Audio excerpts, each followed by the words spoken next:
All right, we splurged for a Mirage variant. Don't be like me, chat. Make better choices. So we're gonna start with another run with the little collections deck, so we can try and farm some more Mirage boosters here. We can get our Mirage variant up to a gold border. Quest Rock, thank you for the third of a year, and Cantana, thank you for the over 4 years.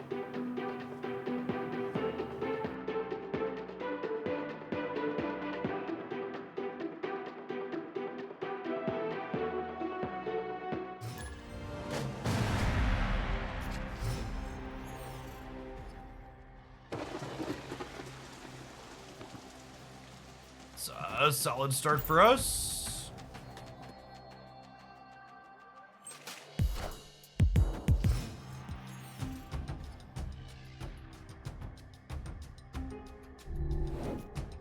Opponent snapped.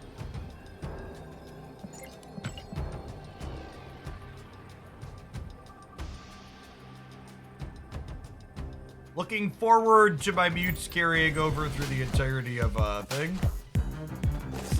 Yep.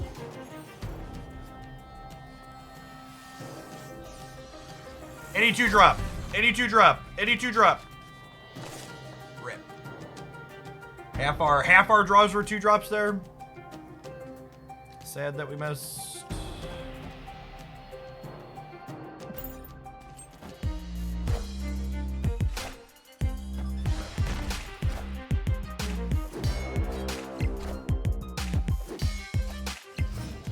We have a Cosmo in our deck to combo with this Sentry, in theory, at some point. Right on time, Zabu. Welcome to the party. Enjoy your stay. I'm going to start filling up the right over here, so that way if we can fill the right, we'll be able to play Sentry out here.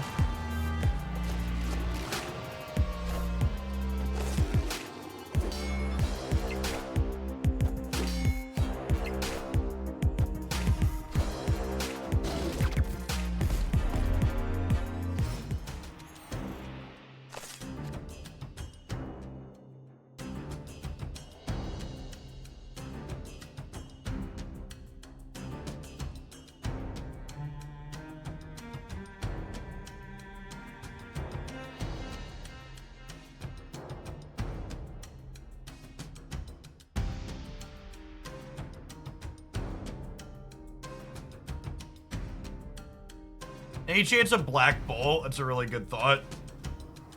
The problem is they're also a Shang-Chi deck, so playing that out proactively also isn't great.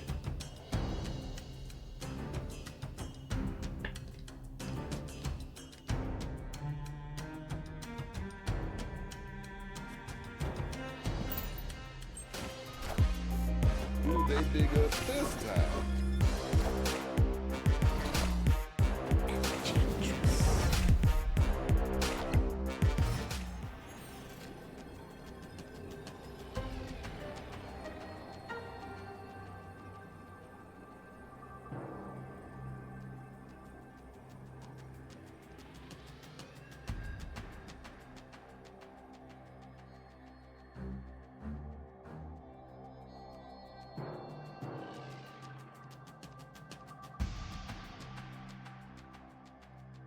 This kind of plays for all 3. They just like also have a free 6. Orca Arnim is bad against them having Shang-Chi. It might be right to leave here.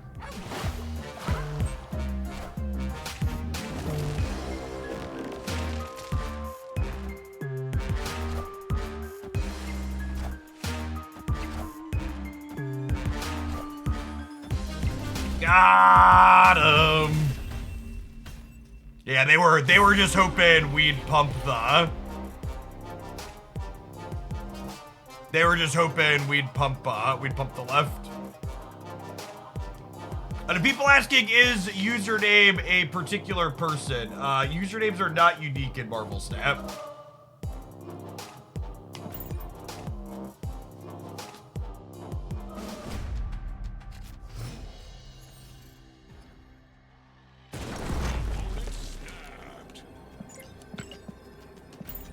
The snap on whatever game makes me think that it might be Dara trying to beat his time though, but.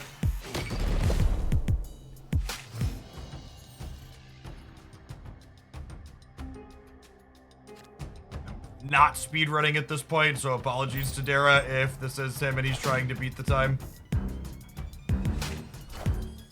Hey, my pig gets +3 in Washington now.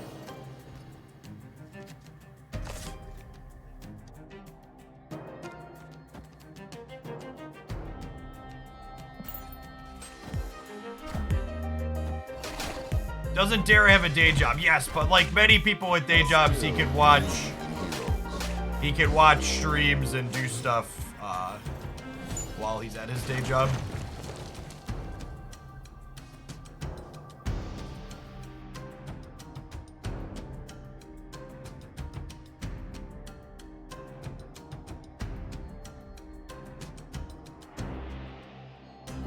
I think I snapped them. Because we have the She-Hulk here. Mormon, thank you for the 2/3 of a year. Appreciate that. Welcome back.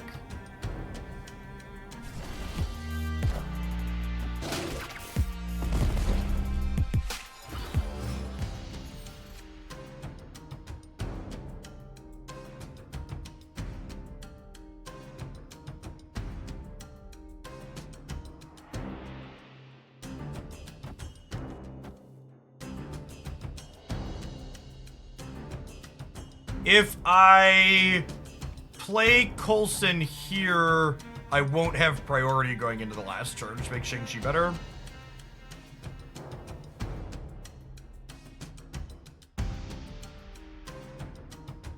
I could also just do this here and then play hard for left and right.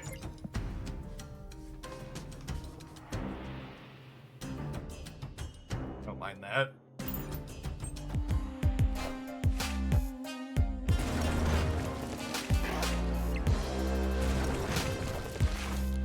Wow.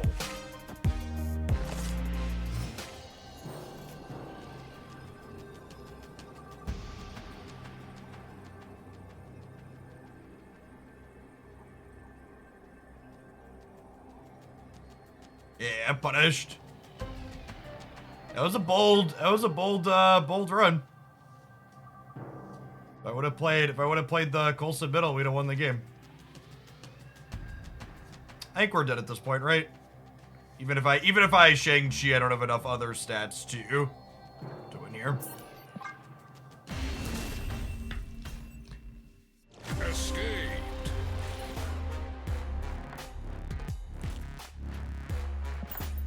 Yeah, I think the double up Hulk deck is great.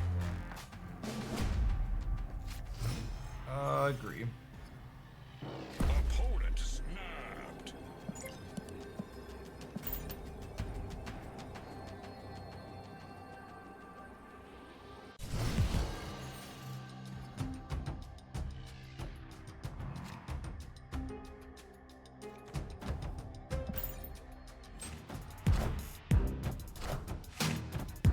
I always dislike when there is a best deck in the meta. So you dislike card games? Is that what you're saying?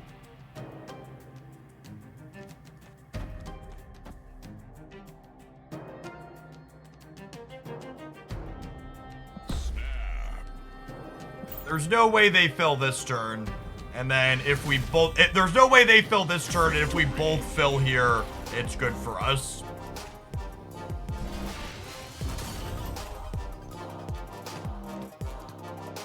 I wonder if this is actually Dara and they're trying to beat the runtime, because that's the only way this concession makes sense. It might actually be Dara. I don't know.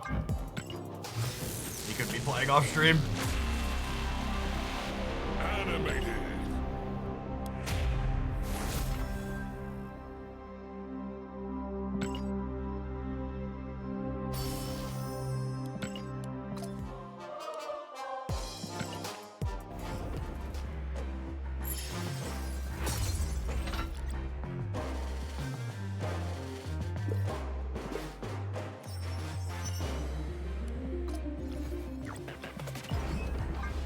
The Conquerors event is almost done. I will certainly not be winning it. Binks is likely the winner with their time of 32 minutes and 15 some amount of seconds.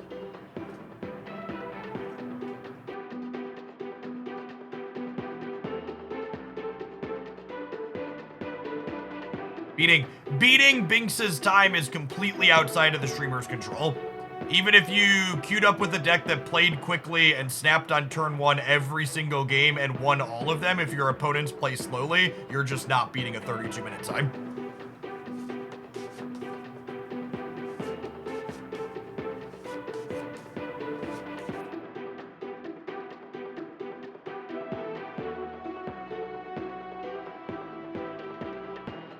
I really need to get an Agent Coulson variant. This base art Agent Coulson is Harshin, my vibe. And my otherwise sweet looking deck. Darrow won the live broadcast potion. Binks is the fastest time overall. Stay tuned for an update.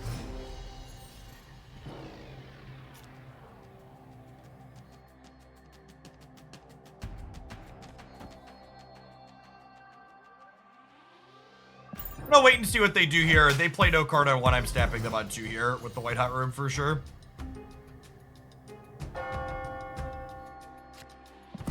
snap.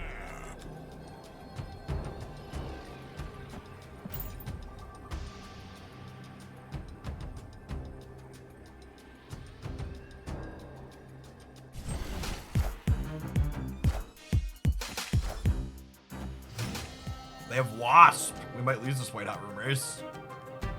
Okay. It was not the 1-drop I wanted for Christmas, chat. It's gonna be a disaster. Alright, not a, oh, it's a disaster! Oh, it's a disaster! Rip.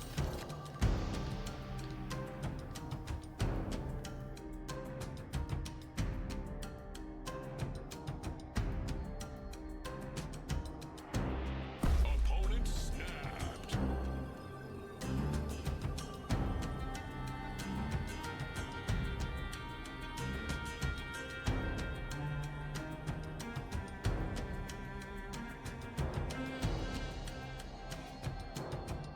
Do I bounce now, or do I try and catch them with this Enchantress? I think I can catch them with the Enchantress.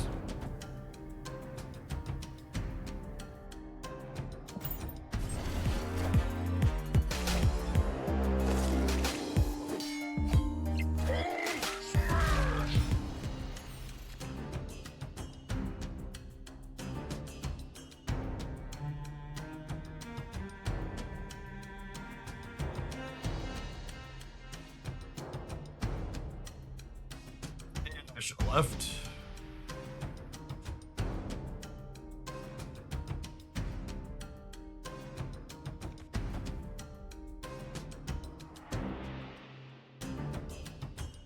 How can I lose priority? I don't think that's possible. Yeah, Crystal draw towards Shang seems like our best bet here.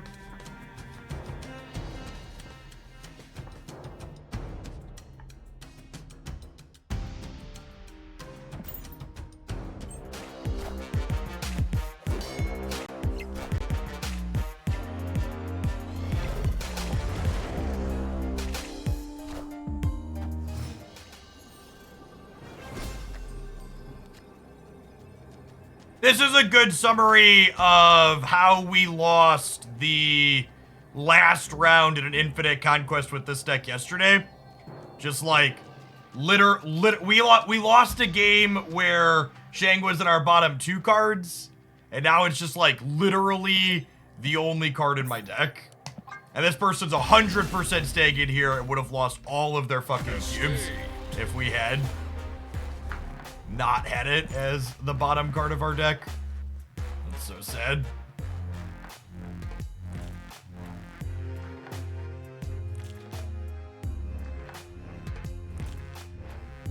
I don't think Cosmo Bid gets us there, right? Cosmo Bid would have been +6 for them on the left. Oh, maybe Cosmo Bid does get us on the Mystique. If we Cosmo Bid Enchantress left, they would have been 14, we would have been 16. Maybe we could have gotten that. I don't know, if they end up going Patriot Blue Marvel, we lose it.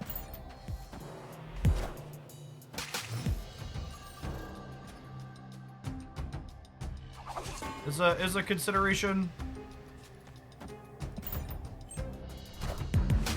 Cosmo Mid Fury left. Would that have beaten? They would have been. Cosmo Mid Fury left would have been. They could have gone plus 10 there, up to 18, and then we would have been. Yeah, I think that was enough actually. Good call.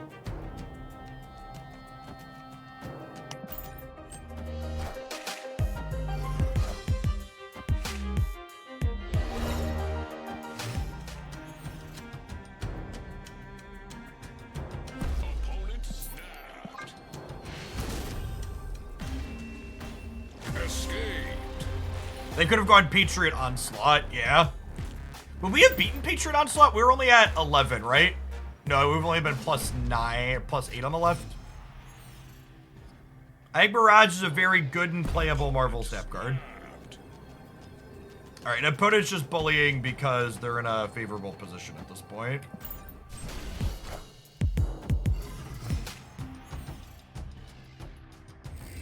I don't think this snap is indicative of a strong hand so much as it's just they're up in cubes, so they're pushing on us.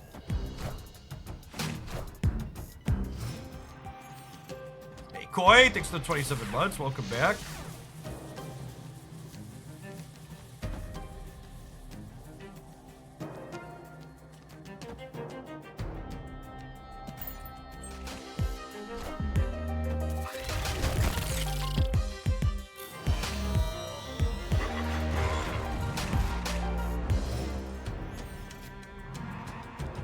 Unfortunate that we're not capable of drawing Shang-Chi.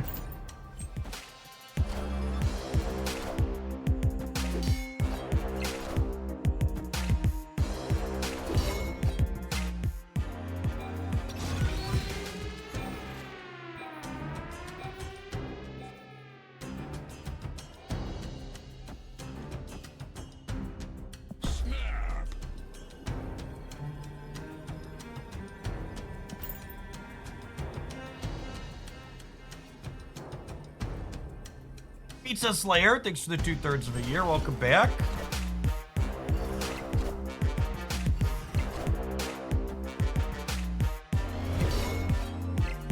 We could get Cosmo'd here, but we're in for a penny, in for a pound. But ain't nobody leaving. That one doesn't do it.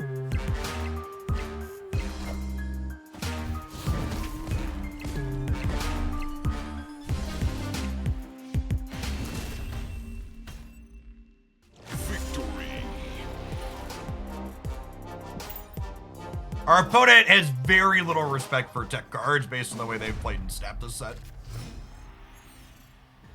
We'll see if that changes now that we've taken 5 Qs from them with the Shang-Chi. The answer is no, it does not.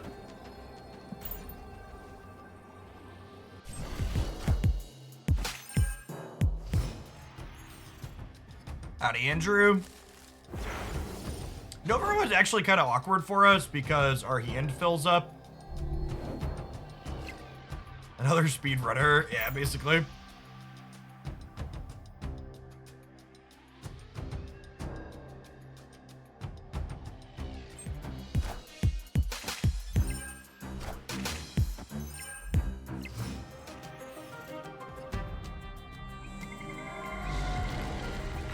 I trying for the challenge? I am not.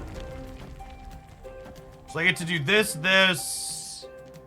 and then next turn I could go Nick Quinjet.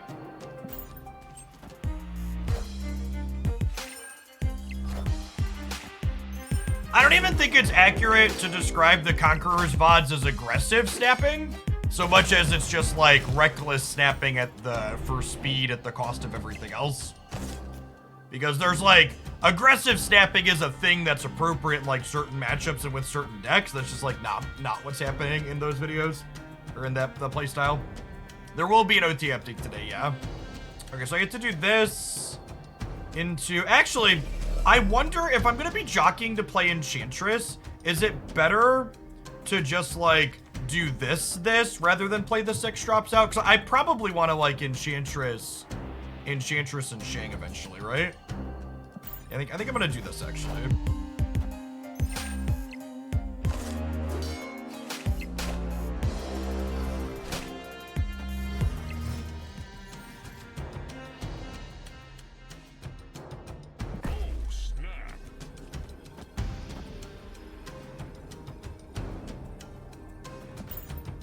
don't think they can beat us without Patriot. We have priority here, so we're gonna get rid of the option to Mystique it.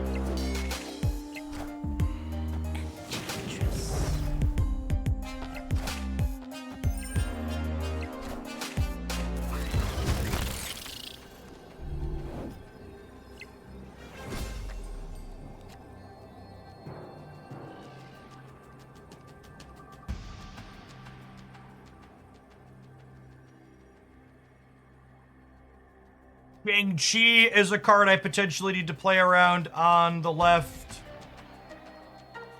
I think I just like spread out and play for all three here.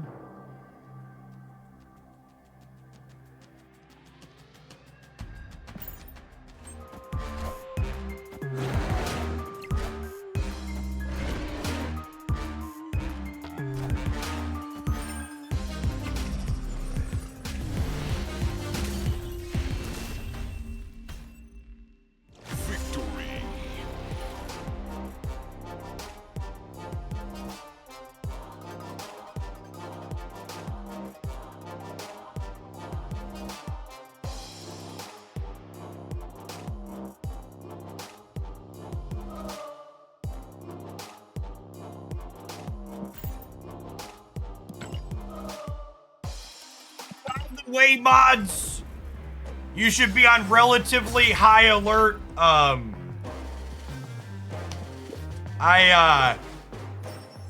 had talked about this on stream before, but just ban anybody posting in Italian in chat. In general, the stream rules are English only, but one of the large Italian streamers who's incredibly sexist and does things like rate the appearance of women live on his stream decided to start shit on Twitter.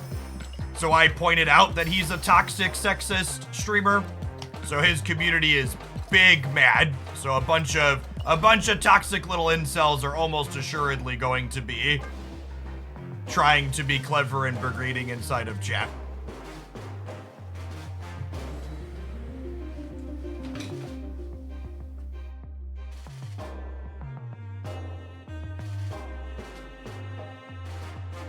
You mean on X, yeah, whatever that site's called. I think it's really amusing how many people can enjoy superheroes and Marvel stuff and not realize the incredible social undertones that many of these hero stories have. Like, especially the X-Men story is basically just like all about civil rights. And people just don't get it.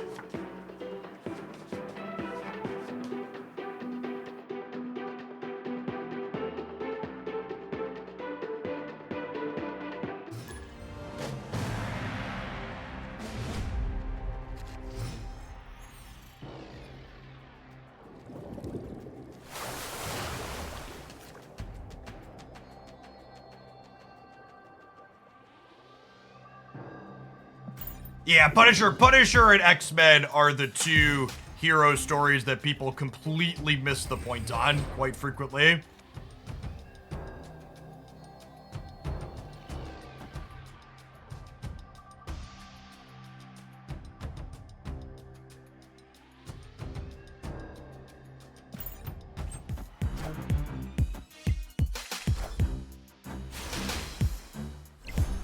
Okay, Iron Lad was the cheapest card in their hand. Looks like the Thanos control deck.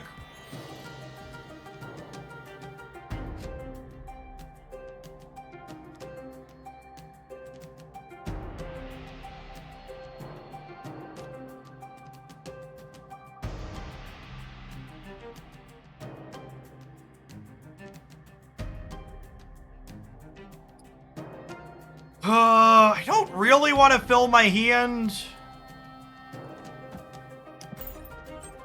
But I also just, like, don't have a good Cosmo path anywhere.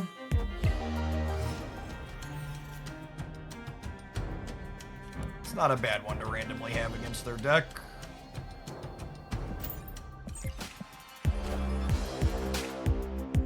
Oh, they're playing Beast.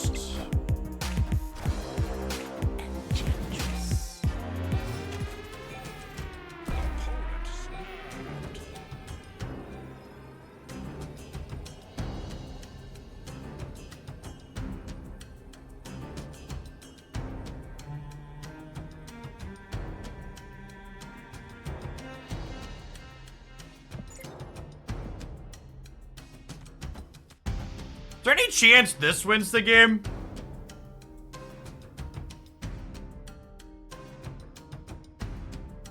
And we just like Darkhawk plus Iron Lad that are both huge on the left next turn? You want a Cosmo bid? If they play Spider-Man here, I'm in trouble though, right? I guess if they play Spider-Man here, I could just play these left, but then I'm behind over here, right? I also lose to Professor X. Yeah, I think I have to Cosmo left because of Professor X and Spider-Man.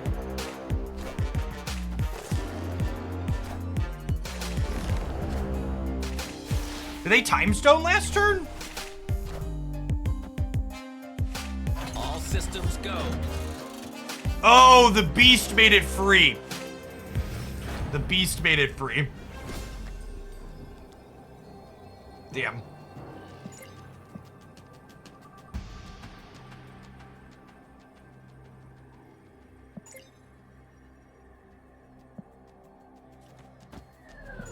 Their deck has 6 cards in it. They don't have Dino, I could beat them.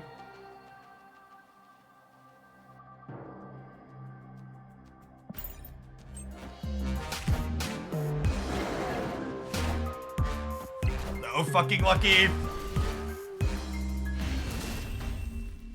Yeah, they can't draw cards. They had to have the Dino.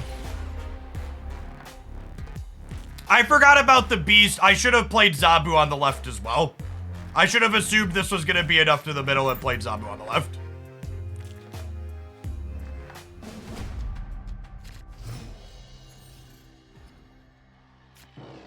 Demaritas, thank you for the 7 months. I thought about what was happening there, and I was playing around the Professor X. I forgot to play around the Beast.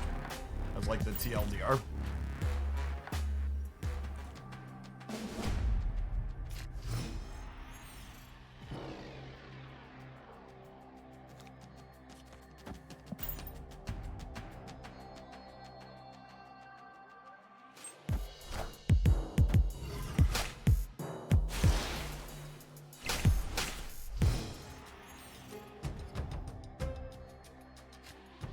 Ah, you see, dear Twitch chatter who accused me of racism.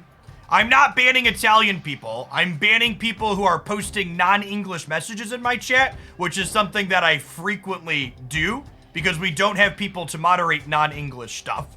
And it's important to me that my chat be moderated so my community doesn't become full of hate. Because moderation is good.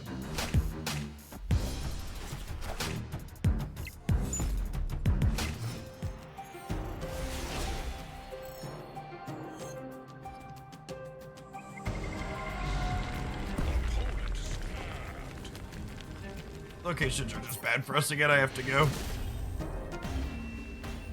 Escaped.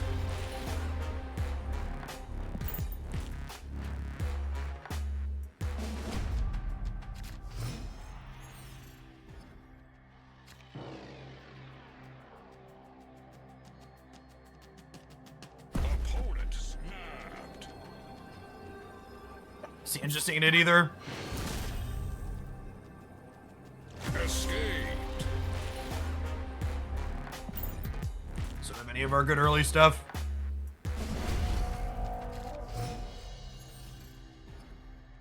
Opponent snapped. They're just bullying at this point. There's not a chance that there's obviously a chance. There's not a strong chance that their hand is good. They just have a cube lead.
Holy fuck, we cannot catch a break. What a brutal set.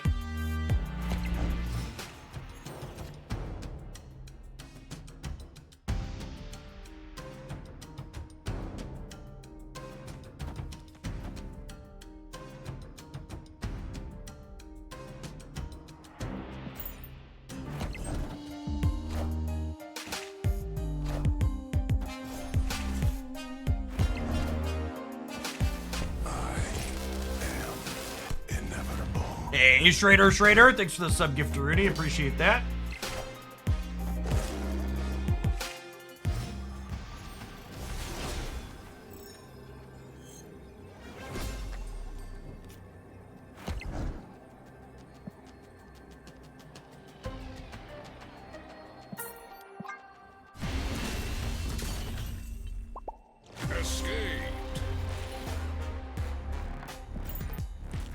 A cheeky cunt too at the end of it. There's something strange about the most toxicity via the emotes always comes from people who are playing the stock best deck. Like, congrats, you played your stock best deck and you also ran hot while doing it and you beat my bad brew. Would you like a cookie?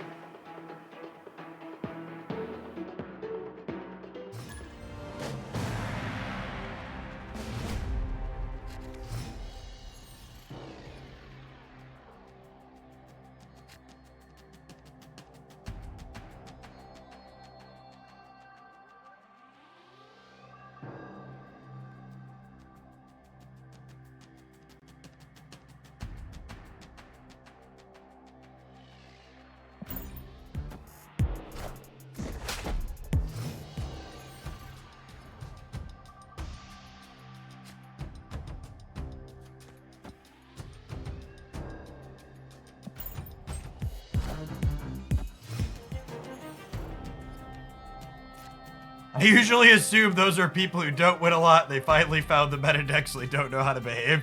That's probably a good take. I'm glad I didn't snap the Asgard, because the Starlit Citadel means it's going to end up in a random location.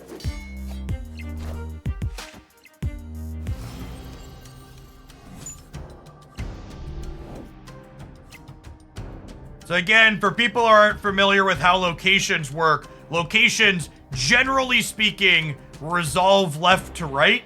However, Starlit Citadel always resolves first.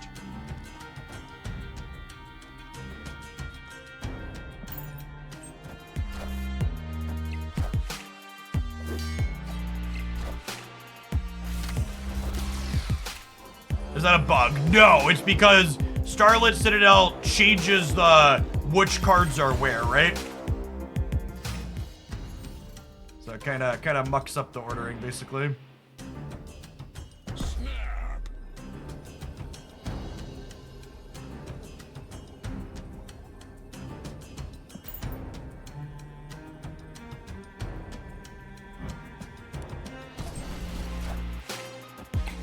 Hey, Sushi! Thank you for the sub gift to Rune. It's very generous. Appreciate it.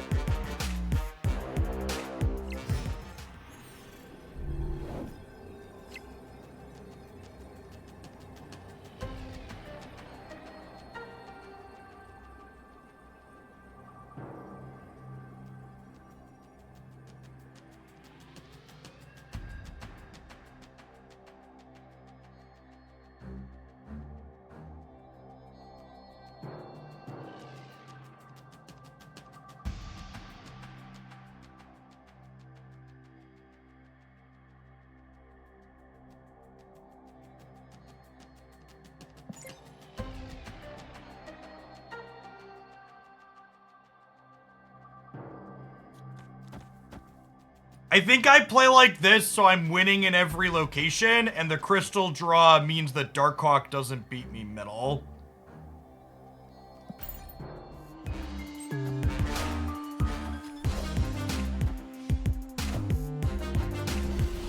What a close game.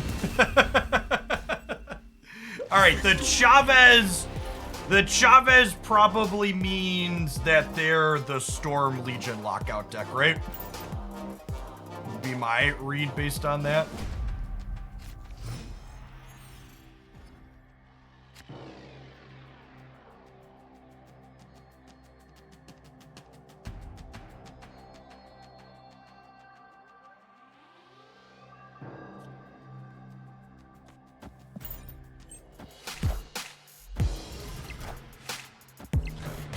A prediction of the OTA is probably just buffs. Is always changing.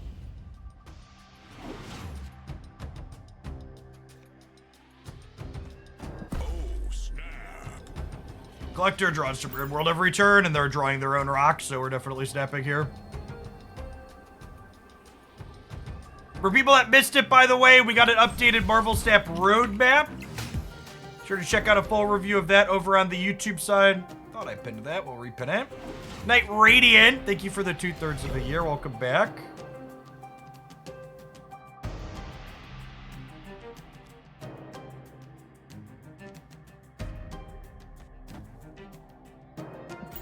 Collector, Quinjet's also good with Weird World. Good thought.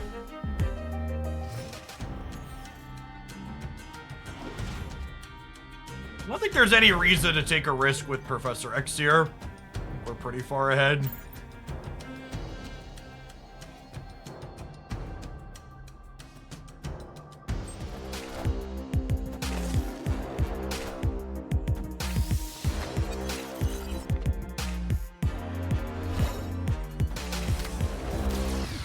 This land can never be fully known. Well, if we weren't drawing from our own decks before, we certainly aren't drawing from our own decks now.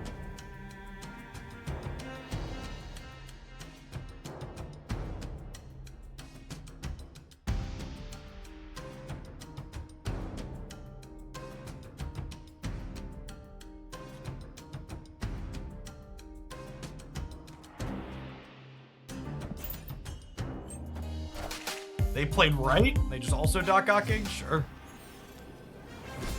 Spider-Man beam here and all that jazz.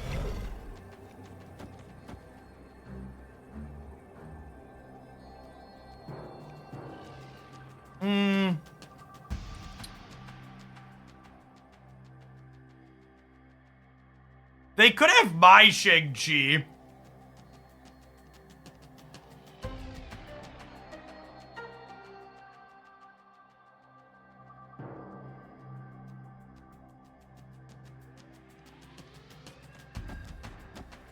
They just do this. Just spread out and play for all of them.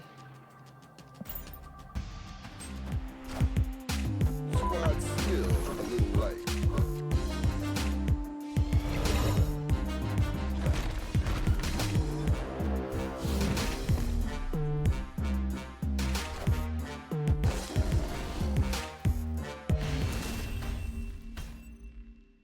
This is why Cosmo is in our deck, by the way. People keep asking about Cosmo. While Cosmo has some okay matchups into the metagame, I think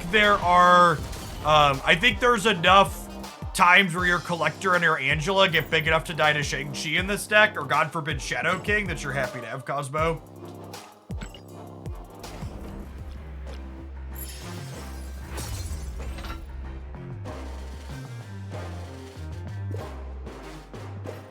I think Mirage is a very good and playable card that's also very replaceable. I think Mirage is best in slot for 2-drops that generate a new card. However, I think if you replace Mirage in any deck she's played in with Agent 13 or Cable, the deck's not that much meaningfully worse. So I think if you really love this style of deck, and Collector specifically, I think Mirage is a great pickup that makes these style of decks better, but I don't know that it makes them enough better to justify token cost to someone that's not like a big spender.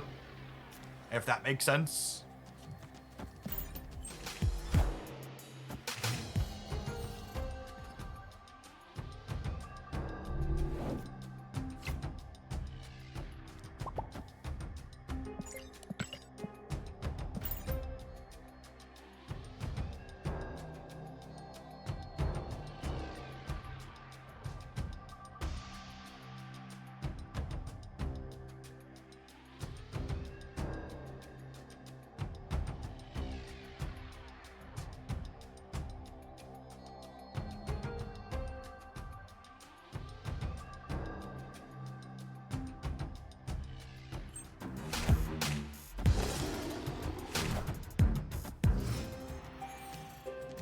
Oh, yikes.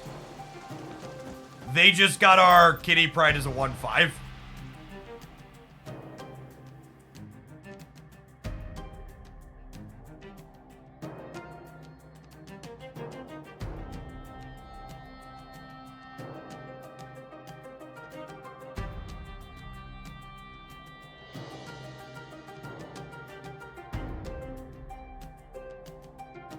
Yeah, when people ask the question like, is it worth it to pick up a particular card? The biggest thing in my mind when I think about like, is something like that worth it? Is the deck that's being talked about still playable without that card? And I think most Mirage decks are still playable without Mirage. It's like the TLDR. Can I snap on the Cosmo into the hood? Probably not. This might get us a free throw card, though. Cool.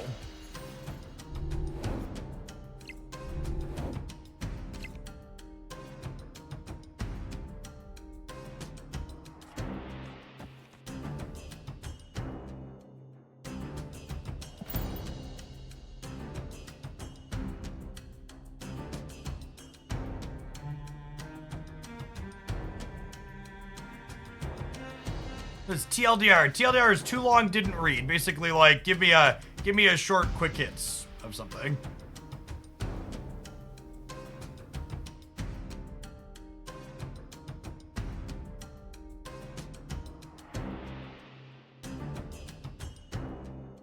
I actually just finished recording an updated Series 4 or 5 tier list last night that'll post tomorrow on the YouTube channel, and I have Barrage in Flexible and Fine.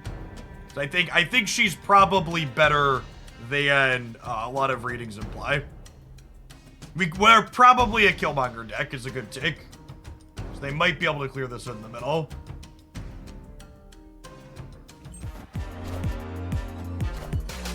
I still believe in heroes.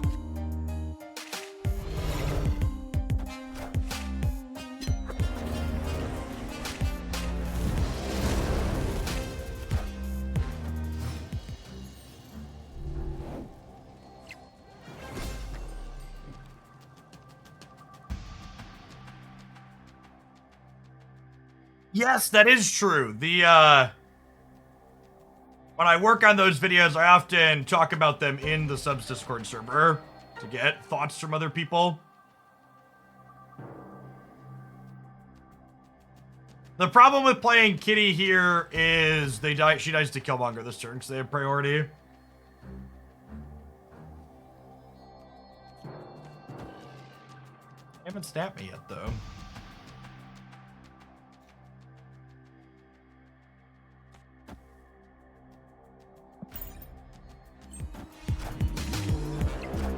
They play Demon, they're not going to Killmonger. That's probably a decent read.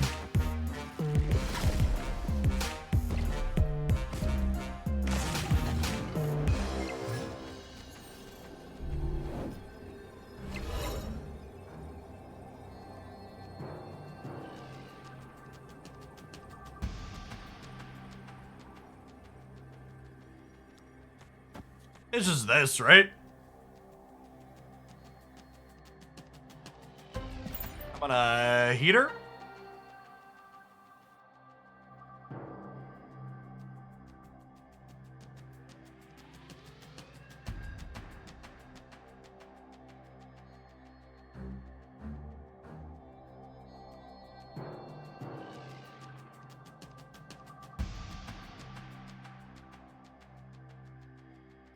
Chavez Blizzard. I think this is legitimately the best split in Marvel Snap.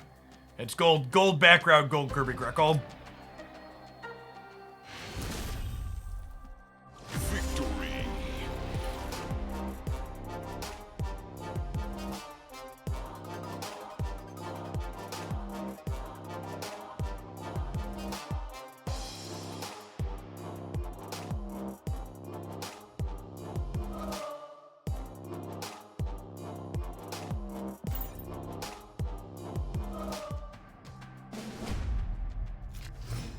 Tokujo, thank you for the 2/3 of a year. Welcome back.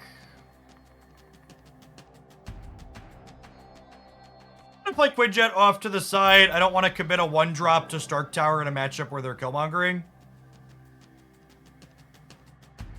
Inked with White Crackle. Yeah, I've got a beast that's inked with White Crackle. I agree that's another top tier split. Yeah, I was also a little bit sad to see that choosing borders was not on the roadmap.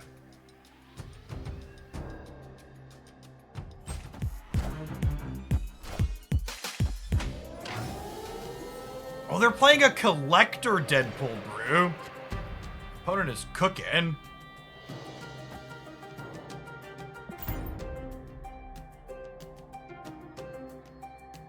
It's a fun combo. Maybe they're not a Killmonger deck then? They might have like Beast or something like that. That's a deck I haven't tried since they added, they made the magic buff. Alright, so they have a Zabu.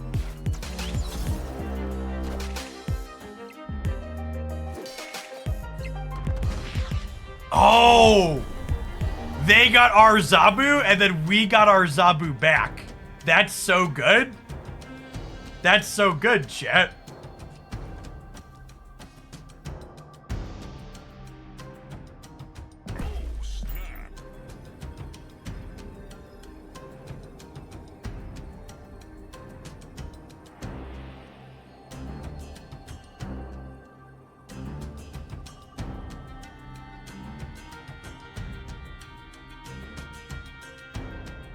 Yes, I agree with that, Sunset Bleach. I think letting people choose which border cosmetic they want probably would end up losing them revenue in the long term. So I'm also not super surprised to see it not happening, even if I'm a little bit sad.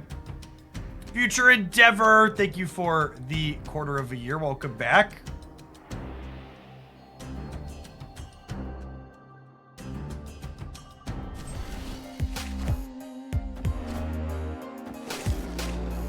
Wandering Omen, thank you for the 11 months.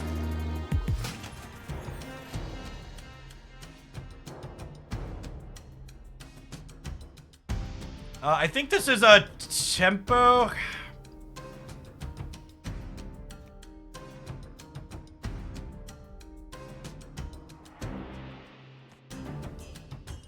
Coulson is amazing. I think I just Coulson and pass, right?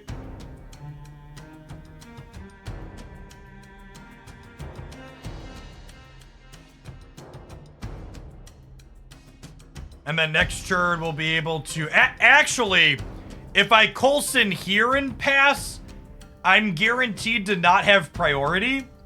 And then I'll have Enchantress and Shang-Chi without priority going into the last turn. It also locks me into stats on the left, but it's locking me into what? +6 there is 18, plus another 8 is 26. It's probably fine to lock myself into.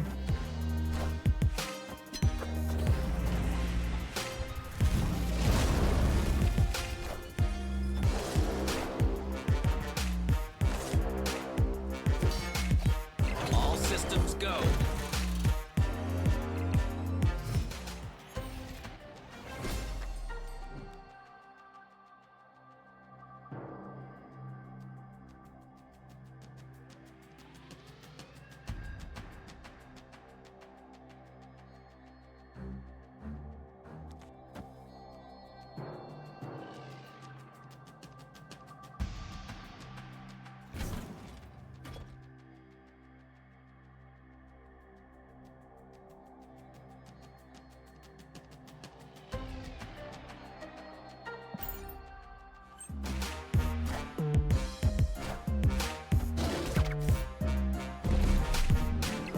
Interesting.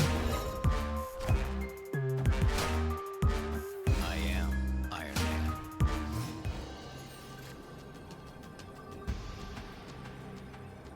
And then I don't expect them to be able to beat me on the left, so I think I just do this right? This is 9, 12, 24 here. Enchantress doesn't trigger because I have Cosmo.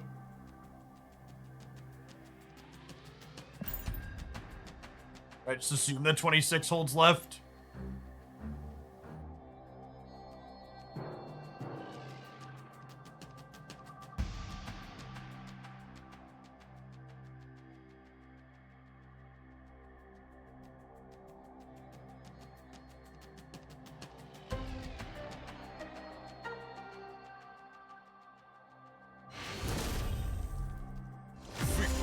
Incoming echo.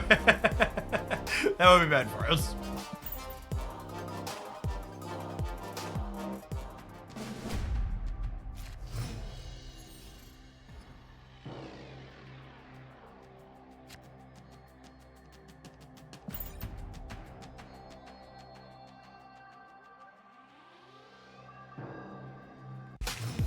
People keep asking me for my thoughts on what could happen in the OTA. Strong guy buff has got to be somewhere in the cards in an OTA eventually, right, Copium? That card hasn't been playable since they nerfed it in the closed beta. Snapping me. My hand's okay. I guess we'll stay.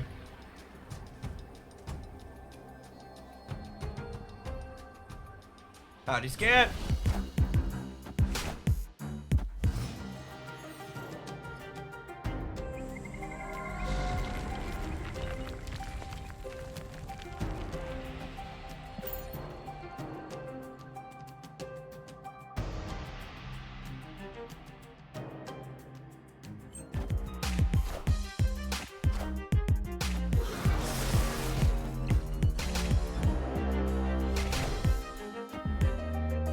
Get a moment to shine a discard decks with their release mode. I don't think that's true. I'm pretty sure he was never good inside of those decks.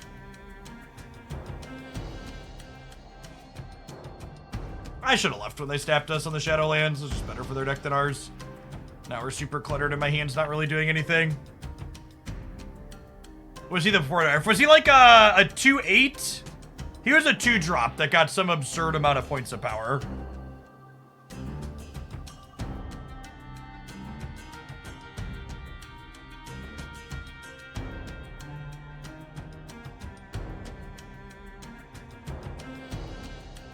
I think we just bounce here. I guess I could sit here and collect extra information about what's in their deck at this point.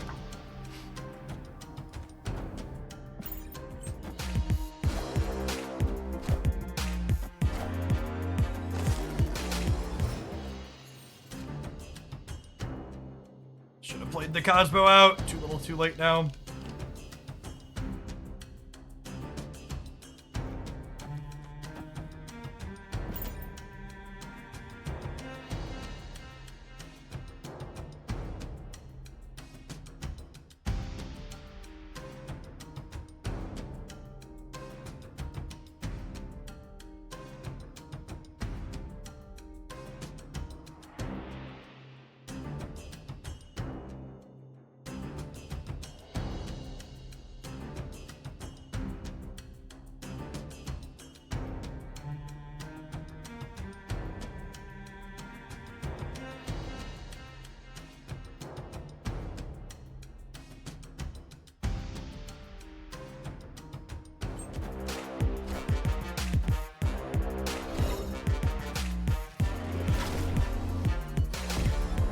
Alright, we clowned the Venom here at least.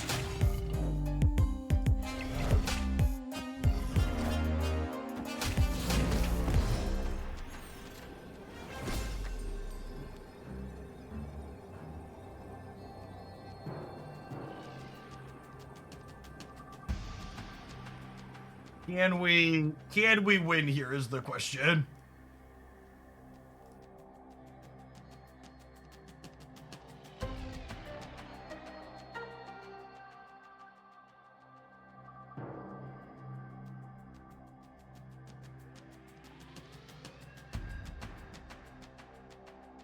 Their Deadpool's 4 and they have a Sabretooth as well. I think we just gotta go.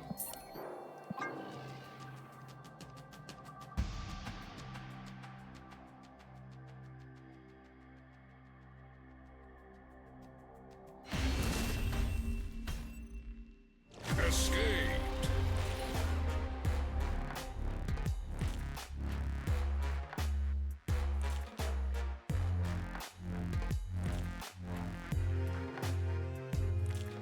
Python, that type of comment could just be banned. Fully expect to continue to be brigaded today.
No, it's not video game related, Jin.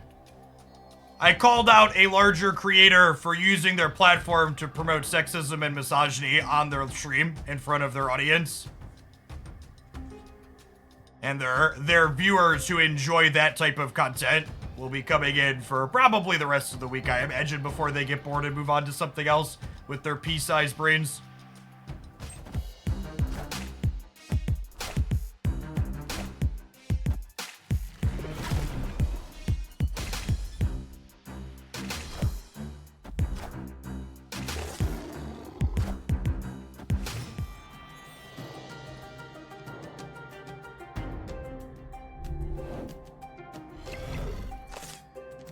Alright, well, we have Shang-Chi for the lab at least.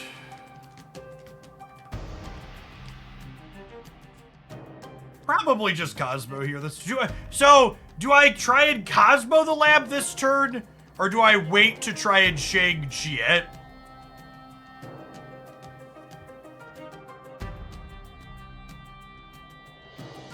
Does anyone care about or a random asshole? They are one of the larger people that streams on Twitch and in Snap in general.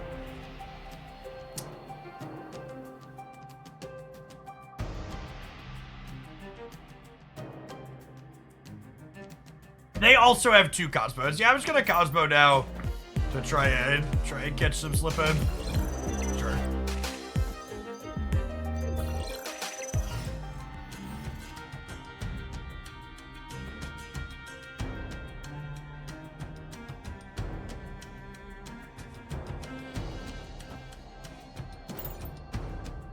I'm gonna try and contest the lab here.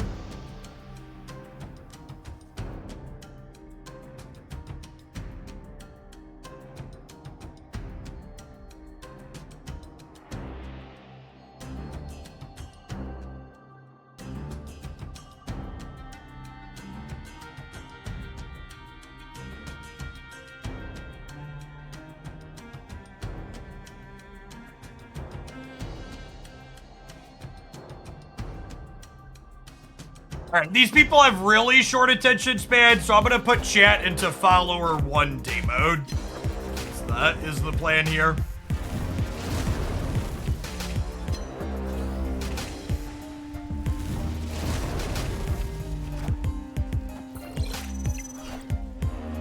If we have a problem with it still tomorrow, we'll switch it to a week.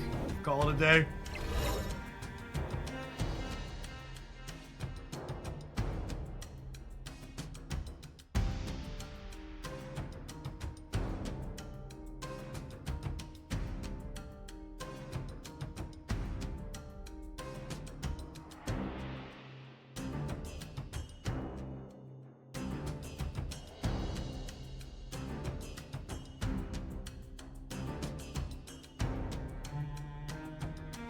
The problem here is Killmonger.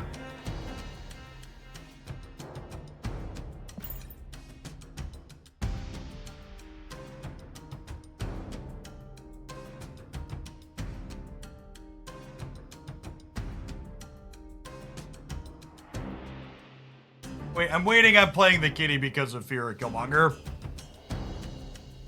Maybe that's wrong.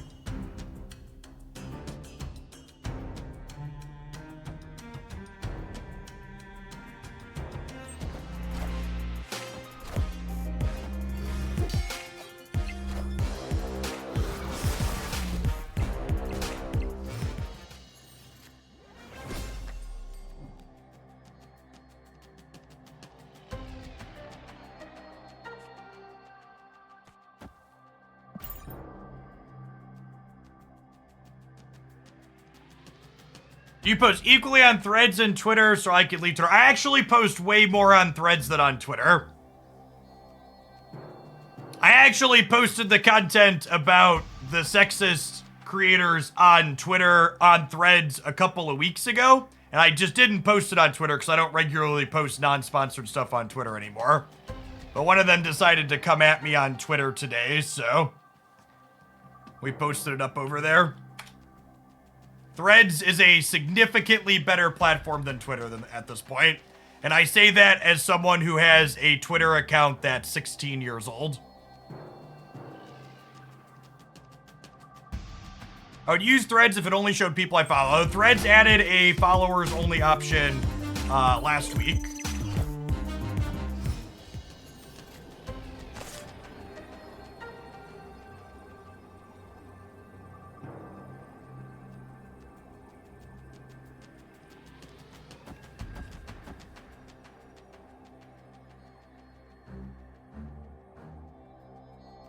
I fully expect Threads to be the only Twitter alternative that has any chance of succeeding, and it's the only one I will put any effort into.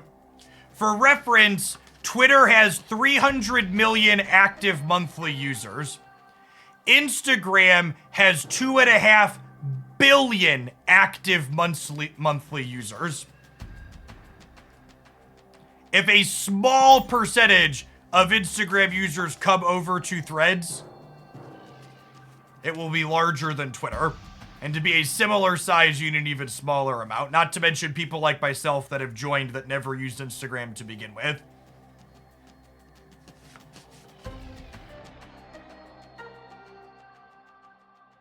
So we jockeyed to a position where they had priority going into the last turn, so Killmonger doesn't work.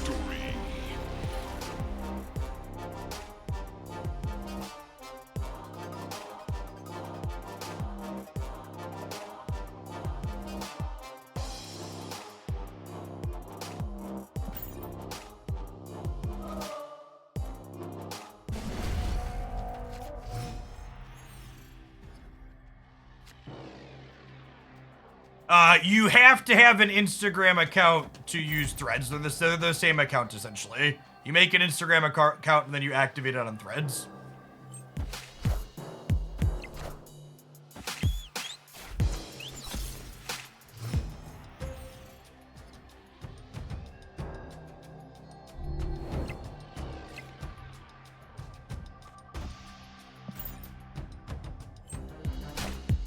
Threads is currently just a mobile app still.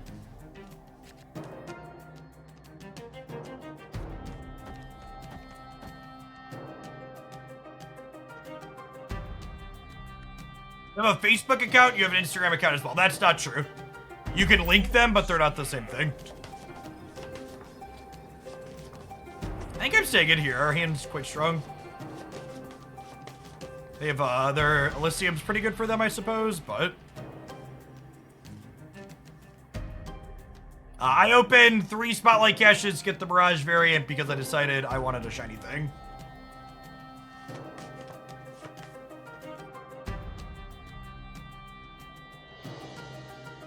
Elon Musk is not a genius.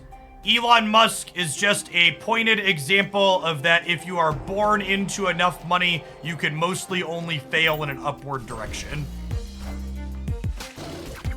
Oh my god, they already used Killmonger? Did they not realize they didn't have priority? Okay. Let's put your last cube in the middle. Thanks.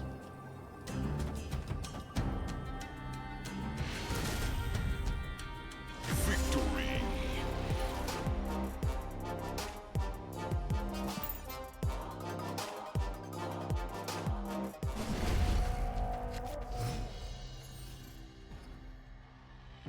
I think the best take I heard on Elon Musk running Twitter into the ground is that Elon Musk with Twitter is a living example of all those idiots online who think they can run the company or video game company or whatever better than the people who currently run it. He just had enough money to buy it and actually show us that he couldn't, in fact, do it better.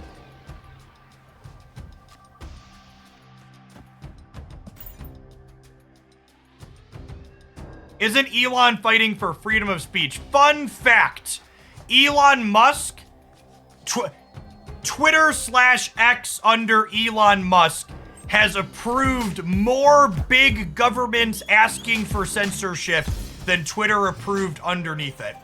The difference is Elon Musk is largely approving censorship requests from right-leaning authoritarian governments as opposed to taking requests to do things like remove Nazi hate speech from the German government. So not only is he doing it more, but the types of speech and censorship that he's doing is much fucking worse.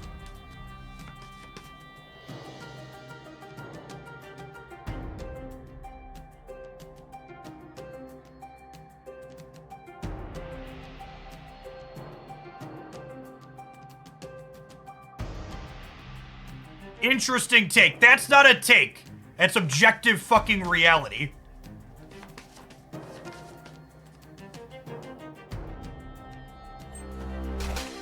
When Elon Musk talks about freedom of speech, what he actually means is he wants the freedom to be able to post his shitty, bigoted, transphobic takes and not risk his Twitter account getting banned for being a shitty bigot. Freedom of speech to Elon Musk always meant the freedom to be a piece of shit, not actual freedom of speech.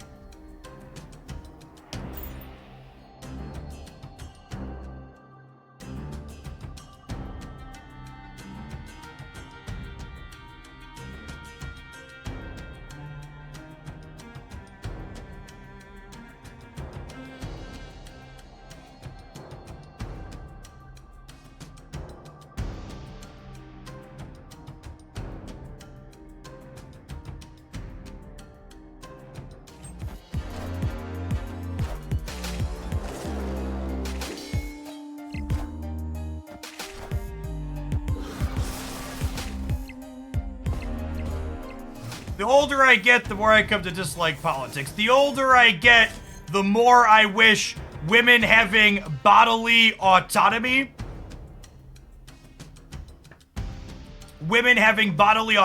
and trans people having a right to exist, I wish that wasn't political. But we live in an incredibly hateful society where those things are considered politics instead of just human rights.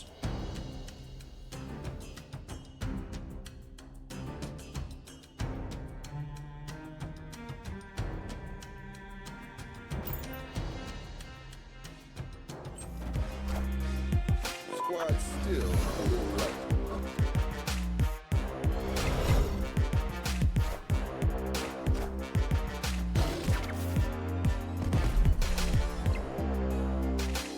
Because blue skies come up a few times as well, I would just like to remind you that Jack Dorsey is also a shitty billionaire.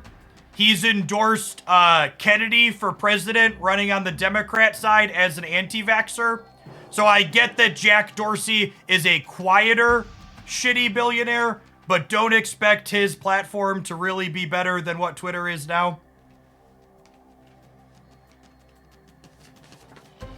So like Blue Sky, Threads, Twitter, like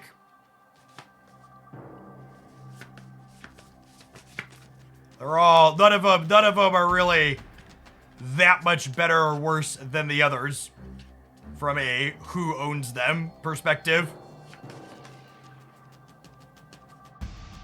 Thanks for the quarter of a year, Cloud Rush. I think I'm just playing a 10 power thing.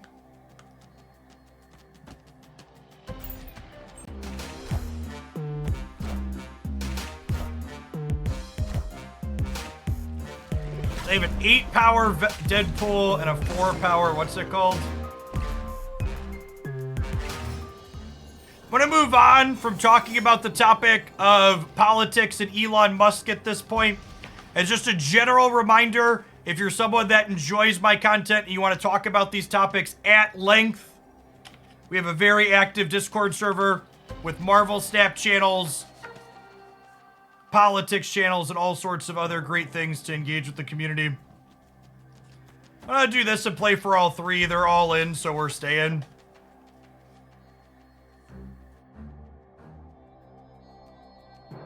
If she didn't keep doing things like giving kids free books and funding college for kids, Dolly Parton would likely be a billionaire. Yeah, okay, I'm gonna say one more thing because that's a great message. Never forget that there is no such thing as an ethical billionaire. $1 billion is an unfathomable fucking amount of money. It is an amount of money that no reasonable human being ever needs to be able to amass. And anyone who is truly fucking ethical will give away piles of fucking money to make sure that they never hit the status of being a billionaire. You can live comfortably and exorbitantly even in perpetuity with far less than $1 fucking billion. It is literally impossible to obtain that amount of money while being ethical and not being a piece of shit human. Like, it is just such an unfathomable amount of greed that you have to obtain that amount of money.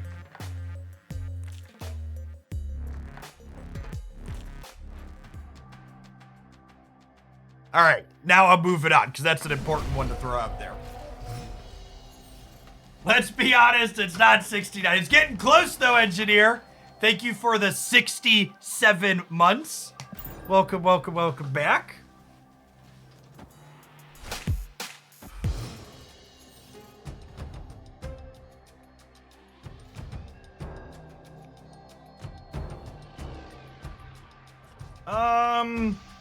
Are we getting Angela going, or are we zabuing into Agent Coulson?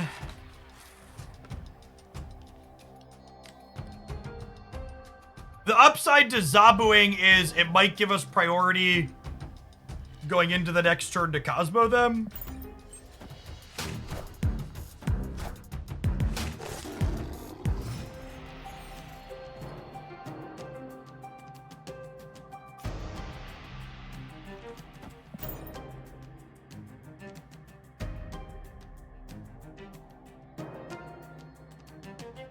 Tried variety streaming. Yeah, I did a little bit of variety stuff before I landed on Marvel's Snap as my most recent full-time thing. It's very tough to break into full variety stuff, and honestly, I kind of like being a primarily one-game streamer. Someone had asked earlier while we were kind of rambling if I plan to do any other one-off variety games. I'm planning to stream Spider-Man 2 when that releases in October, I think. I think Insomniac's Spider-Man series is arguably one of the best video game series that's ever released.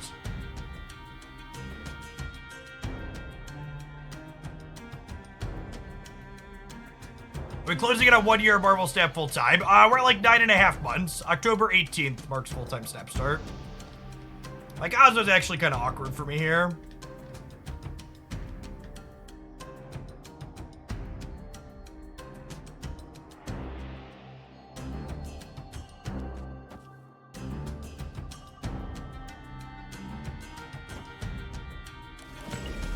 Actually just do this.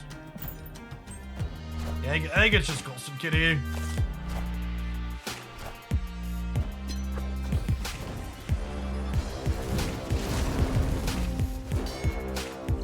Clear for takeoff.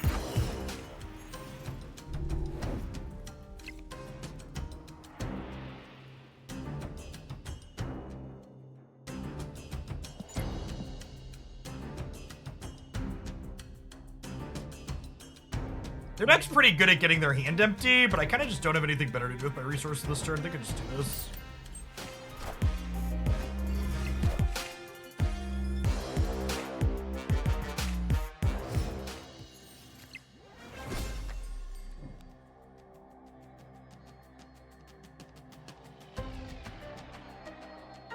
Unfortunately, Baldur's Gate 3, I think, is just much too long of a game for me to consider playing. I think I spread out and play for all of them here. They have a D-Man that they haven't played yet.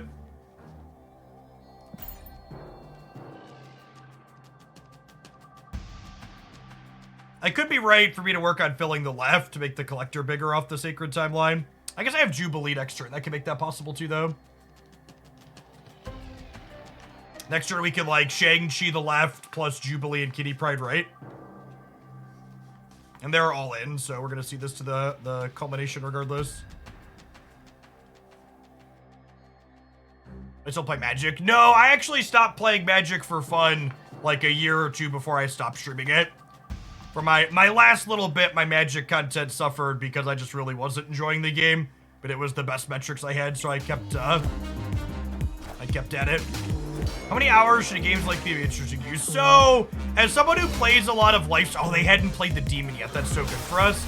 As someone who plays a lot of lifestyle games like Marvel Snap and Genshin Impact, I'm basically not interested in starting a new game that has like, gosh, I don't know. It needs to be like sub 25 hours. Short games are underrated, chat. Short games are busted.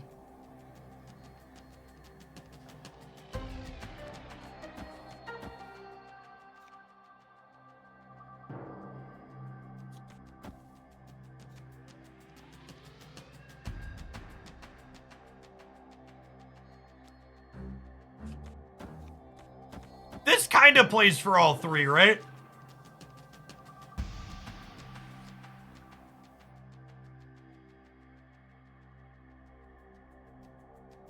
Jubilee has Quinjet.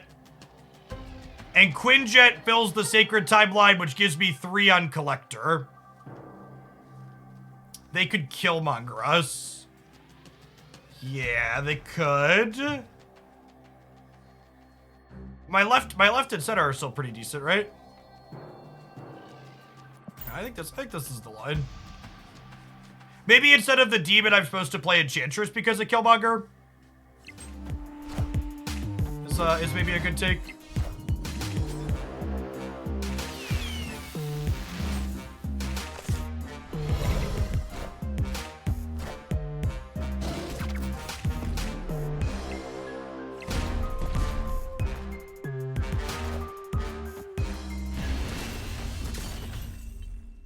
Victory. All right, can I get a couple of Mirage boosters to put her to gold border, please? Ah, yes! Instead of my Mirage boosters to get her to gold border, I will get my 1900 Angela booster. Those are good. I'll use those. I'll use those someday, I'm sure.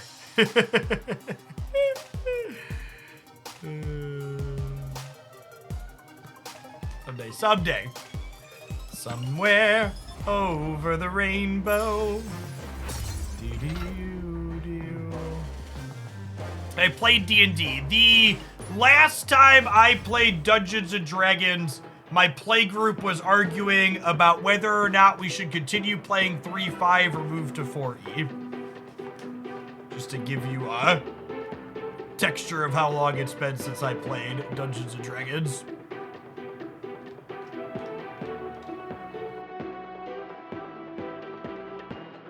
I mean, if you're torn between the Spotlight variant and the variant to the shop's much cheaper, right? I really didn't care for the Peach Barrage, so I speed Spotlights for her.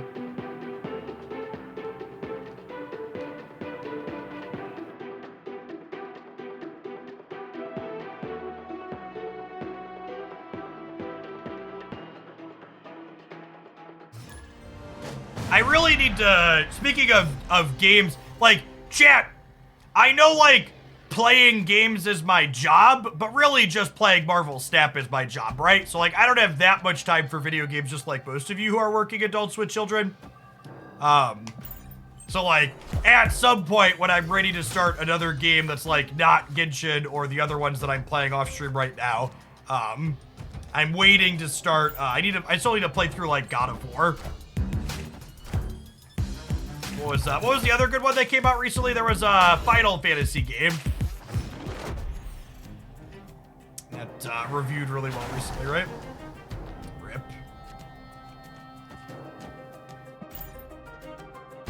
Yeah, Final Fantasy 16.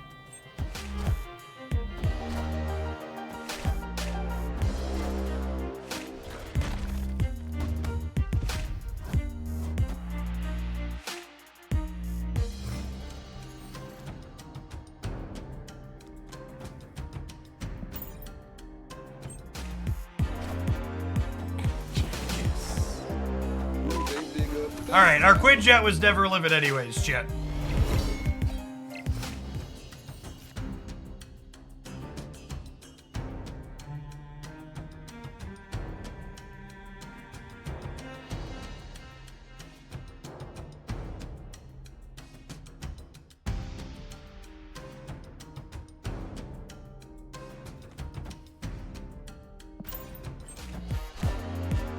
So they're very clearly a Darkhawk deck, which means that they probably can't play for stats into the Isle of Silence here. My deck has 5 cards in it, so their Hawk is worth 10.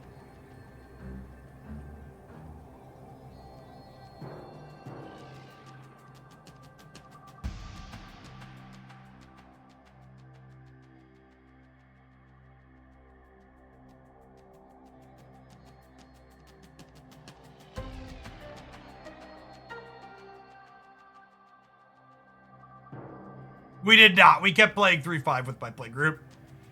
It's just like Mirage. No, I can't Mirage shit because they have priority. I think we just do this, huh? Because they can't double hawk me, says local man about to lose to Mystique. So I think we play Magneto here and we lose the path that they hawk and we win the other one. I guess we lose to Hawk plus Iron Lad. Yeah, I don't think they expect us to play for that.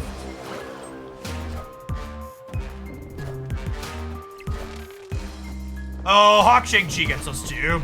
Yeah, that's fair. I don't think I had any plays to beat this, right? Oh, I guess if I would have just played center, we win. Thanos, center. We were coin flipping the Shang-Chi basically, and we lost the coin flip. We coin flipped the Shang-Chi and lost. That's a fine stake. I think flipping a coin for 1 extra cube is basically always right. Opponent snapped. No worries, String. I get that. I've been around the internet for a while. Good to have you here. We're gonna pull Enchantress been lost. We could have played Thanos if we were playing for the middle instead of the what's it called? Am I staying? I have Angela and Collector. I think we'll stay for the early step. I assume this is like a good Zabu draw with a step.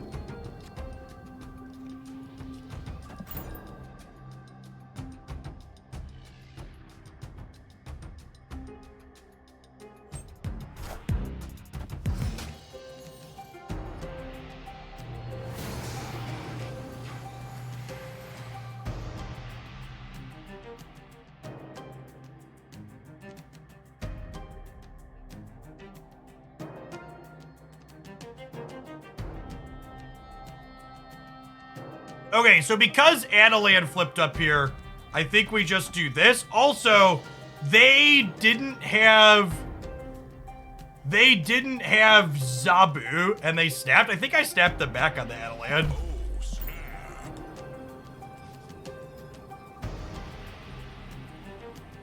Did I give up on the tournament? Yeah, everybody reasonable gave up on the tournament.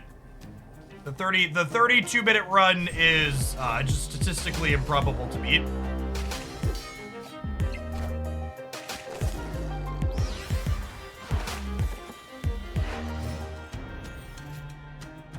Wow, that's good for us. Okay, so...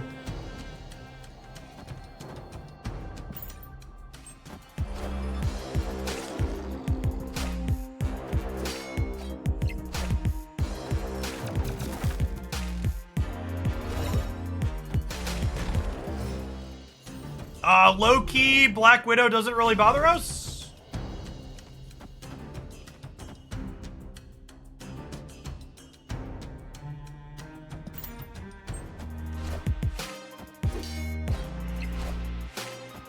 Yeah, someone did an entire Infinite Conquest in 32 minutes. This is a little collector deck. It is, yeah.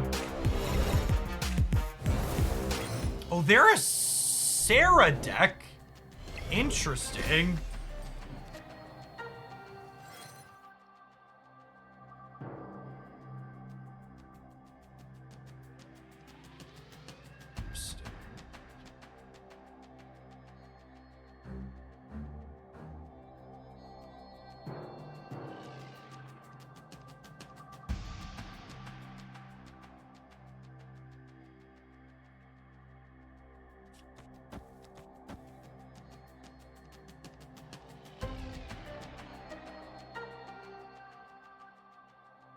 Am I supposed to pass? Why would I pass?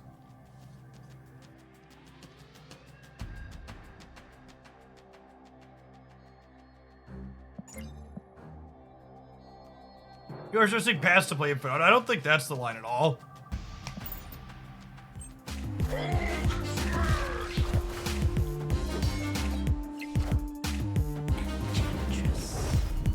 I can't play around Shang-Chi here.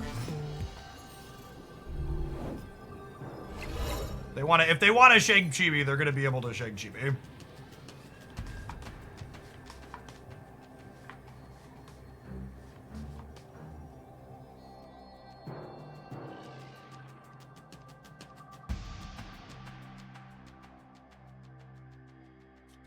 I think it's this. And then if they only Shang-Chi center, we win center.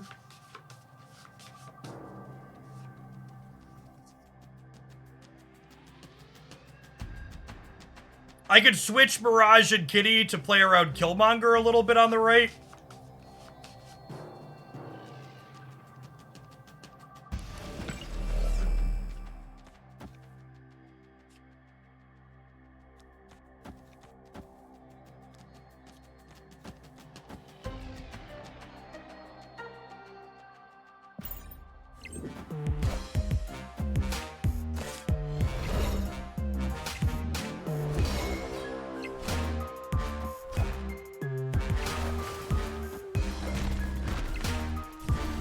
Wow, what a massively weak 8 cube stay. Victory.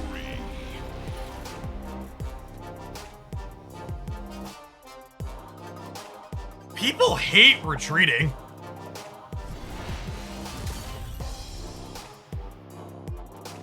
My number one piece of advice, chat, if you want to win more in this game mode, is just retreat more. I know it sucks to like lose a 4 cuber, but like if they retreat on the 4 cubes, they're 8-6, and it's still very much a game.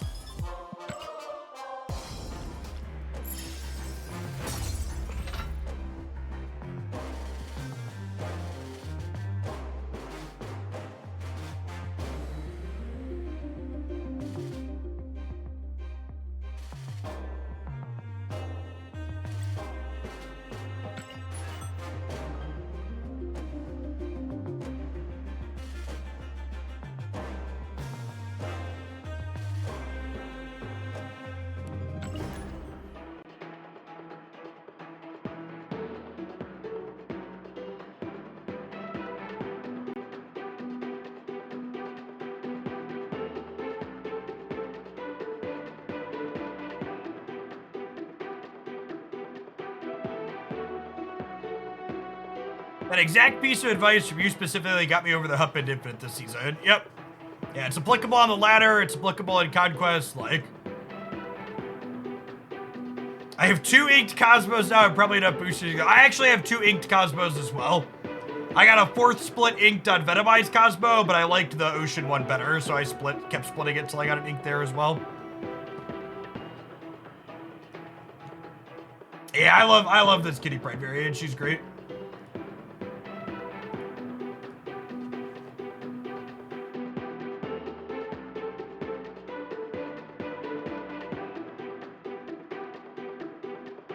I really have to say, the fact that, like, we know there's an over-the-air update coming later today, but it's not like I'm like, God, this metagame sucks, I desperately need a balance patch, is so refreshing.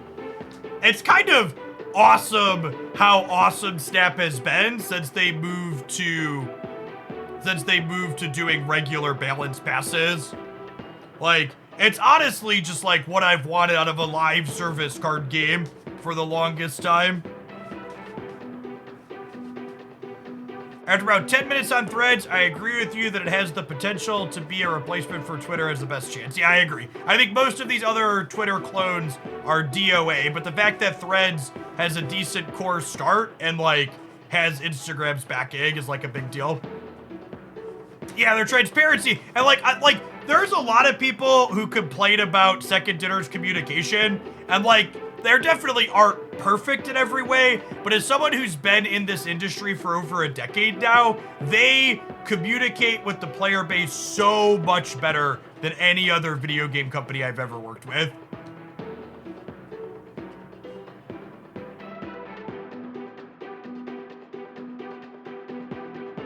I don't understand why Snap is such a low people watching on Twitch. I mean, it's important to remember that, like, people watching on Twitch isn't really a meaningful metric of whether or not a game is successful. And I say that as someone whose job is streaming on Twitch, right?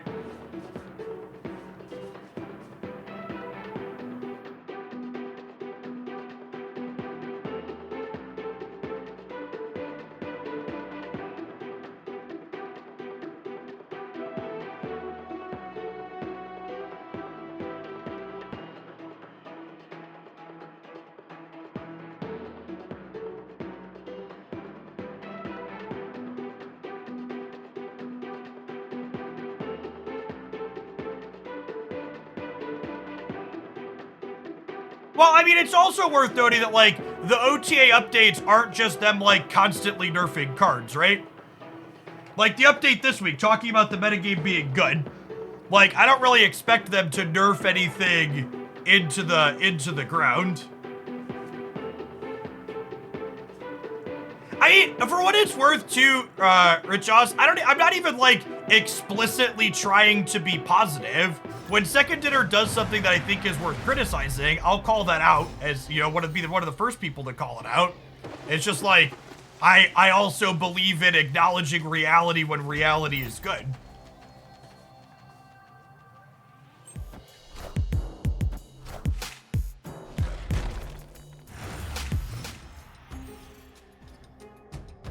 Any chance Magic moves to a 4 cost? I mean, as the metagame has developed, it's become very apparent that Magic isn't in any of the best decks right now, right? And that was exactly what I expected. Like, Magic was everywhere when they buffed her because she was a new shiny toy that everybody had access to. But, like, long term, she hasn't been overbearing in the slightest.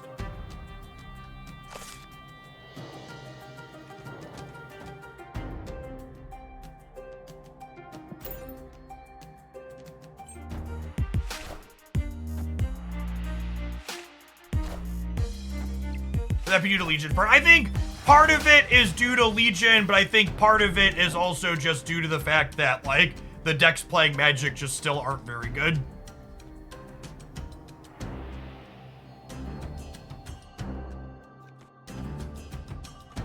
I don't think I want to lock myself into a certain amount of power on the left, so I'm gonna play Quinjet middle. Replacement for Zabu. There really isn't a replacement for Zabu in decks that play him.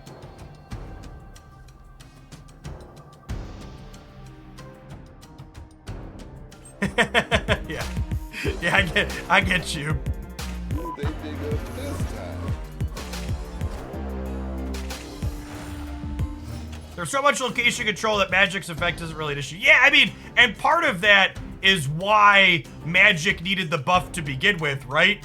Is like, Magic needed the buff because there's so much location control in the game. It was so easy to basically ignore her existing.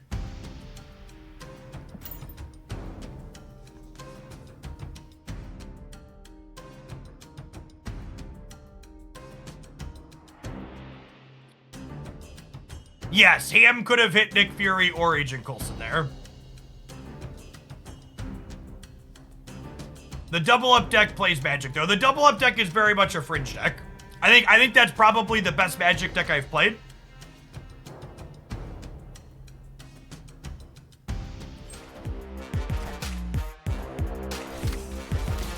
Is Spider-Man a good replacement for Mirage? I think any good, like, 1 or 2 energy card is decent there. I think you probably want something that generates extra cards, though.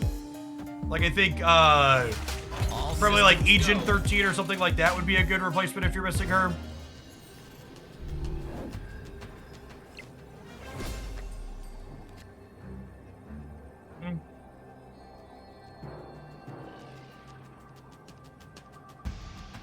Is this crazy? Call me, maybe? Their Jeff can't move into Stark Tower, or move into Fist Tower, but he can move into Stark Tower.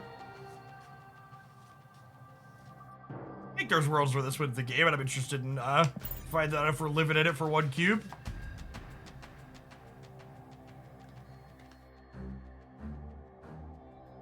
Magic works well in the negative Surfer deck. Yeah, the negative Surfer deck isn't actually good, though.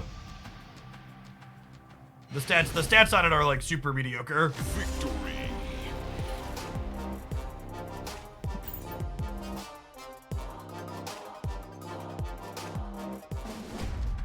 Doesn't Cosmo sometimes make your Shang-Chi and chance awkward? It does, yeah. A lot of the time, Cosmo is a turn 6 play in this deck. You'll like have priority because your Angela and Collector are big, and you play Cosmo to protect your big Angela or Collector. It's like the TLDR of like what that slot is trying to do. It's also obviously randomly a good tech card against things like Destroy. But by and large, that is a tech card for protecting our stuff. I'm just hoping for some buffs, MechZ. A lot of underplayed, underappreciated cards that could use a number or two to maybe get into the metagame.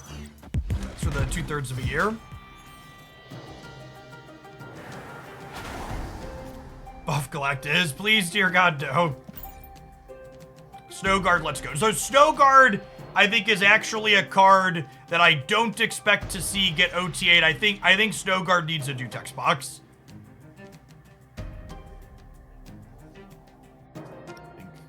I think her design was a neat experiment, but I don't think you can fix her by just changing her number. This card needs a patch. It needs to be different. Is armor better? You could play armor in the Cosmo slot, but Shadow King's a card you care about, and randomly being able to hose Wong, I think, is good.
Brutal, savage, wrecked. Yeah, take your cube. That's a sweet play. Normally we're not a Dino deck because there's so many ways to interact with it, but it looked like it was gonna be okay this game. Legion on the Isle Silence is slick. Well played by the opponent.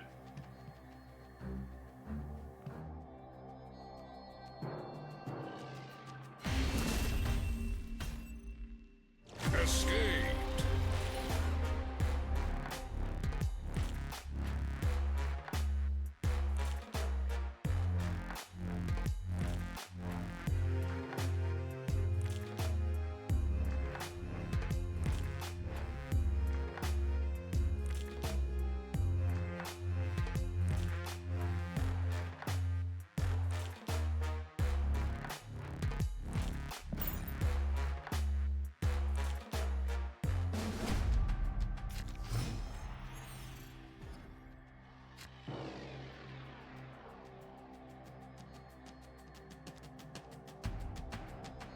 Don't think I need 2 Quinjets, right?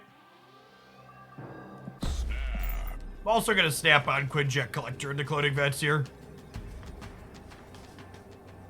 You consider Legion in this deck. I think Legion's a fine piece of top end in most decks. I think cutting Chavez from this deck is wrong. I think hitting the bottom end of our curve more consistently is good.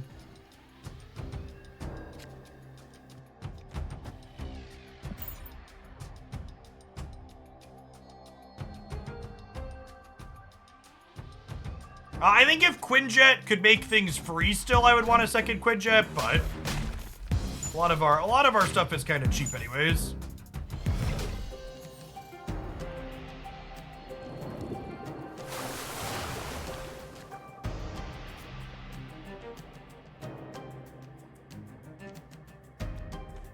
Oh gosh, we might not get a card's next turn either. That's awkward. Oh, you know what? This is messed up. Because this could be cloning vats, I should have played collector here. Right, we didn't get punished, but it's worth noting that I messed up.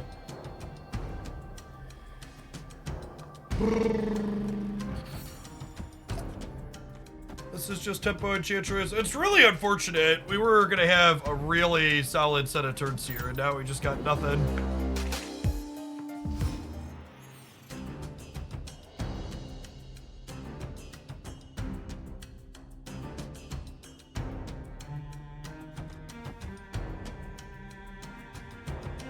Am I playing a rock here because it triggers the collectors? I think I am.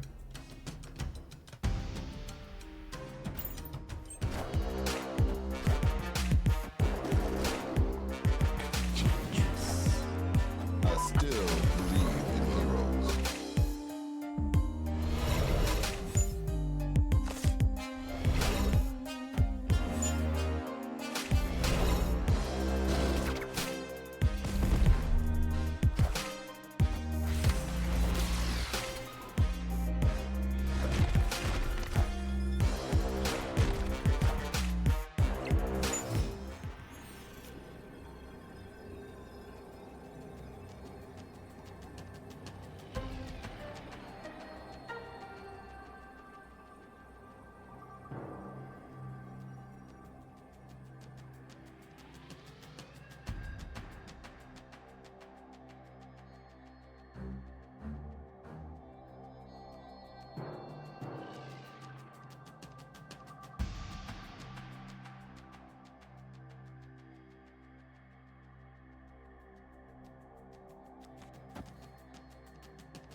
They have another Darkhawk.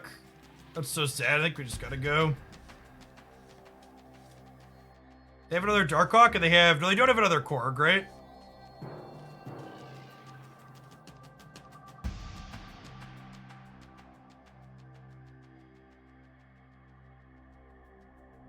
They have Rock Slide. I mean, they can't Rock Slide and Darkhawk yet.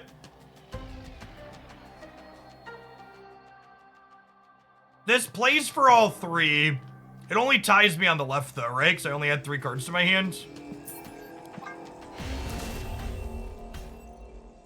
Escaped. I think Barrage is great. Double Lemuria is just so backbreaking. No reason to spew an extra cube here. I should have retreated later. That's fine. They were probably staying. Almost ran the whole timer.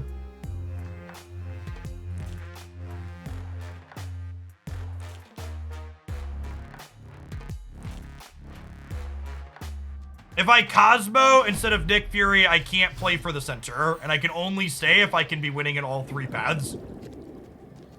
Because I'm going to lose wherever they play their second Darkhawk at.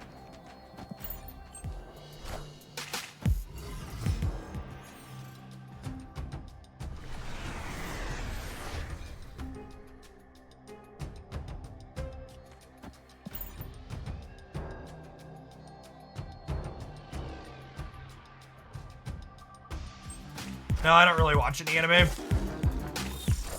Is Mirage more of a late turn play in collector decks? No, she's a card you play on curve quite frequently.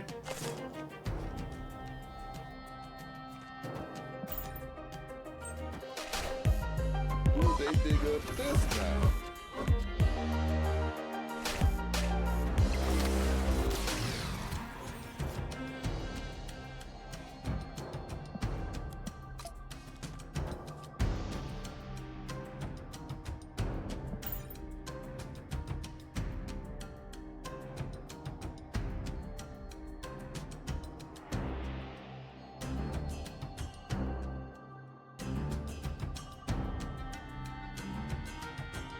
We playing Living Tribunal?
Okay, so they played their hawk out already, meaning the quantum realm isn't free for them.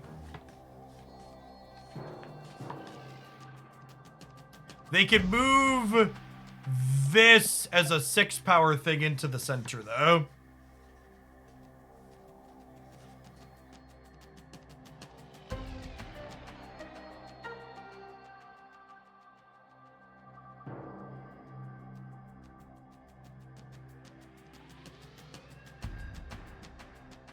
Lad can go right to win. Yeah, that's true. It says 14, 30. This puts me 10 everywhere. There's no way that wins, right?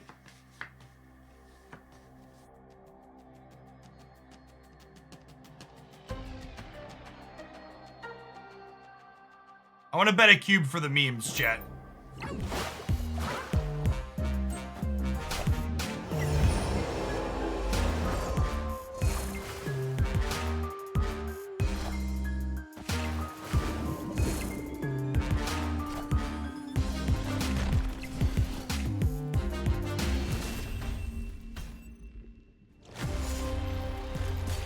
Gosh, we were so close. We were so close.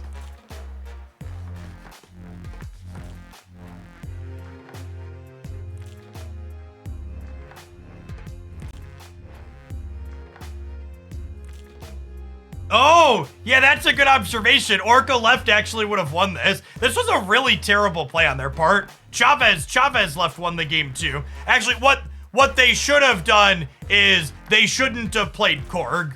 If they were going to make a bunch of Atlantises, they should have left only Jeff in the middle. They didn't need the 2 more points on the right.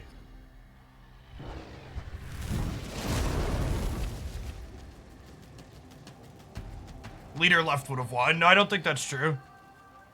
Leader mid. Maybe? I don't know. No, I don't think so.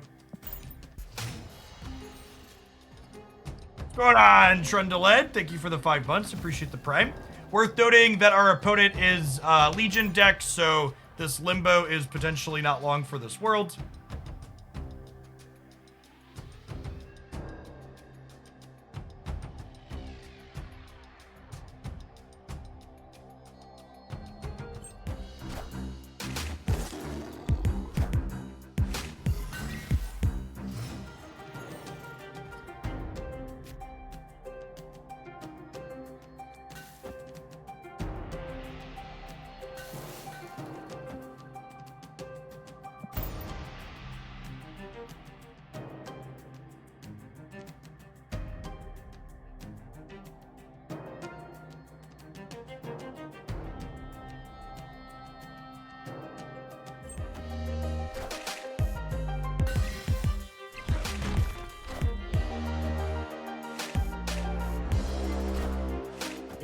They definitely have Shang. Their last 2 cards are likely Shang and Lizard.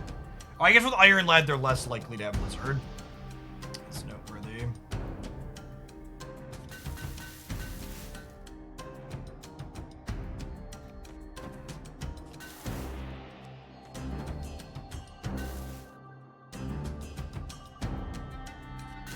If I Cosmo Nidvaler, they can't get rid of Limbo, and then I can leverage my Nick Fury.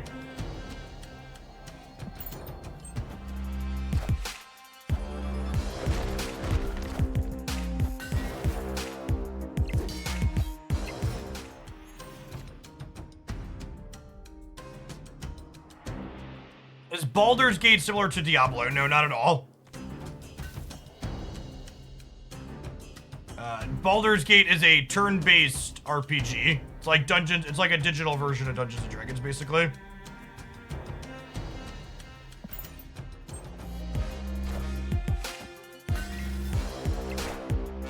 Squad still a little light.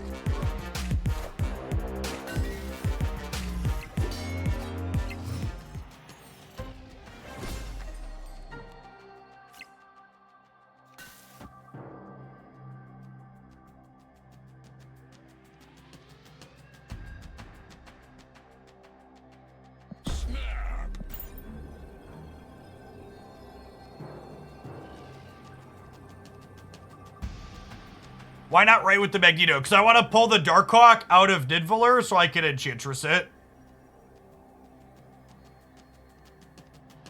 Nick's giving us a lot of leaders today, yeah.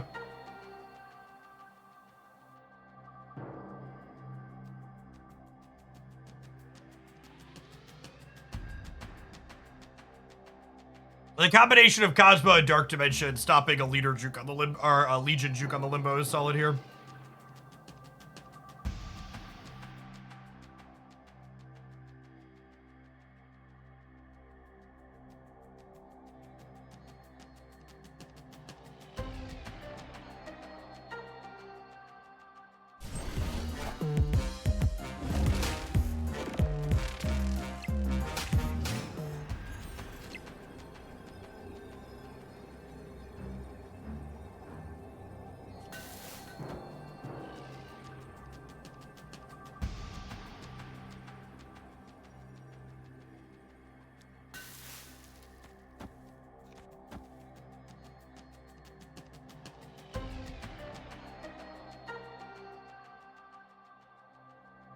If they Shang here, we're at 12 and they're at 10.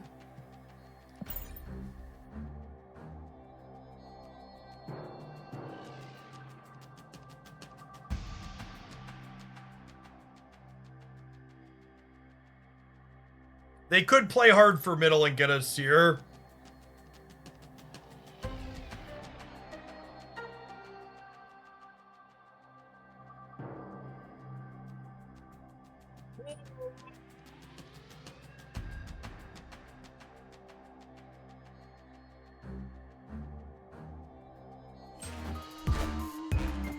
Yeah, probably being sniped.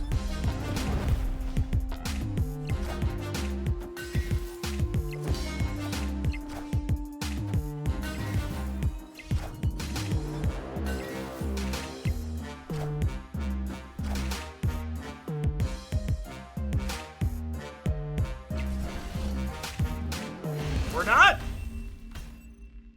Victory.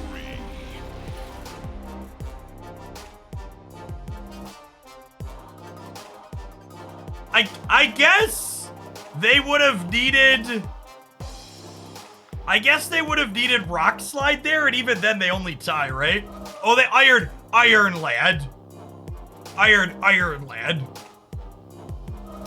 They needed Iron Lad and Enchantress, or Iron Lad. Rock Slide's already. They needed Iron Lad and Enchantress to beat us middle.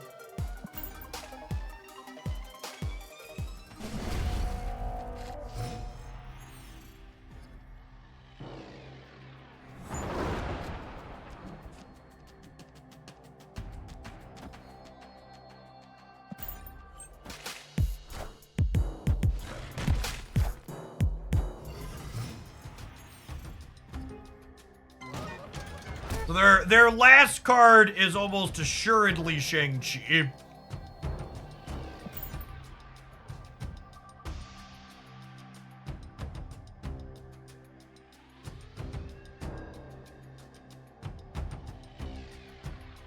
How do you decide between Kitty and Quinjet on one? Based on the context of the rest of my hand.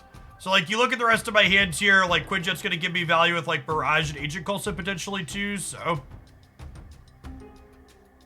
We jam that to start. Is my line of thinking.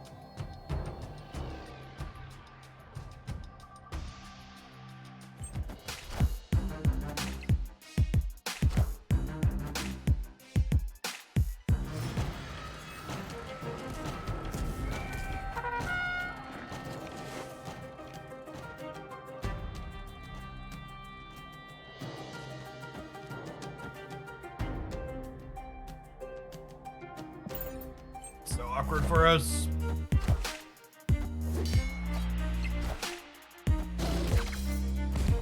Just didn't really have a better play.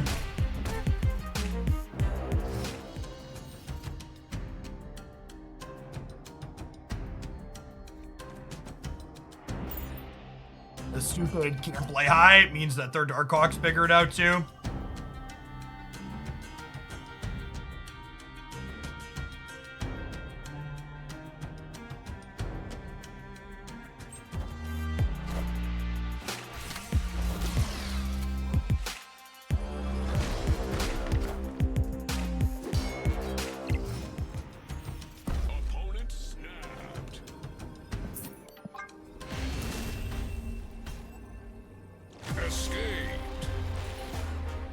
The kitty nerf opens up gameplay options more because you're not punished as much for not playing her. Yes. Yeah, the downside of not playing kitty out in a given turn is low.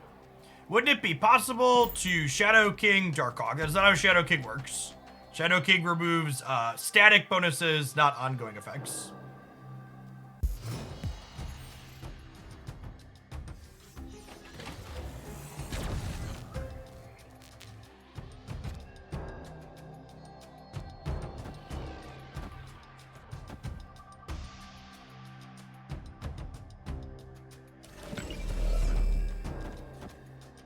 I have priority here on the coin flip, so I'm just gonna Cosmo middle and try and catch a rock slide or something.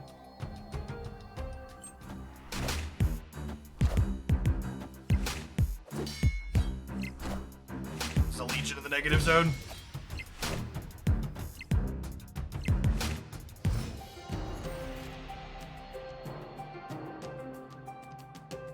Our match of Marvel Snap is officially Twitter.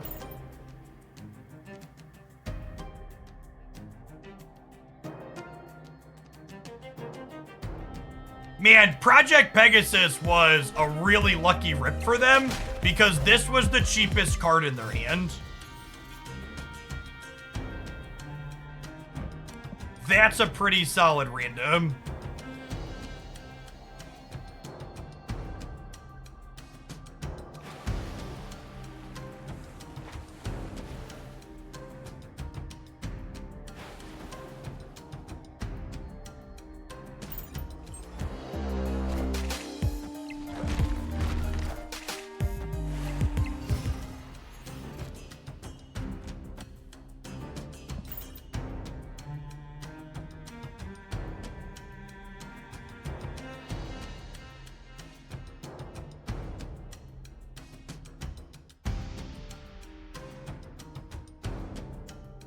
Namor rises above the negativity. Yep.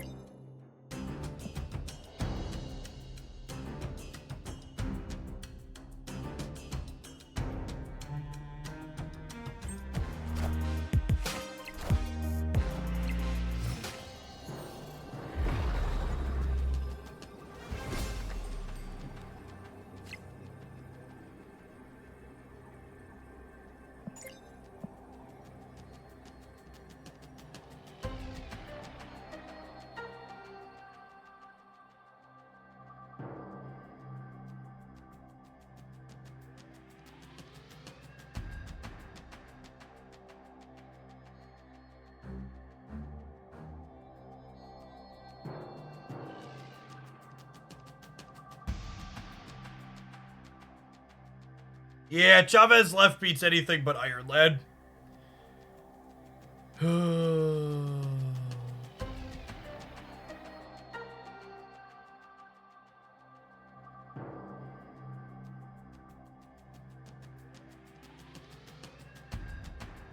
They have to have drawn Luke Cage this turn, though. But they're 75% to have Iron Lad, and then they're 25%. They're 25% on top of that to have something else.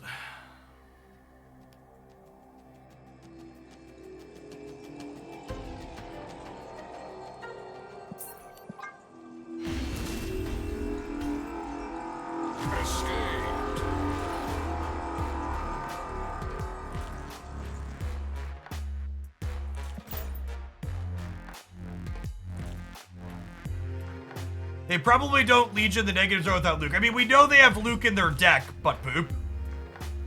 It's on their deck tracker. We leached them, right? It's like if it was in their hand, they don't have it.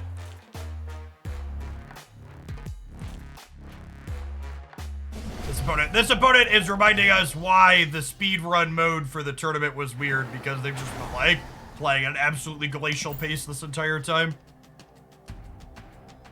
Alright, gotta win 2 in a row.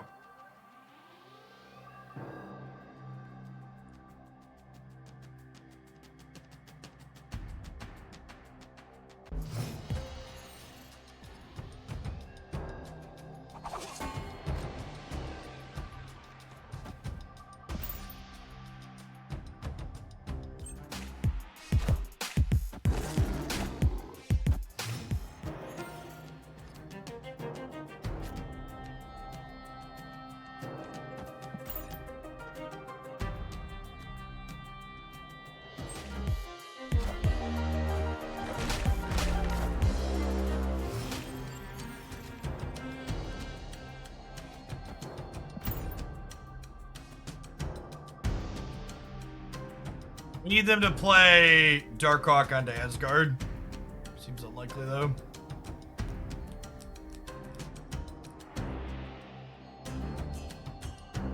Any chance of doing deck submission for the OTA? We just don't know when the OTA is coming, so I don't want to take deck submissions and then not, and like be committed to doing deck submissions before. I like need to cut them off when the OTA hits.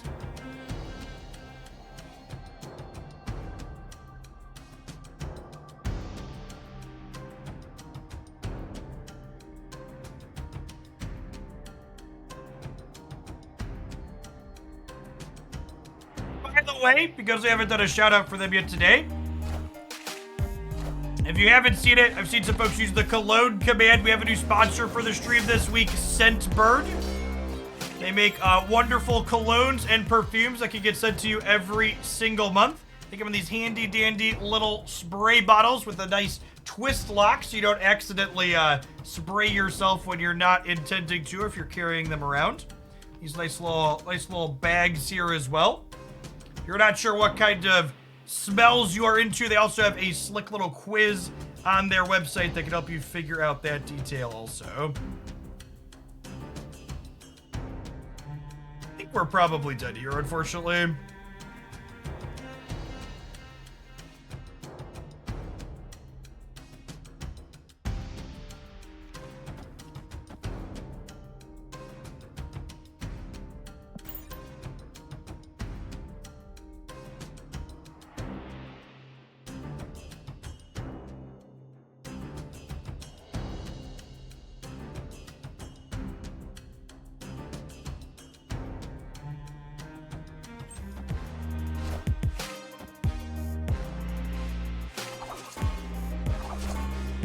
I still believe in heroes.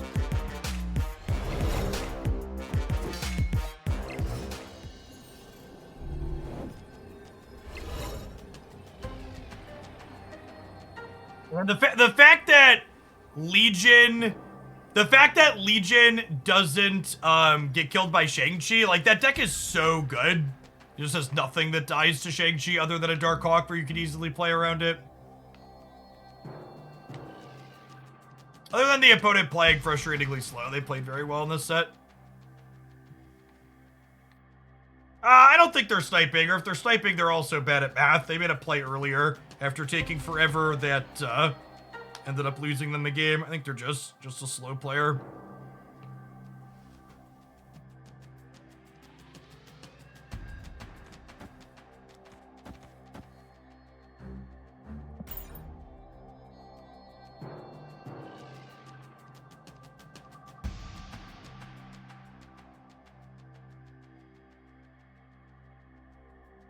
Non-zero chance though. They have run down the clock at like literally every single round that we've played.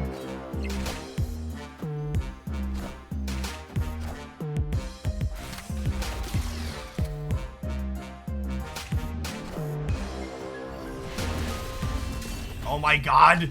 It even came down. God, our luck's just been so fucking rancid today.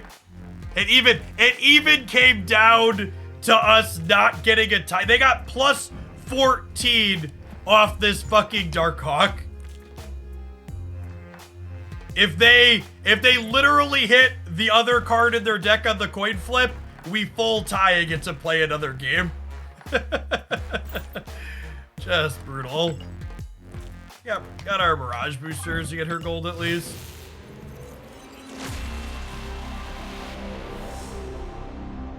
Shiny logo.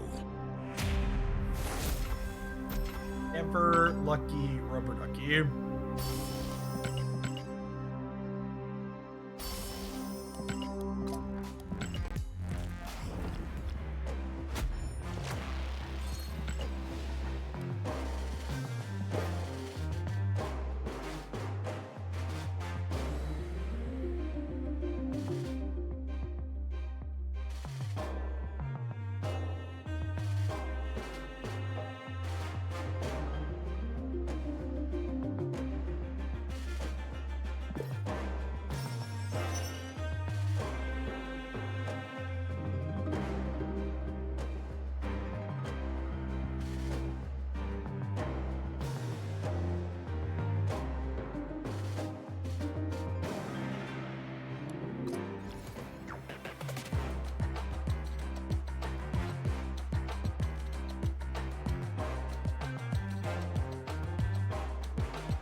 Is my bot dead?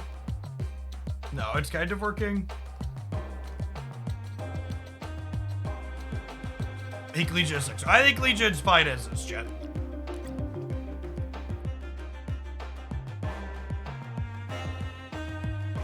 Oh, is Twitch just having troubles? Twitch isn't loading for me.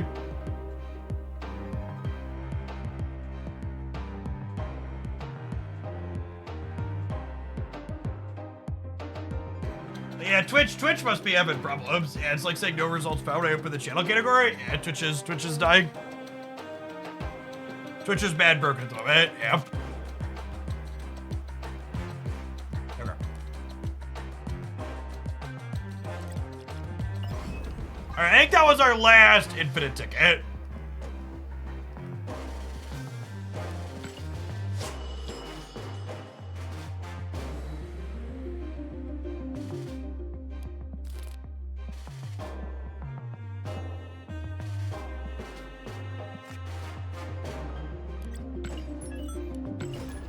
A little bit of this. This has good metrics. I've been meaning to poke at it.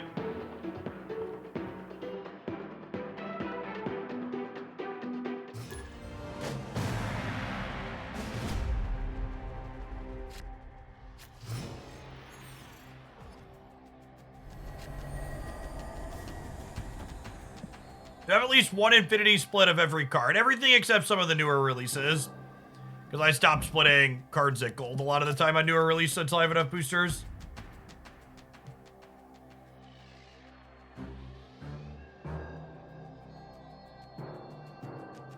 Hoping for bad decks. I mean, there's just like with being an OTA purgatory, like anything I record content with today, like I probably can't. I guess it depends on how hard the OTA goes.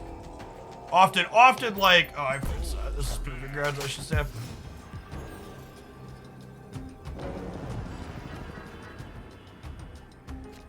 I'm playing Infinite Conquest, so my brain's in Infinite Conquest mode.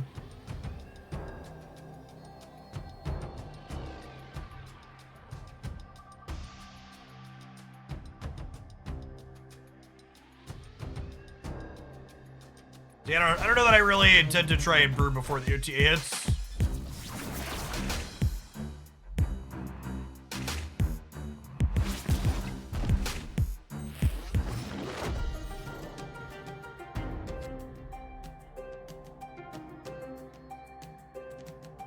Well, I guess we soak it and we play it for Baxter building.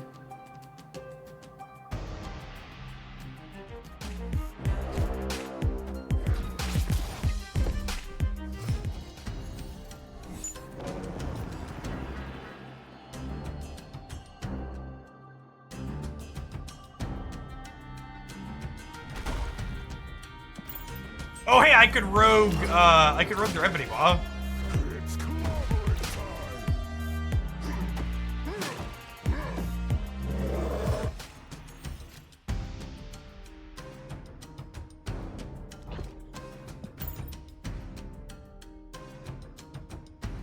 Scarlet Witch and their Shuri deck. It's just good tech for against people doing limbo stuff.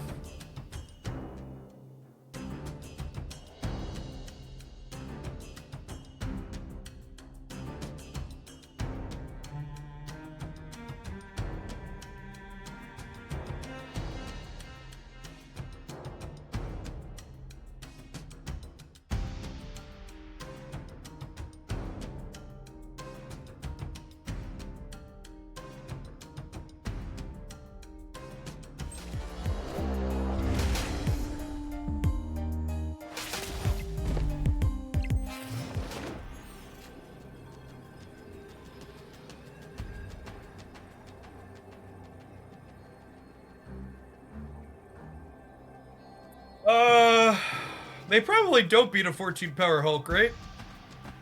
Even if they slam 18 here.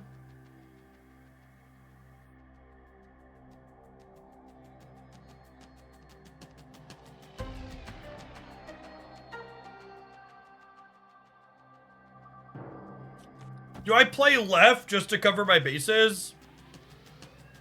In case they She-Hulk and Taskmaster middle, that I can win left and right? Wait, would I win left and right? I actually don't know. Victory. Oh my god, my opponent is sweating in the proving grounds. Take your silver ticket and leave.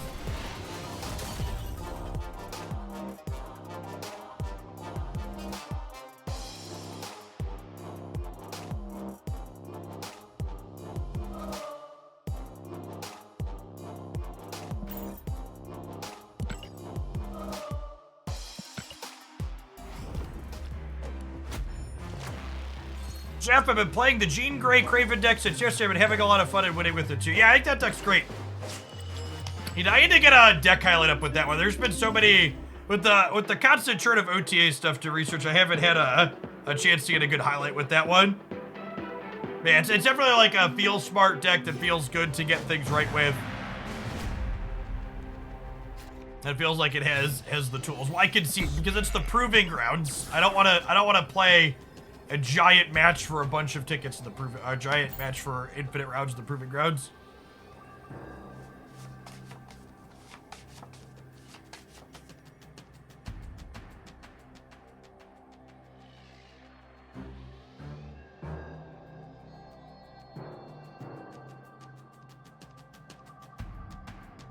Yeah, I hope Rhino's on the list of cards to get buffed. I think 3-5 might be a little much. Cerebro 4 would love a 3-4 Rhino.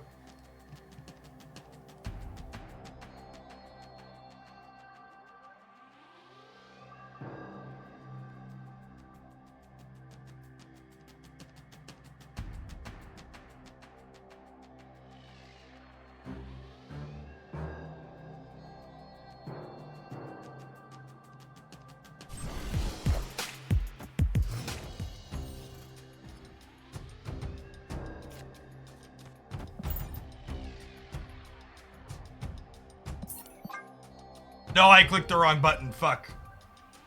I wanted to leave. Oh god, I've wasted so much time. Please let me change my retreat later to a retreat. I misclick this way too frequently.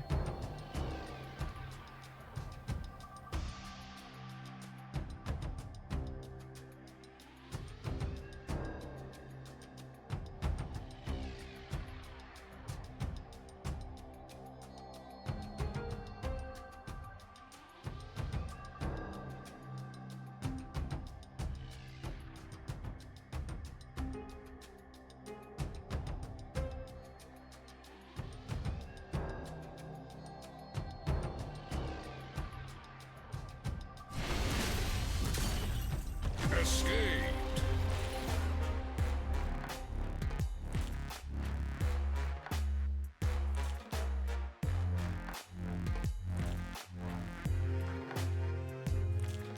It blew them up. Were they DC'd?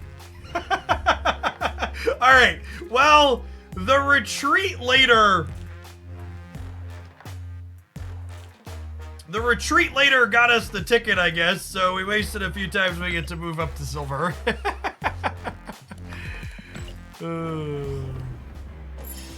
Very, very calculated.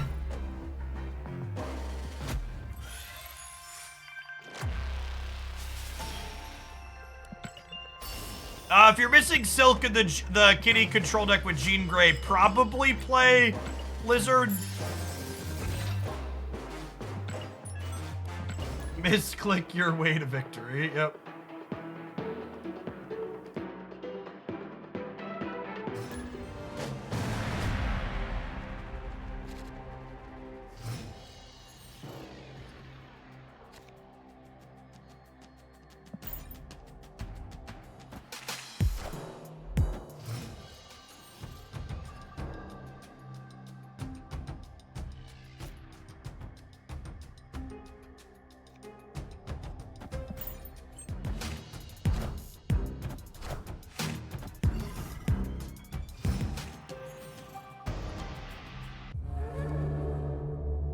I am ego, and this is my domain.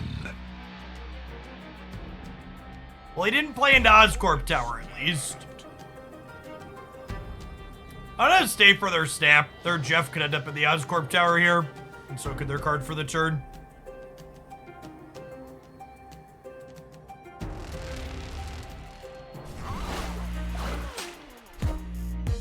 Wow, they won both coin flips. Lucker.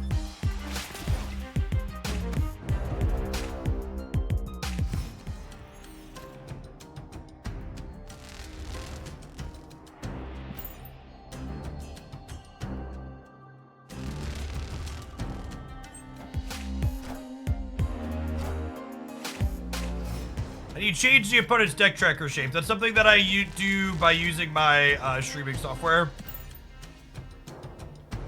it's very similar to how the actual snap overlay looks different for what you see. I'm still looking at the same thing you do. I just cut it up on the overlay.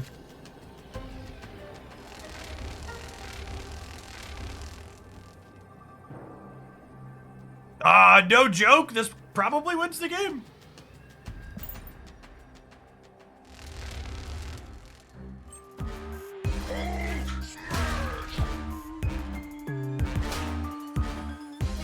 Rip.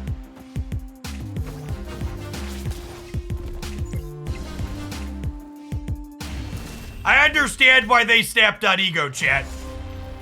They have 7 cards in their hand, and ego randomly chose the Hulk 1 and 7, and then it randomly won the 50-50 on which location it was going into. It's wild. Oh, that's true. They're probably 2 and 7 with the Moon Girl. Fair.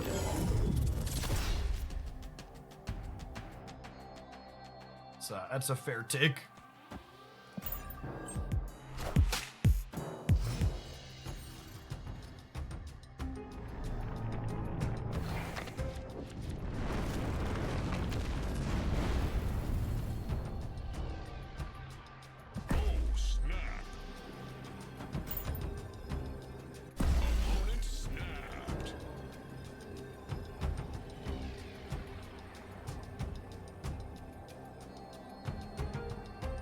There's a good chance they're playing the build with magic that can wipe out Nexus, so we won't necessarily want to play everything for there. Echo does not have text against us, other than Luke Cage. Ah, yes, Lamentus into Hell's Kitchen, perfect. That's the both of you have Hulk Snap, yeah.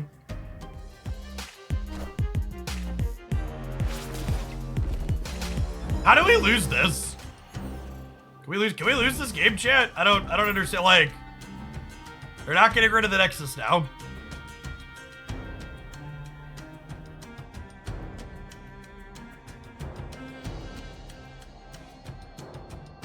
We get to Abomination plus Soak next turn.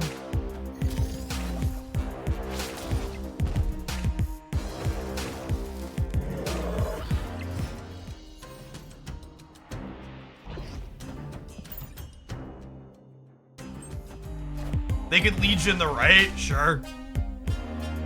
That's a good shout.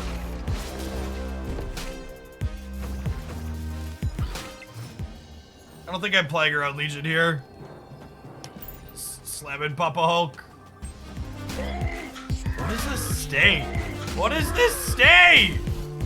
Out! They didn't even beat me if I passed there, right?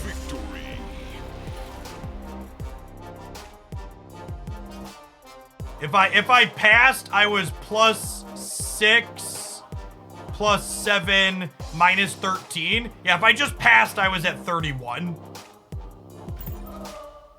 Never retreated a day in their life, yep.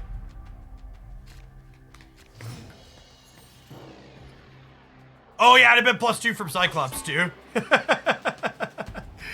Thanks.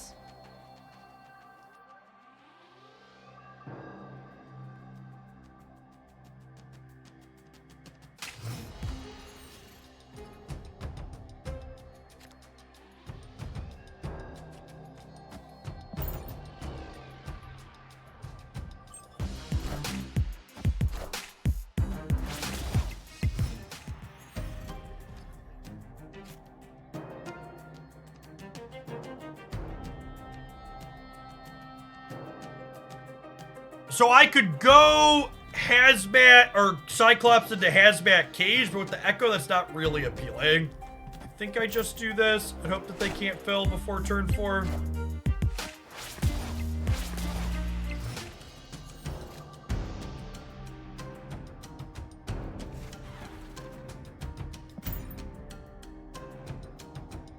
If they fill White Hot Room before us, we probably gotta go.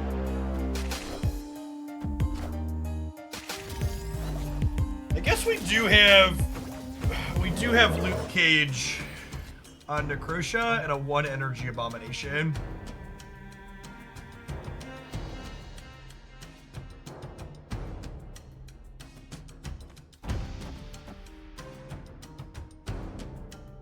Actually staying here? I think we're actually staying here.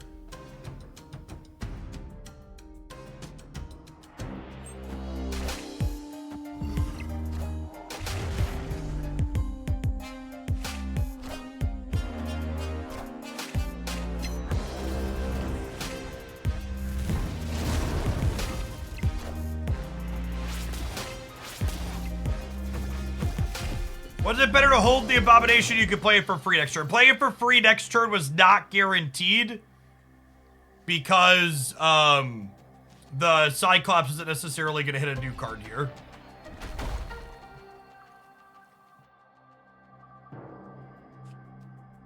I probably just can't contest. I probably just can't contest their Sunspot path with the White Hot Room, right?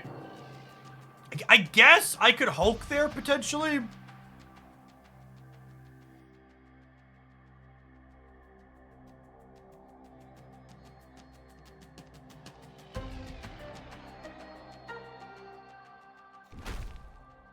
I could play this here, and then have the option to slam Hulk on the left next turn.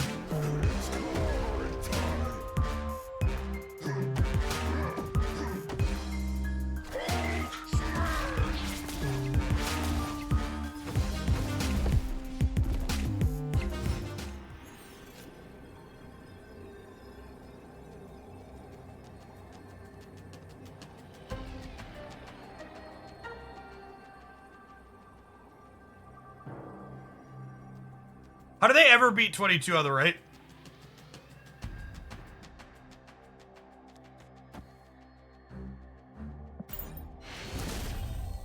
They don't. Okay. Victory. Taskmaster? Taskmaster is only 17, right? They need a surprise Shang-Chi. I don't think I expect Shang-Chi to be in their deck. Their last card is likely Chavez. Could be something else, though.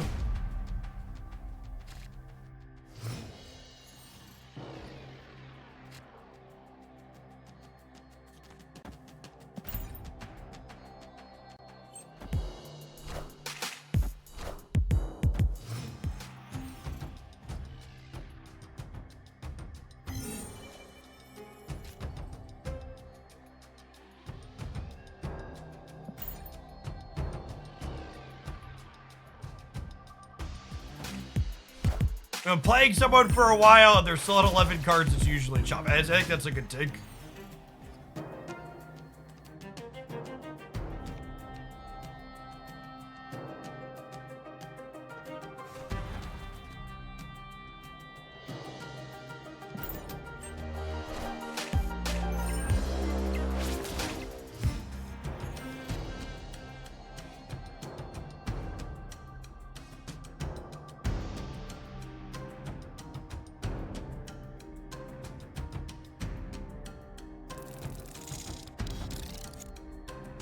We just do this to make Abomination cheaper for next turn.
Yeah, with the patch. Yeah, sorry, I don't know. I always forget to update the patch command sometimes.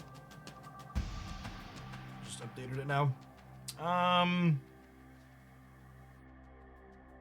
Playing Hazmat this turn is better if we draw Hulk next turn. It's worse if we draw She-Hulk. It's only marginally worse if I draw She-Hulk, right?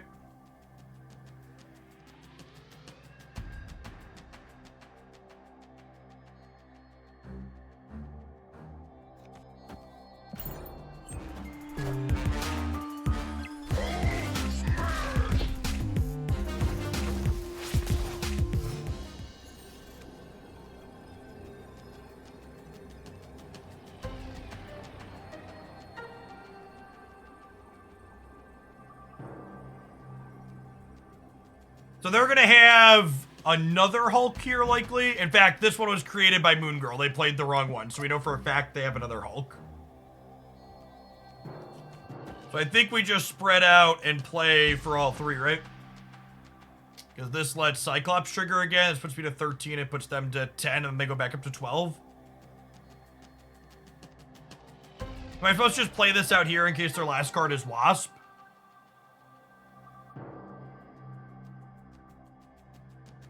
Yeah, the Hulk gets +2, but Cyclops triggers.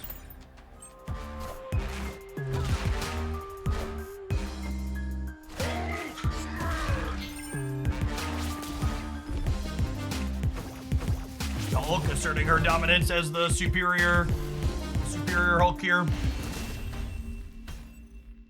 Victory.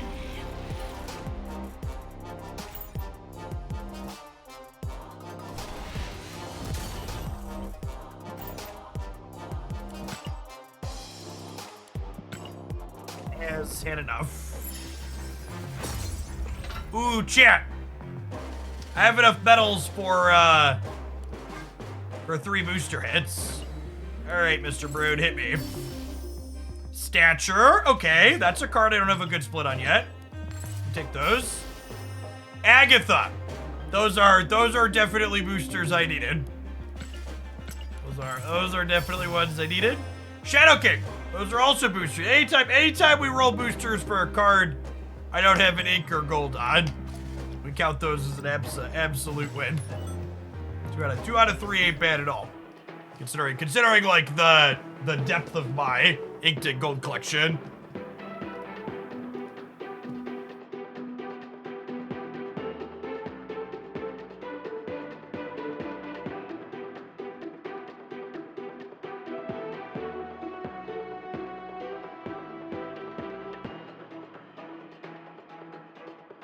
So on Discord made the suggestion that anytime you get random boosters like that, Agatha should never be in there. That would probably be a fine quality of life improvement.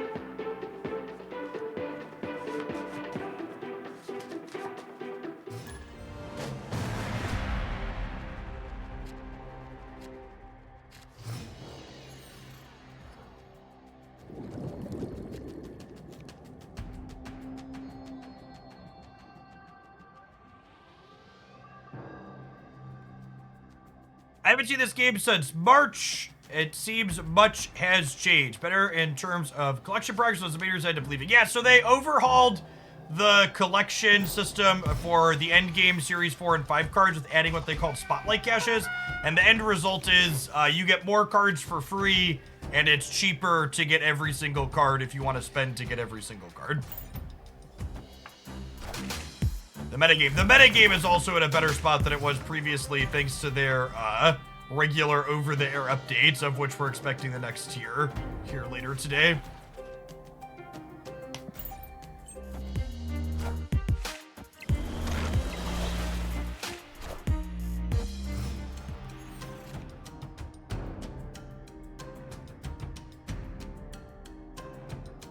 Passing here.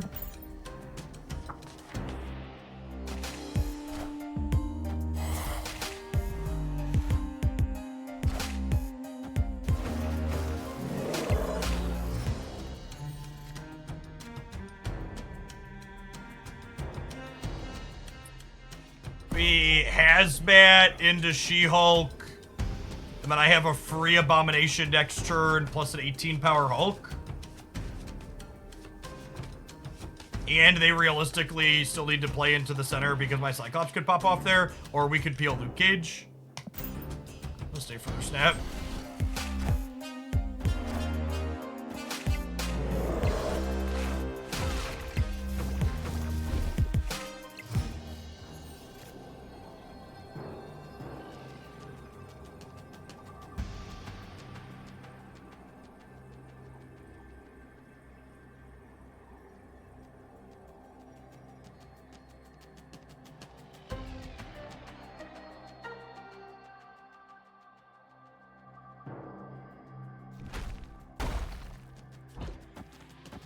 What do we think of this? So that way we tie the middle if they don't play for there.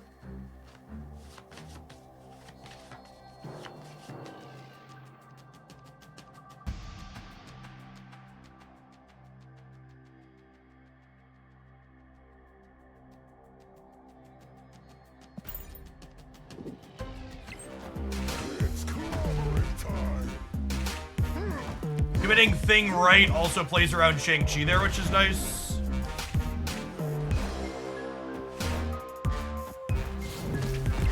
God, chat, we read them like a book.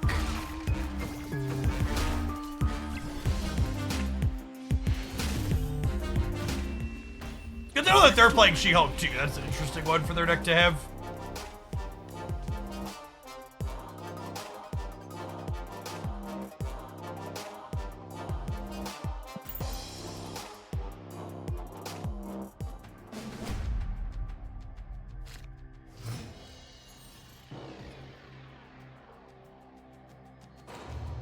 Great shit. It's time to be like Elsa and let it flow. The extra energy never bothered us anyways.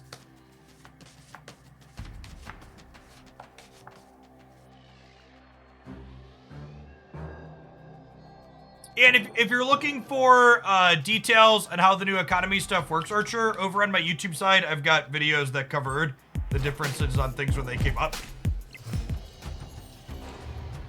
As always, feel free to ask specific questions in chat if you have any. Breaking news. They're an Infinite deck too. Opponent is cooking.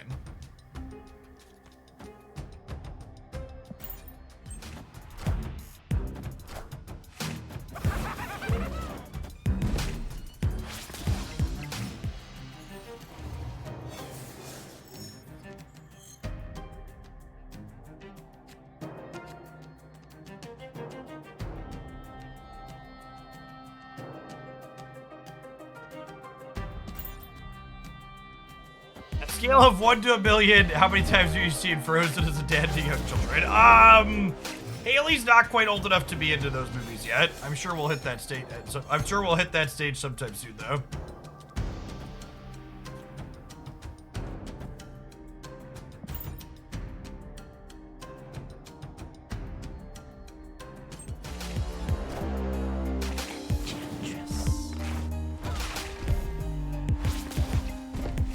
You were right that they're gonna batch the 50-50s. Yeah, I always assumed that would be the case.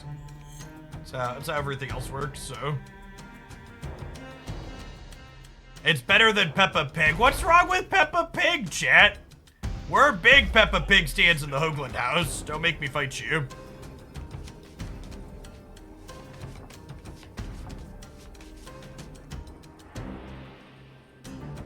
If you're a parent with small children, by the way, Bluey is S tier children's content. I may or may not be guilty of letting Bluey continue to play after the child has passed out. The writing in Bluey is just like very, very good and relatable.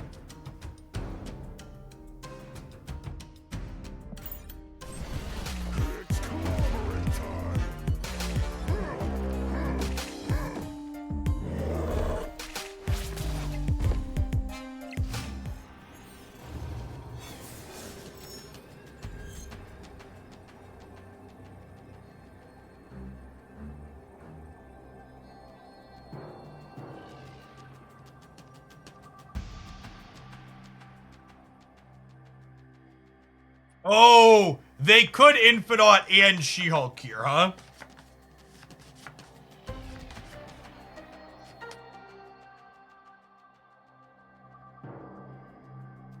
And Titania as well.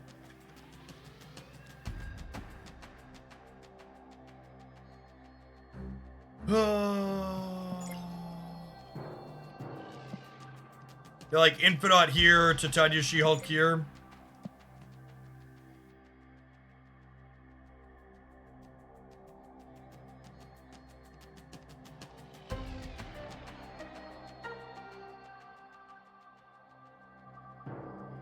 We know they have Infinite. I think I'm just supposed to leave. There's no way they're leaving. They've never retreated in their lives. Escape.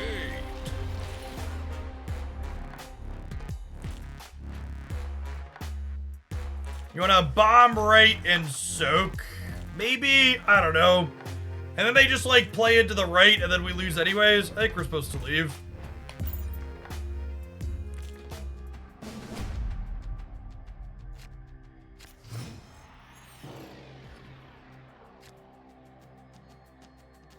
Have you seen the Bluey conspiracy theories? Listen, chat, conspiracy theories about the characters in the children's show.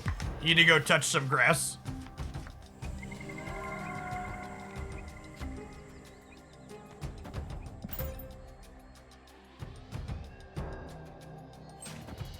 There's a penalty from Scorpion count towards Mummies. It does, yeah.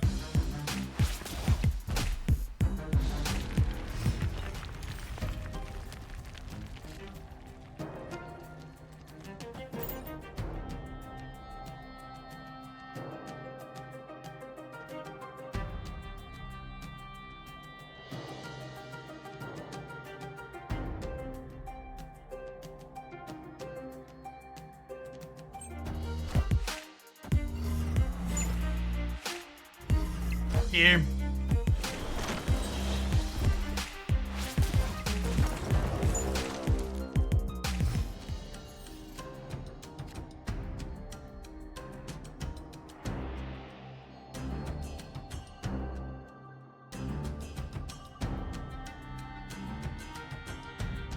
Oh, Masha and the Bear. Yeah, my oldest went through we're gonna watch Masha and the Bear every day stage at one point.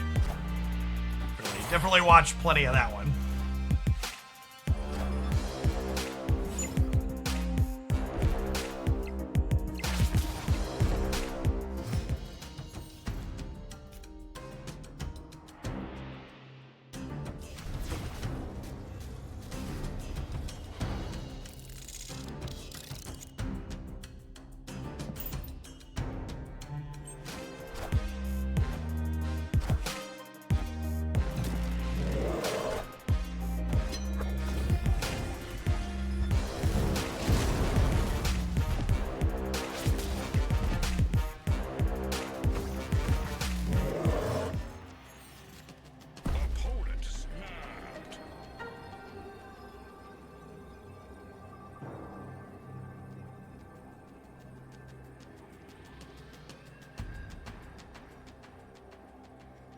This is 9 currently. If I play this soaks 4, goes to 13. It soaks 7, goes to 20 next turn. I think we could win this game.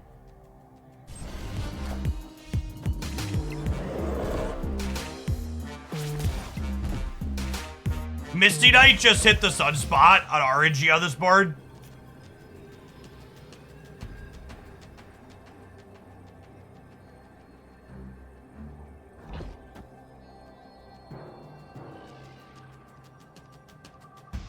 I think we're gonna beat their Infinite left.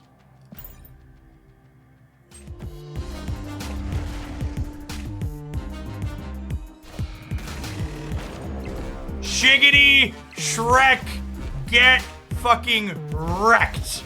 The absolute soul reads on this person in this match, chat. Let me turn their stream off real quick. Victory. Apologies.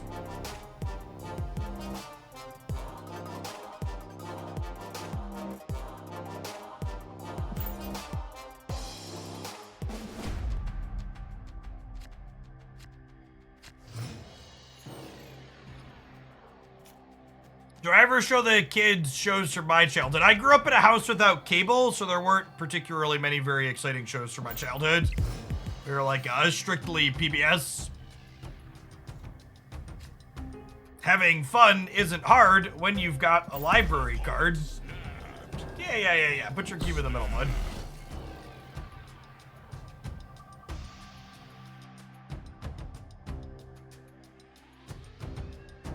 Yeah, there were some fine PBS shows, just like nothing super over the top exciting.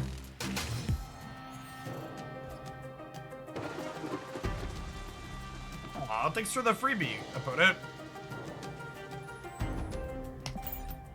Let Rogue grow here. What's going on, Zeidel? Appreciate the quarter of a year.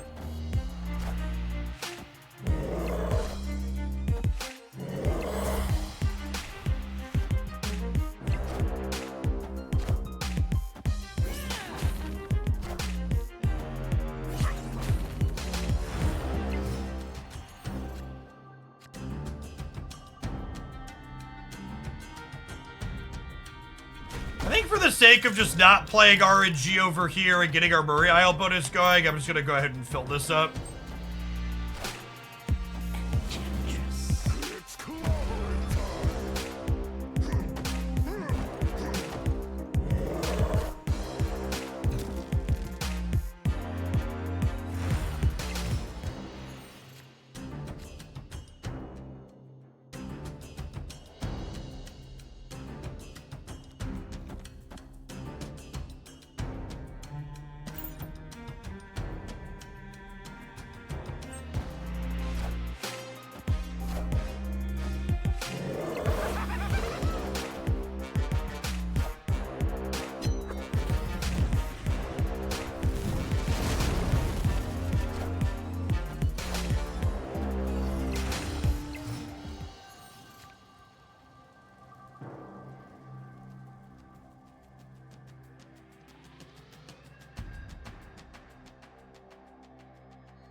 Why did my abomination suddenly cost more? What am I missing?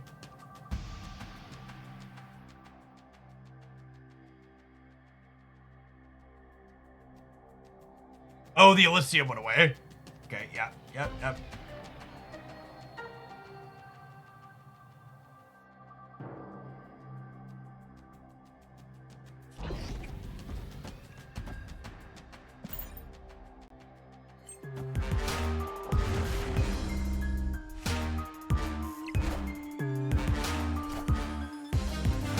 Maybe I'm just supposed to Sunspot in case we draw.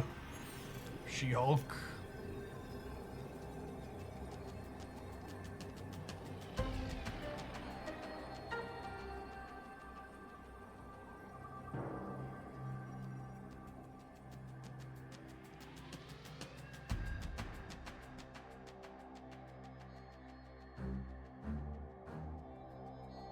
Well, you know what, Archer Bird, thank you for the sub, appreciate it. I wonder if I was supposed to Sunspot left to play around Shang-Chi there. Probably.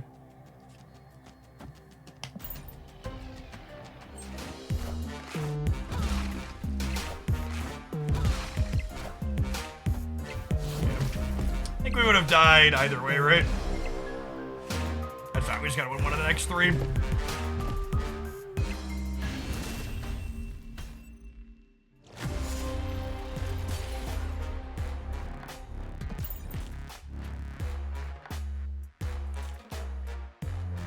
Twitch finally recovered. Can I load channel categories again? Looking like it.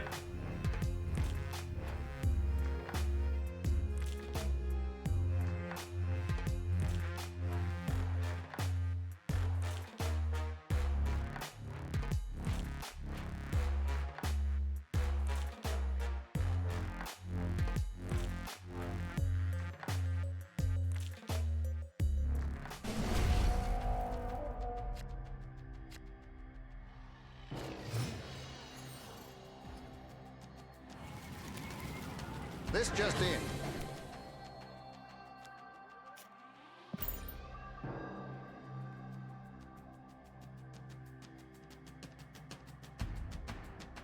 Oh yeah, you mentioned you are newer to the game. The card High Evolutionary adds text to the 7 base cards that normally don't have text boxes. That's why they have this glow around them.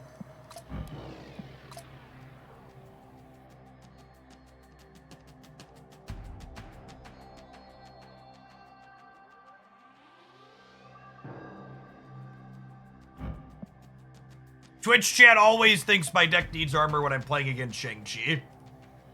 It's gonna be okay, I promise.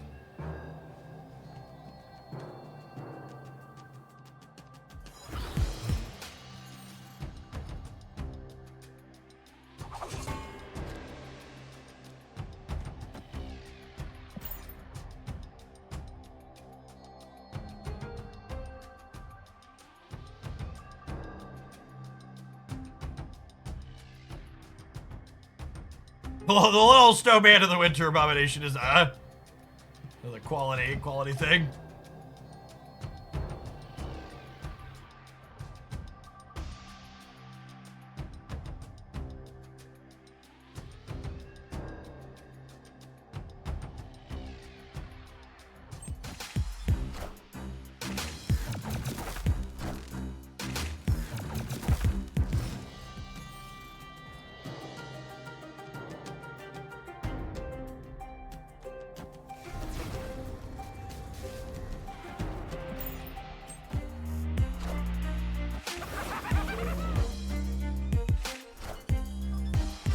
Sure.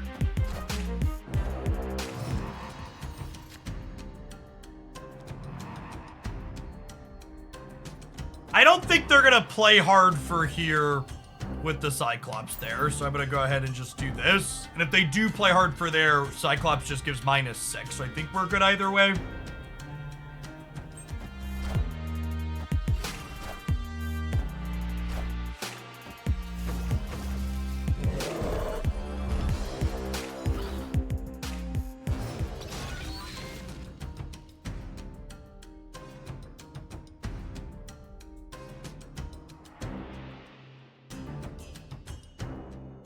So I think I wait on the hazmat so they don't know it's coming, because playing this makes She-Hulk more expensive and it shrinks the sunspot, and playing this only makes it one better than just playing Wasp out.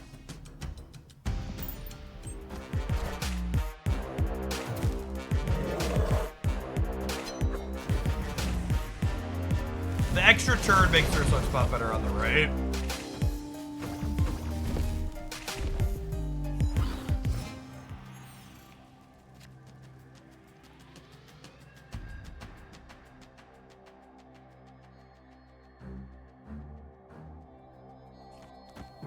Do I just do this now?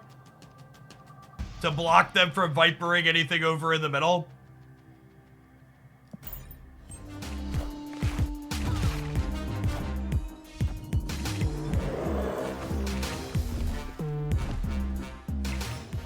This also makes the abomination free. So now I can play both of these on the right and still trigger Cyclops here this turn, meaning they have to soak at least 4 over here to win the game. Or to win this lane, I should say. And Shang doesn't even get us in the middle because they're so far negative with the Hood and the Ninja.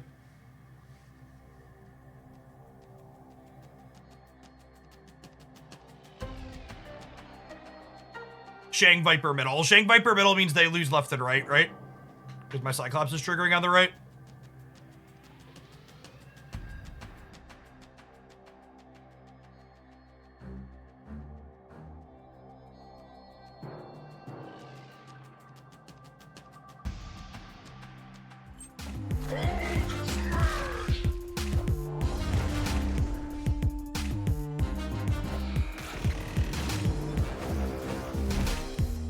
When your Infinaut's a little bit too little.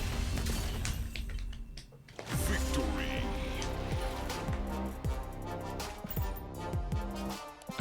Hi Evo is a lot like Thanos in that he just opens up this entire range of other strategies that you can be executing. Just like a lot of decks that play him just aren't playable without him, right?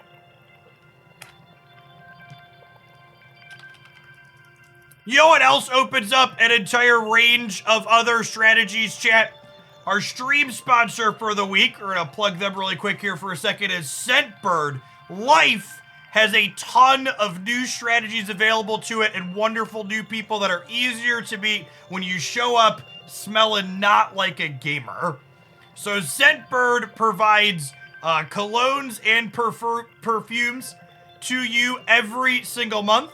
They come in one of these lovely handy little spray bottles here. They sent me a few of these wonderful smells as part of the spot. Oh, the spray. You can see the spray on camera. Look at that. Look at that. Now my office smells significantly better for the morning. That's true. Colognes and perfumes are not an excuse to not take a shower, chat. So good bodily hygiene also goes a long way.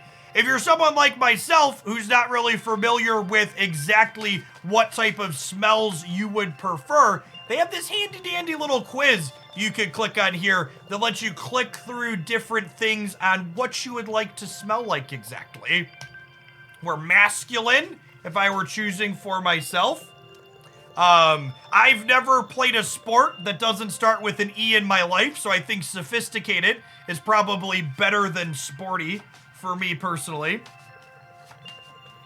My body pillow waifu never complains about my gamer smell. Dark, rich, and mysterious, chat. Do I strike you as rich and mysterious? No, of course not. I'm going to click the choose a lighter scent. And then once you click through, you can go ahead and sign up, and they'll give you a range of things to pick from. You get 55% off using code Jeff Hoagland, which gets applied through my link. And now we're going to head on into the Gold Conquest with this High Evolution Abomination deck as we move on up. Little Stun, thank you for the 5 months of Prime. I appreciate you dropping off a few of Jeffrey Bezos' dollar reduced this way again. Jordu Enoshi, thank you for the 3 years. As a gamer, I'm afraid of this ad. Listen, when the Scentbird people reached out to me about sponsoring the channel, I was like, boy golly, do I have an audience that could desperately use your product. This is one of those, what we like to call in the business as a good fit sponsorship.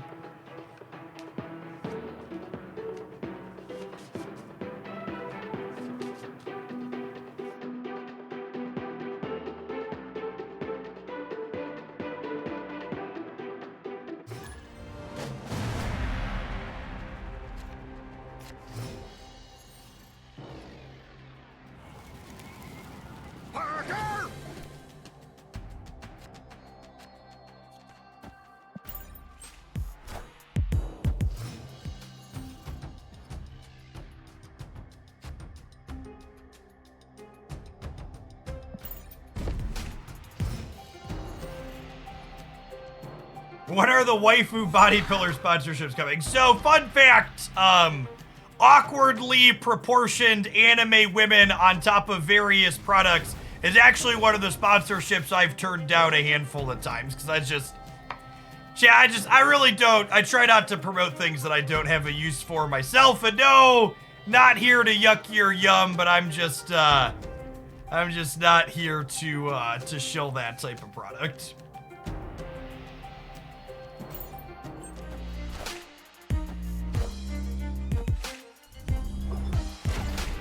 Oh my gosh, Gambit into a Raptor and discard their Hella. That's a snap.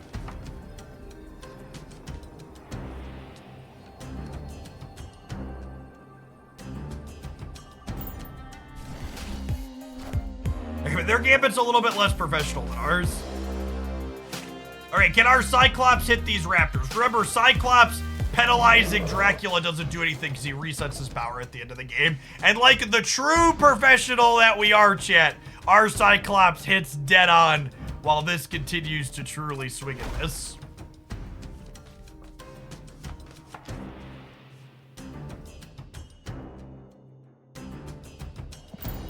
Dude, we do know that they are an Infinite gamer.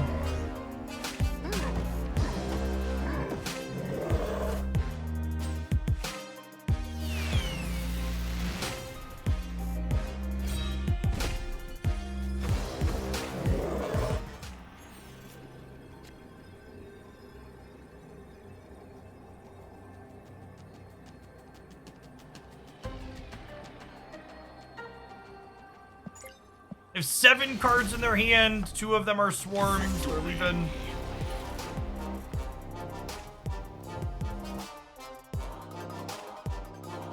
How to not suck at Snap. The number one thing you could do to get better at Snap is just learning the ins and outs of the metagame. Learning, like, what the output ranges of decks that you're playing against, etc. Thank you for the food, my son.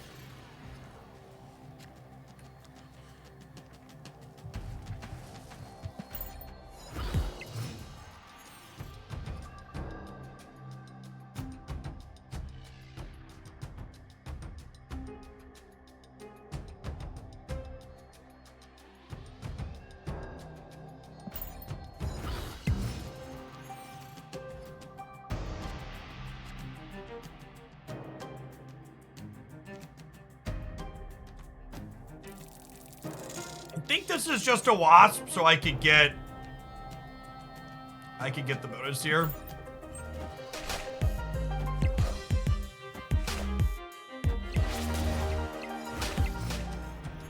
Opponent snapped.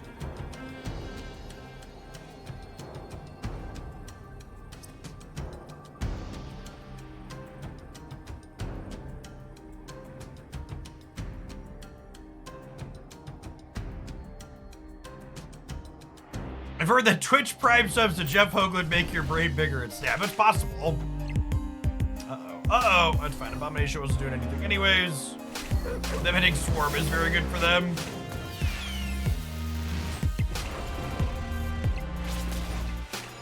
That is less good for them, chat. Less good.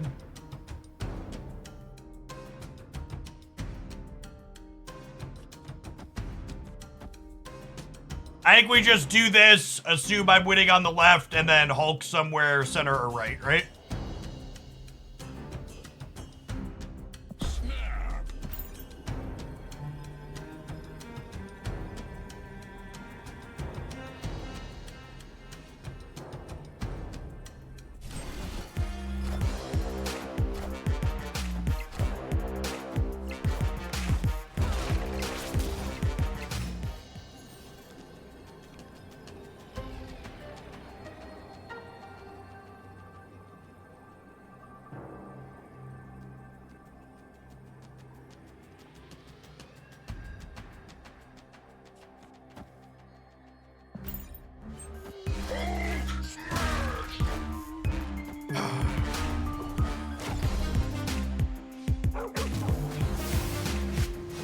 All right, RN Jesus.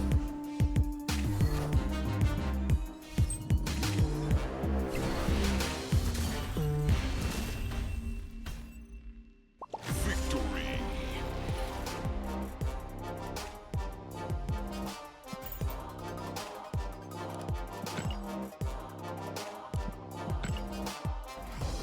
That was an invisible Moon Knight they flipped into on the right. There's a bug with Lockjaw this patch, and sometimes cards that come back out of it are invisible.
Oh,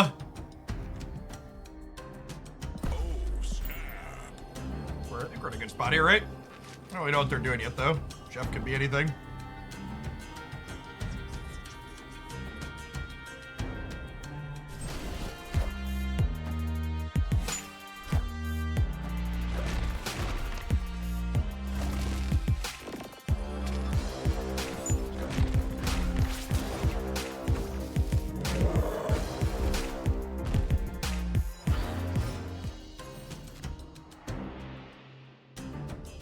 Okay, so...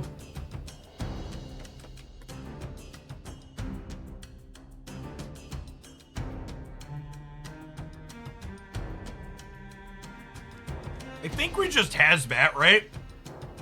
And then I can do both of these next turn.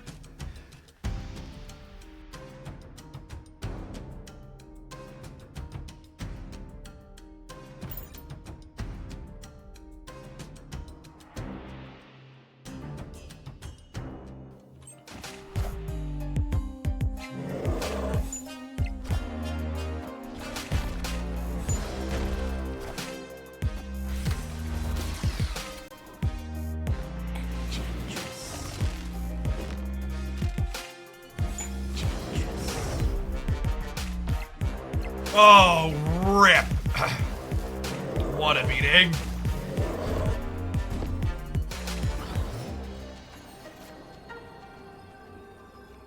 I guess there's a good chance we still win this, right? I think there's a good chance we still win this.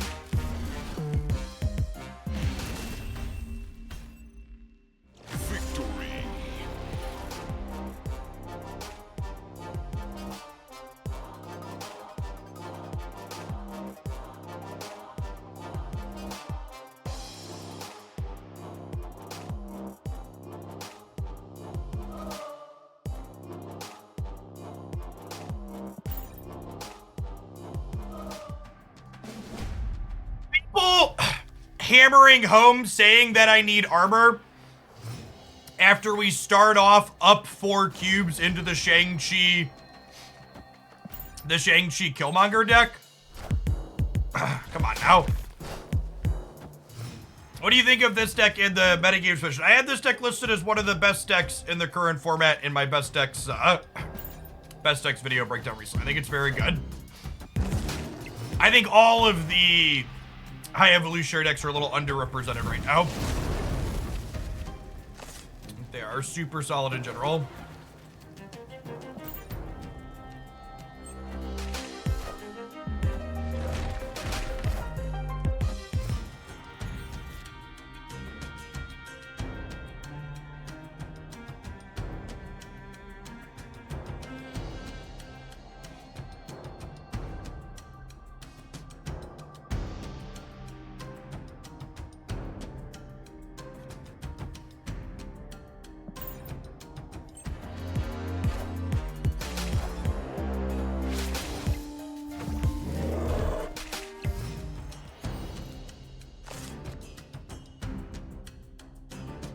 Armor's better than Rogue. Rogue's just been dead weight. It's very easy to say a given tech card is bad when you don't queue into things that that tech card is good against.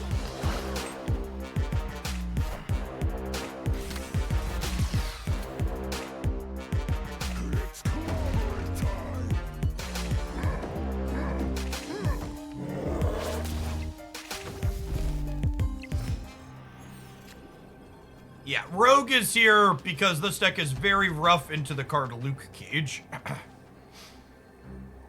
Is the TLDR.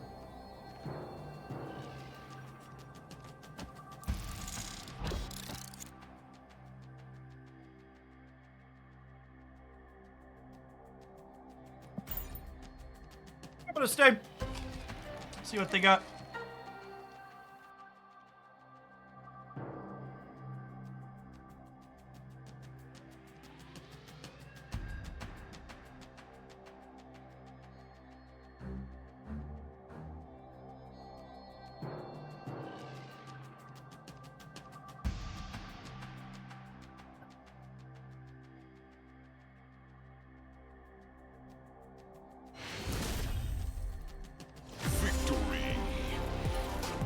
Someone asked what I'm eating. I am devouring a black bean burger with a a little bit of Swiss cheese and onions and mushrooms.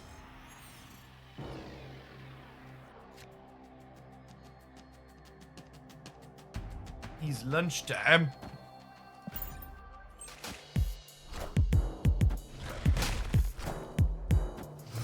I'm a vegetarian. I am a vegetarian, yes.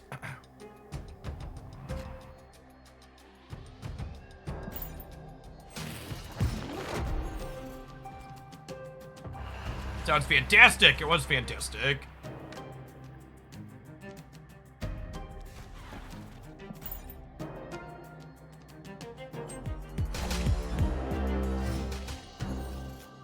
Did you blur your background during the Conquest stream because of the Pokemon merchandise? Yeah, we weren't allowed to have any branded stuff in our background other than official Marvel stuff.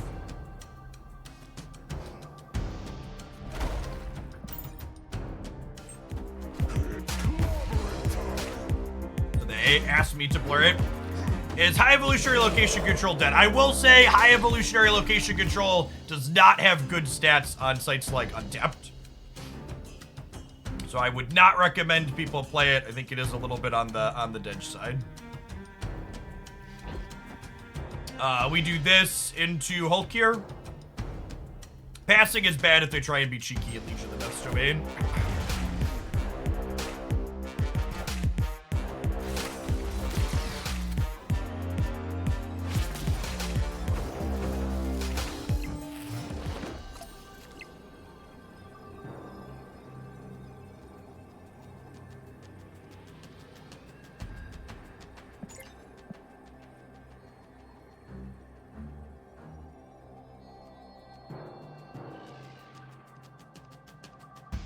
Do I win the breaker? I don't think so. I guess alongside their Darkhawk, we're beating Zabu and Jeff, right? What other cheap cards could they have?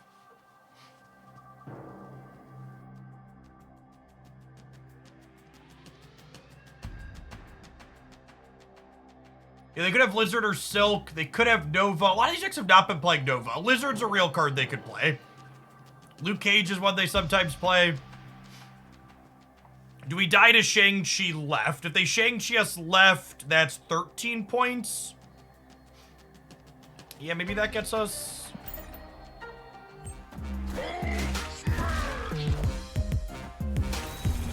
They have Doctor Doom in their deck. She-Hulk would have beaten that one. She-Hulk would have been a number of percentage points to beat it. Honestly, Doctor Doom with makes Iron Lad a lot less embarrassing in their deck. I like the inclusion of Doctor Doom if they're playing Iron Lad. I think a lot of people are playing Iron Lad in decks like the opponent, and they're playing it as pretty suboptimal. But I think if you're putting good hits in your deck for Iron Lad like Doctor Doom, Iron Lad is very reasonable aside of their archetype. But a lot of people are playing Iron Lad in that deck with just like a bunch of tech cards and no good top end like that, and I think that's pretty atrocious.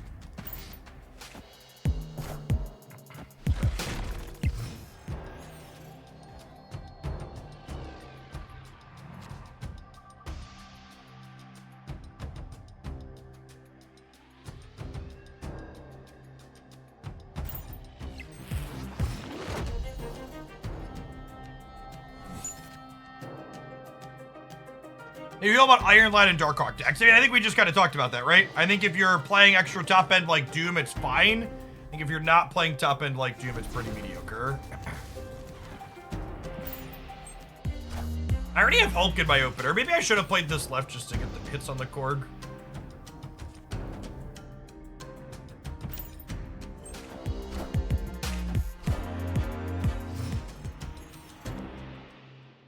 Yeah, maybe we are just supposed to snap District X here because our hand's solid. I hate that. Like a bomb left, Hulk middle.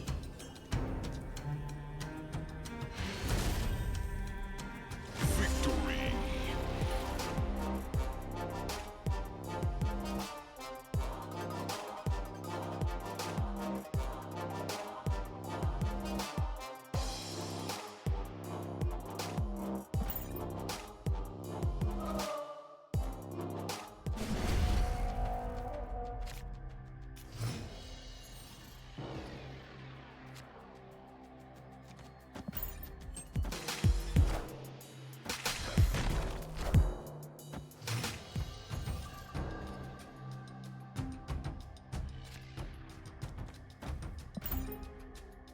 Yeah, top end and words like curve generally refer to the energy cost of the cards that are being played.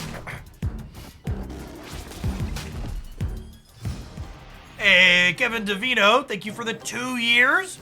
And that guy in the corner, thank you for the 6 months. Afternoon, folks.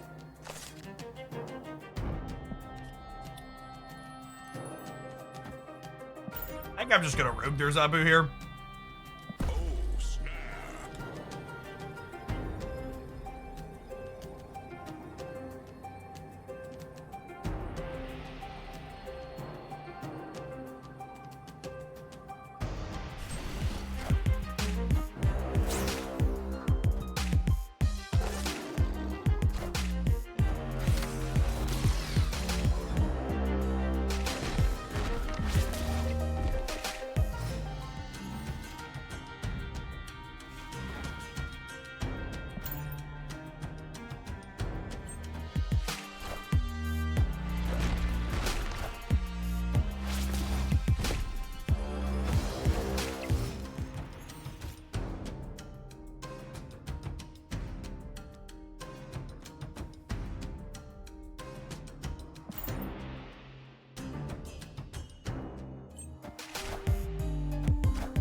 What's our Darkhawk at? Huge. 16.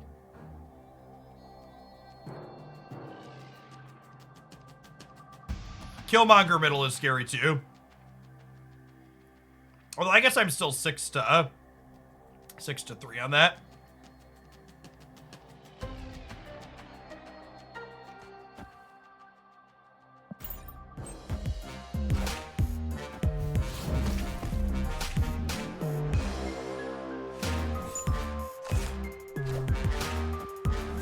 This breaker rate.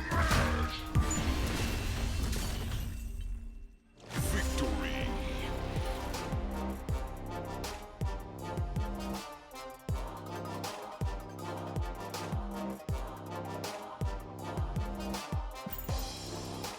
Hey, what's going on, Right Tie? Thanks for the 3/4 of a year. Afternoon. So many of our folks that joined after we started staffing here on the channel full time, we're rolling into full year subs here soon. Have a whole bunch of new mods on the channel. Over there update is still coming at some point today.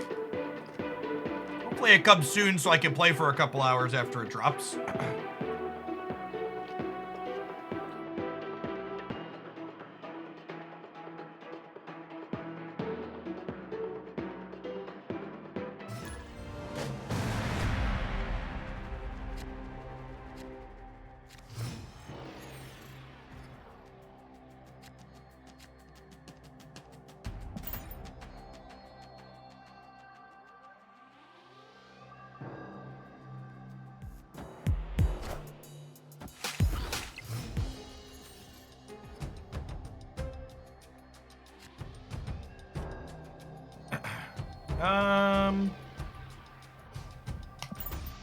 Gonna play off tempo just so we can get the Hulk big.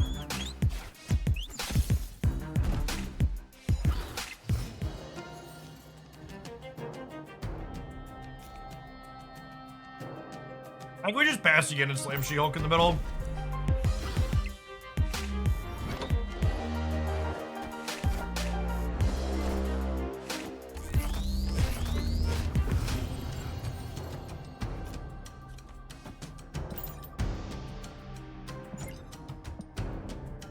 Well, I guess no one is, no one's really benefiting from Asgard here. Yondu, Sunspot, and Mr. Negative.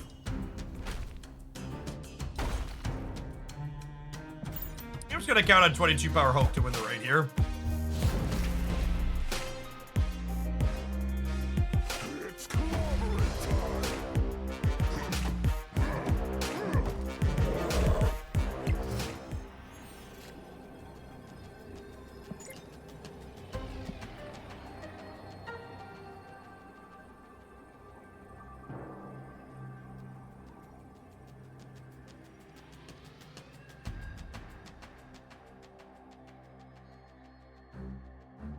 Going on road, 6 for the 7 months. Yeah, null's a real possibility. We're probably just supposed to leave here. Opponents. Yeah, no way I'm giving this boomer 4 cubes. Escaped.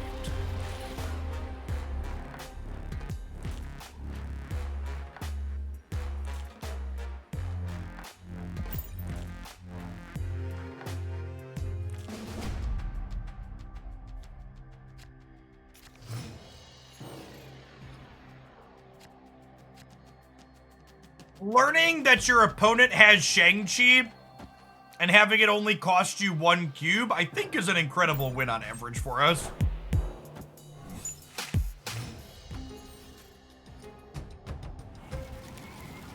Breaking news.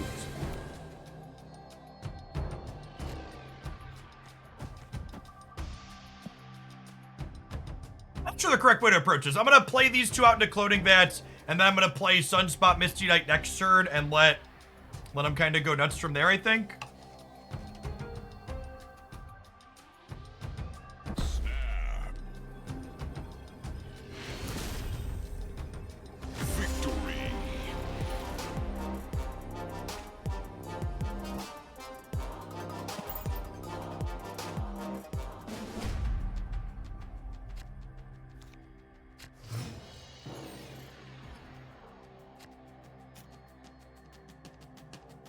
Hey, no we is McGee. Thanks for the 3rd of a year. Welcome back.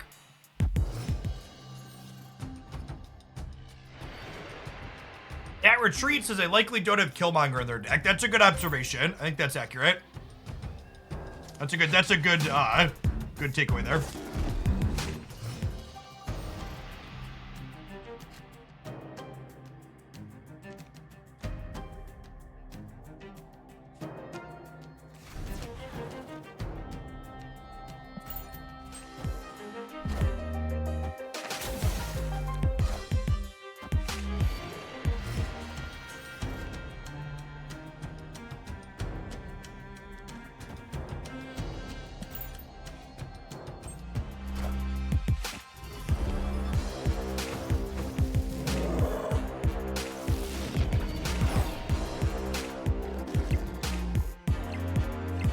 Yeah, I thought about snapping our strong start, but I just don't think we could realistically ever snap into what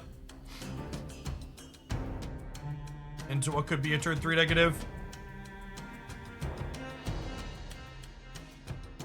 I think I just vibe for now.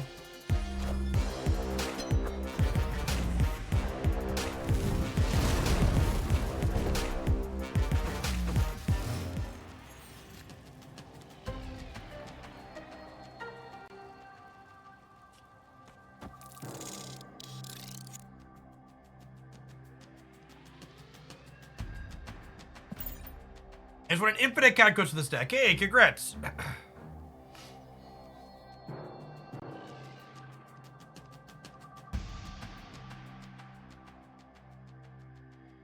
I guess soaking up into my Sunspot in a matchup with Shang-Chi and Dolls might be a mistake here.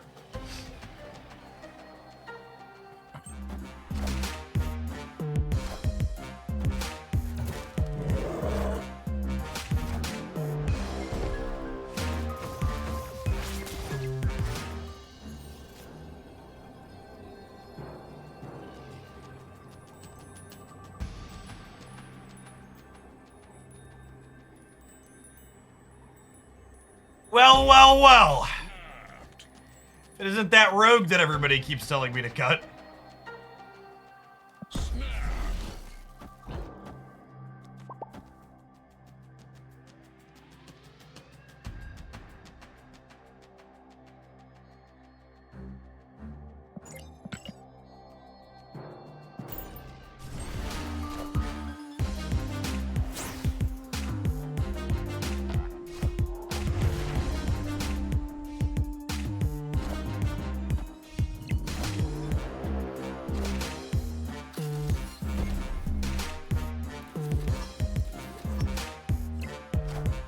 interesting. Very, very interesting.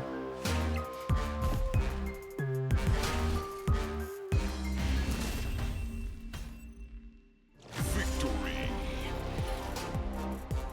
I'll get right on cutting that rogue for something else, chat. Card's very bad.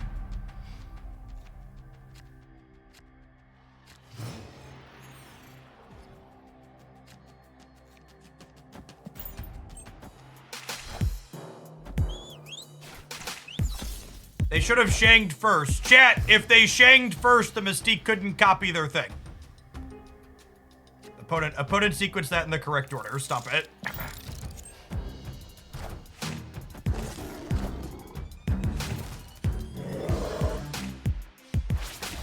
Maybe by cut they meant split her. She certainly earned it. That's fair. That could be a good take.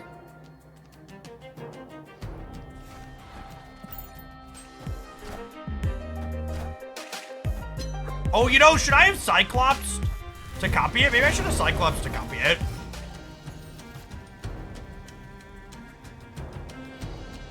Reasonable thought.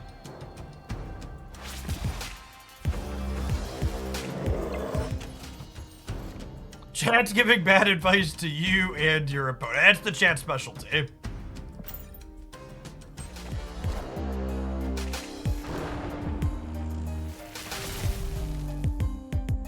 All systems go.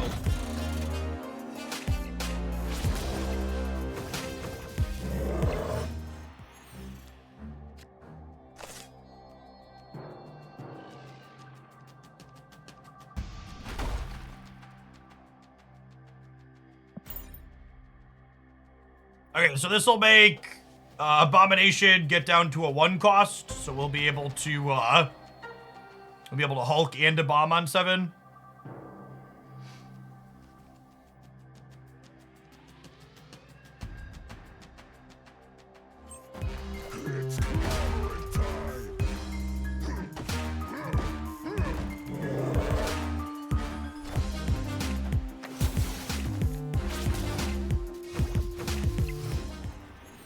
Opponent's deck list is very greedy. Agree with that assessment.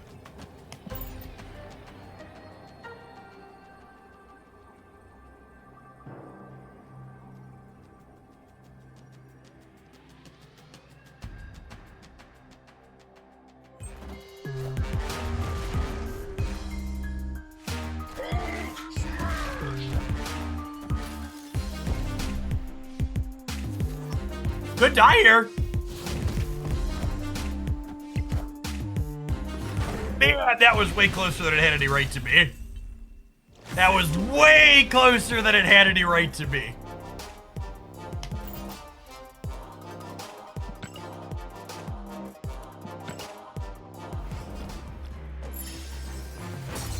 All right, we've gone from proving grounds all the way up to an infinity ticket with this deck this afternoon.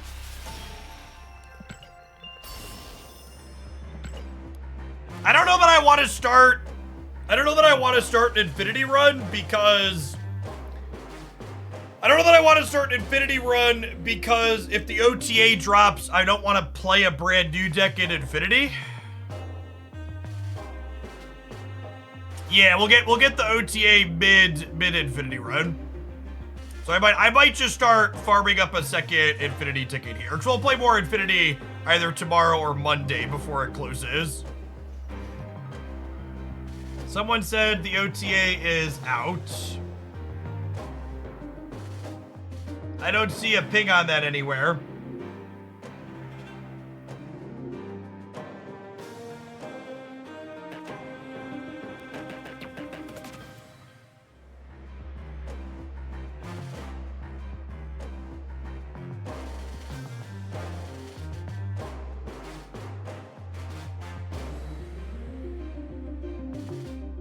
Yeah, I don't see message in Discord. Can you play the double up deck that I posted in the Discord? Do you have a link I can import it from, Grindel?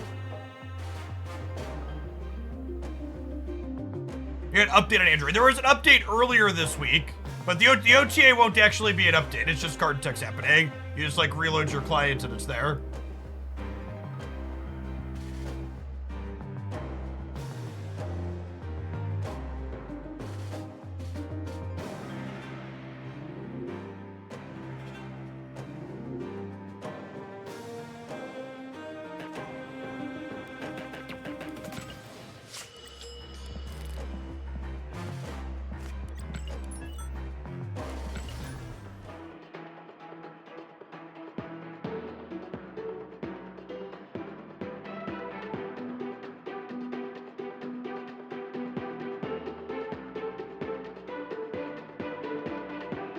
Thank you for catching it. Yeah, basically every comment in Italian in chat today is someone being big mad.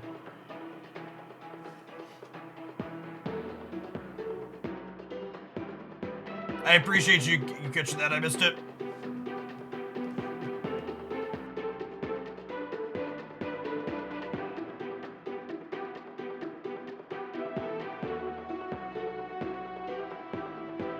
What are they big mad about? One of the large Italian streamers is a pleasant individual who does things like streaming himself ranking the appearance of different women. And I tweeted out pointing out that that's kind of toxic and sexist. So all of their incel audience that really enjoys that type of content has been brigading the channel off and on for most of the day.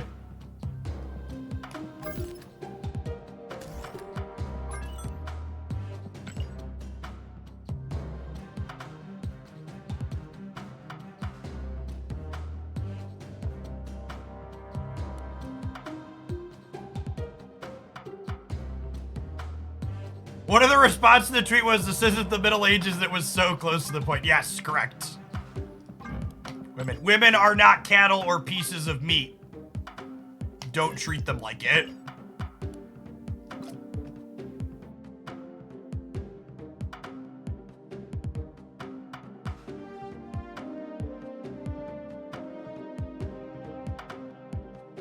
I need build. I ain't playing the games with this.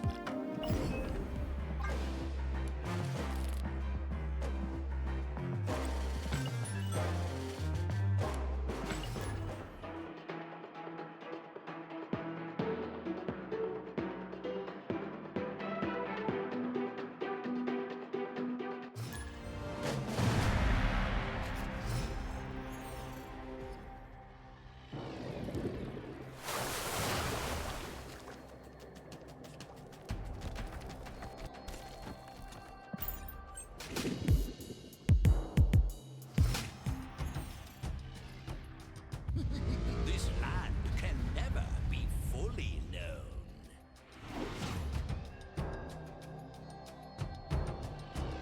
Wait, this is the Proving Grounds, right? Yeah, and it's Weird World.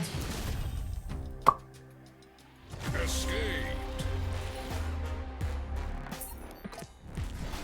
I don't need to get roped.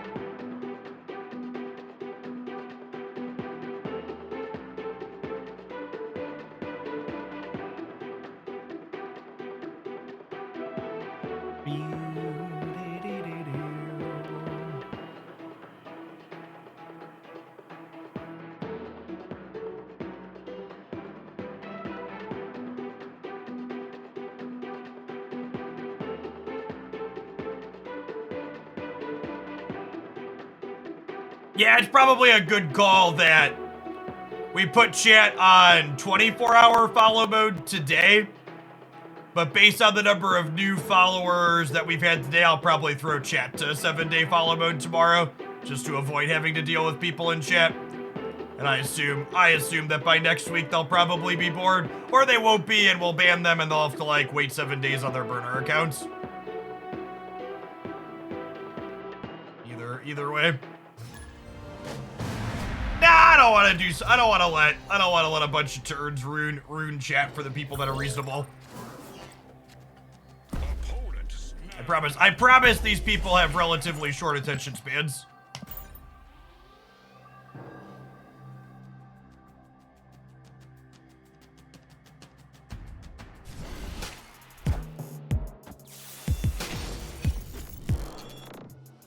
Game's been noticeably longer this week. Yeah, I mean, I think that's normal once Infinity Conquest opens. I think like when Infinity Conquest opens, a lot of people just like blow their load on Infinity Conquest, and they're like done with Conquest until the next season.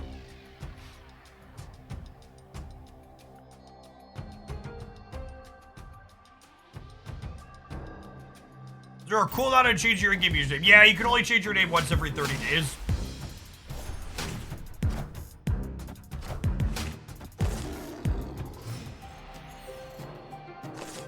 That's actually a good question. Is it every 4 weeks or every 30 days? Those are technically different.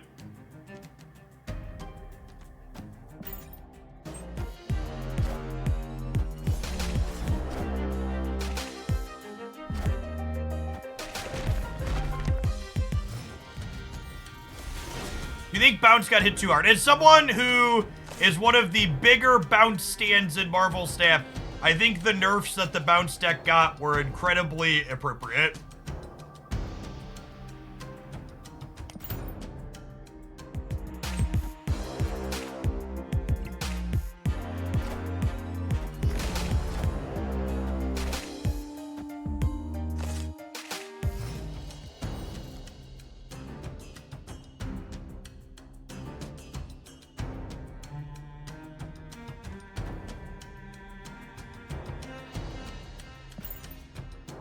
Moon Girl, make 2 Draculas, make 2 Infinauts is kind of hot.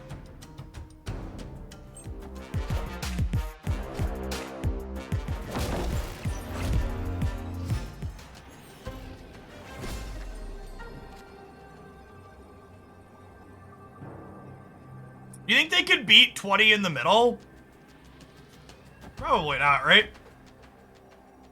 We get to do our random Nakia roll here. It's kind of fun.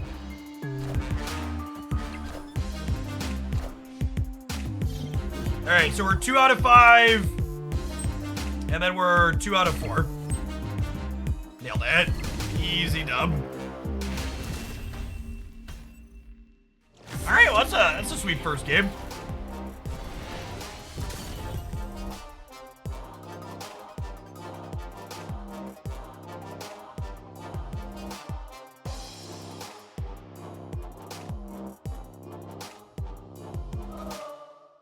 All right, that one down. Maybe we'll record footage for highlight with this one. What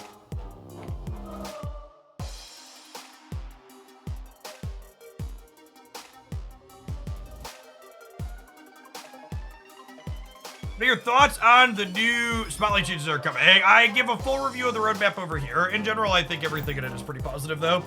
The only thing that could like maybe be negative is like the letting you spend gold to replace missing boosters, but it's really going to depend on like what the rate is for that.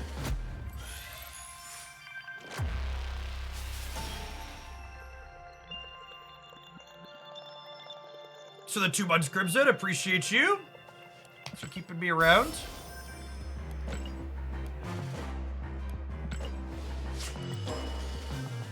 Omnicrom, thanks for the 2 months of Prime. I think the gold for boosters is probably...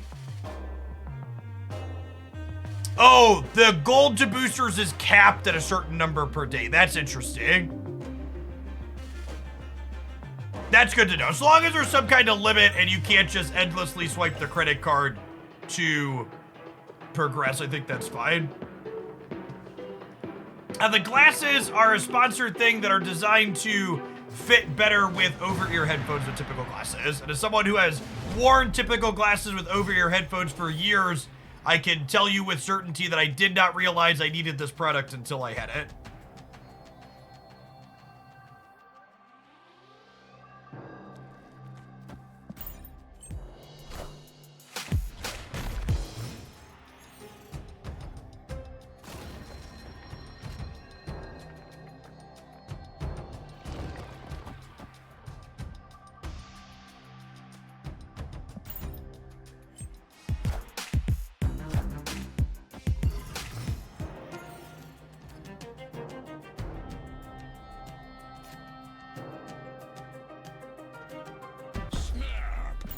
Are headphones necessary for streaming because of microphone feedback from speakers or what? Yeah, typically you'll get bleed if you have speakers with your microphone. You could technically work it out so it's not going to be the case with a very directional one, but headphones just simplify the whole setup.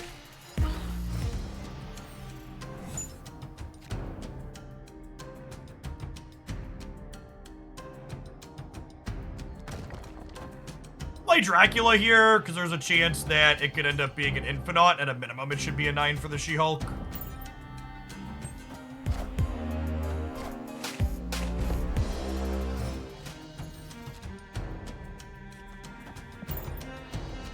Dracula's gonna be at least a 9, right? Copium.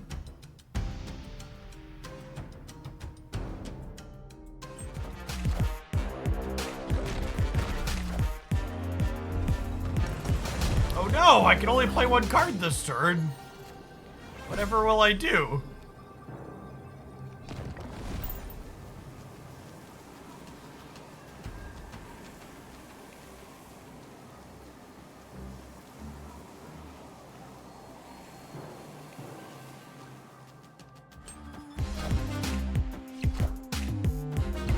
Even if they leader me, their Hawk is way smaller.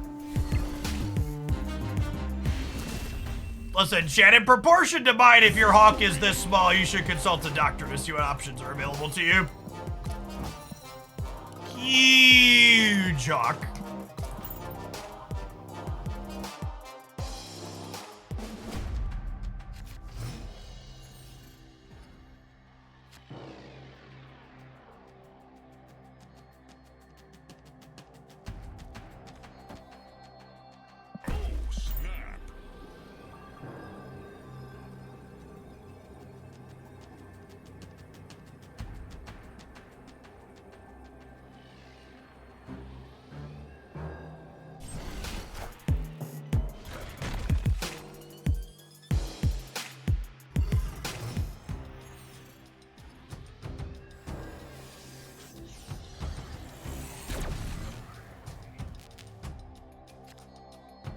A bunch of solid hits in my deck, and honestly, this was the worst hit in my deck for Sunspot over here, right? So let's just like YOLO it. There's a big boy. There's a big boy.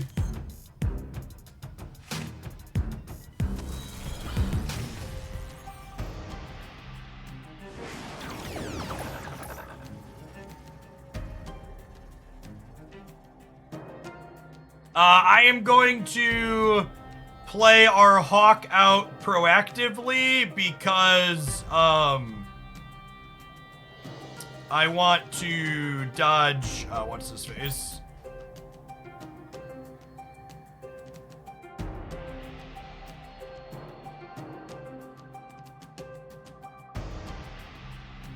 There's the end of the deck.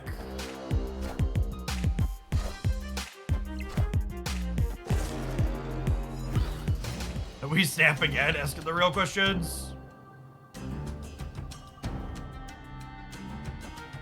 Their Dr. Doom is already spoke for, so I think we just do this and just play for every path, right?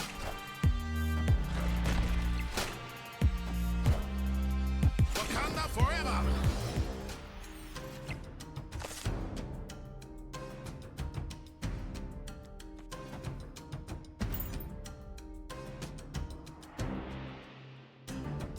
They have an Odin right? They did Electro this game, so they could be Odin on the right.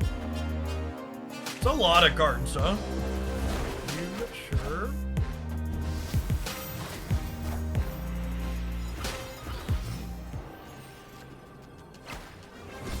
Alright, I have to play here. We just assume the Quantum Tunnel holds, they're leaving. Jean's an interesting card in their deck. Like, I think Jean is better than she gets credit for in the current metagame, especially into these prison decks. She's definitely one of the cards that benefited bigly from, what's it called? The bounce nerf.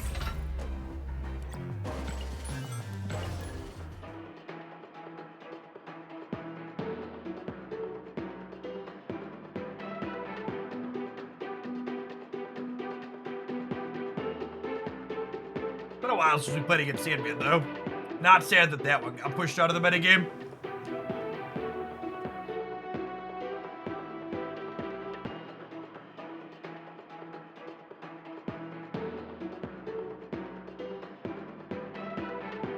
You changed your opinion based on new information. Please don't. Thanks. I mean, I didn't even change it based on new information. I changed it after the situation changed, right? Like, there was new information because the situation was different than it was prior.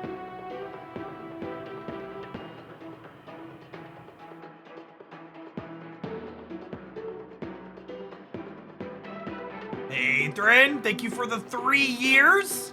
It's been a trip. It's been awesome to have so many of the old timers here in Oaklandia along as we move to Snap-a-Lapin. You think second dinner would ever allow converting boosters to another type at some given rate, even randomly? Yeah, I'd hope so. I would really like to have a use for my 1900 Angela boosters at some point.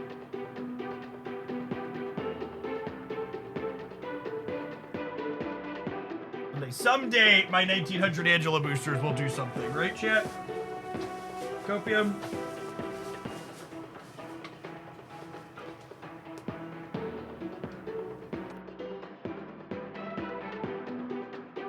How many splits is 1900? That's a good question. It's a little over 12 splits. 12.25. They'll be useful someday, just like my Beanie Babies. Alright, well, I'm not giving up my silver ticket, so I guess we're battling.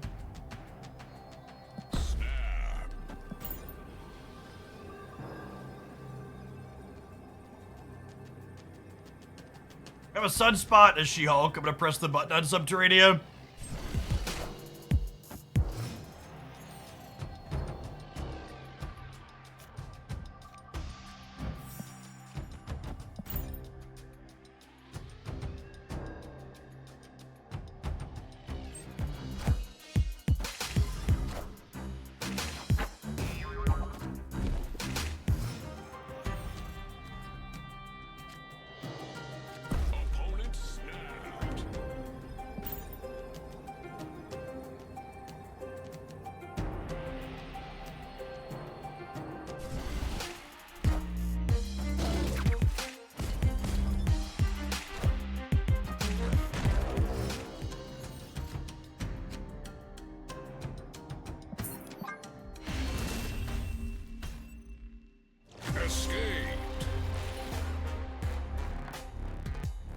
You take the tokens out of the picture. How is the dollars to credit ratio in that bundle? It's still better than buying 8,000 gold for $100.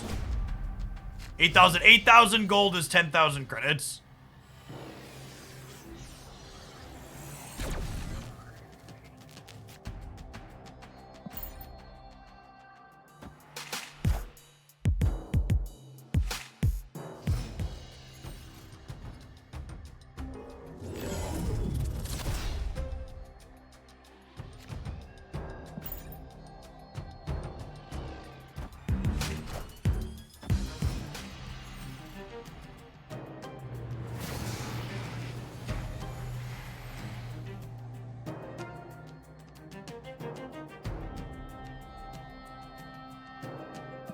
To all the trolls that just followed from the other stream, the 1-day follower mode is being changed to a 7-day follower mode tomorrow.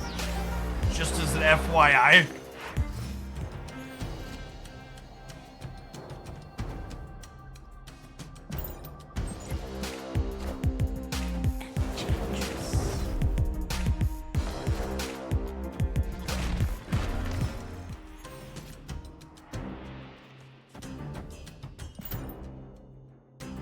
Hey, Trademark Griff, thank you for the brand new primer. Appreciate that. Welcome back. John Dro, thank you for the 2/3 of a year. A couple dozen.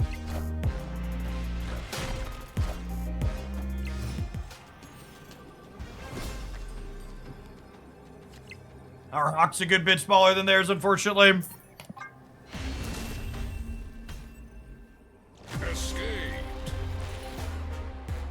Boy, the Infinite got hammed. Yeah, and I'm just aggressively porking our Infinite deck. It's gonna catch up to them at some point, hopefully.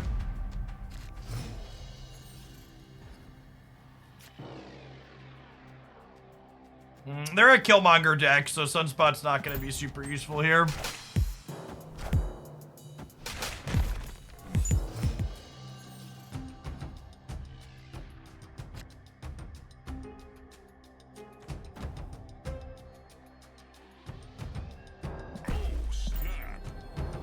Pretty great here.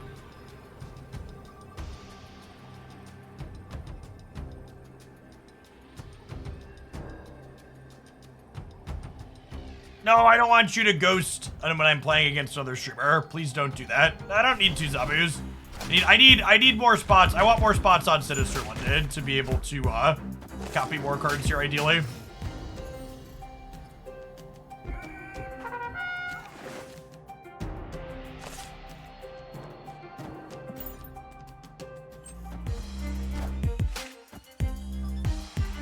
Okay.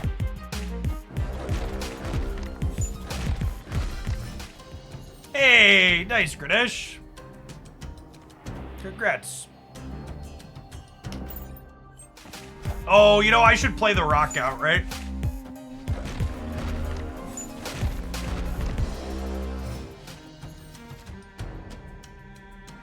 Just for the sake of,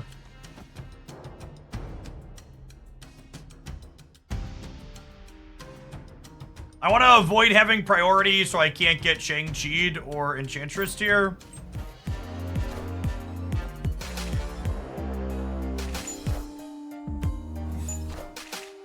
Got us. Well, I guess that Mr. Fantastic gives us priority too, right? Yeah, it's a mistake.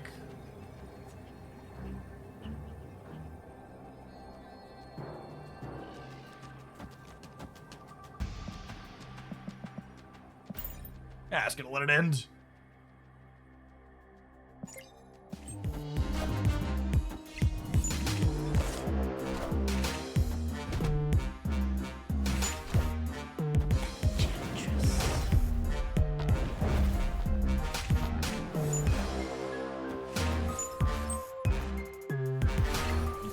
Truly skill-based game we play.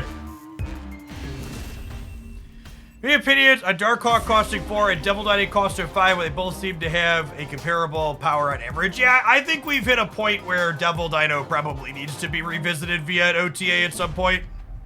I think Ronin desperately needs to be revisited too. There was actually a brief point in Marvel Snap's history where Ronin got +3 power per card in your opponent's hand. I think it could kind of be fun to go back to that being the case. There we go. There we go.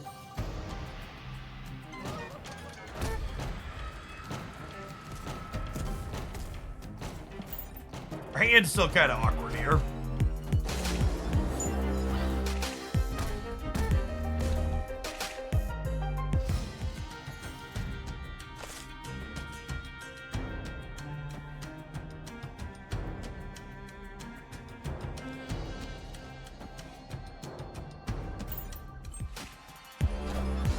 Hey, Ghosted, thank you for the 49 months. Appreciate that. Welcome back. What's going on, Mole? Good to see you in chat.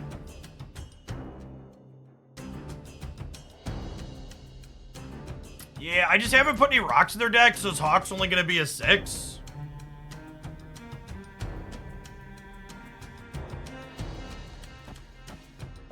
Guess we do this. This is probably a retreat angle.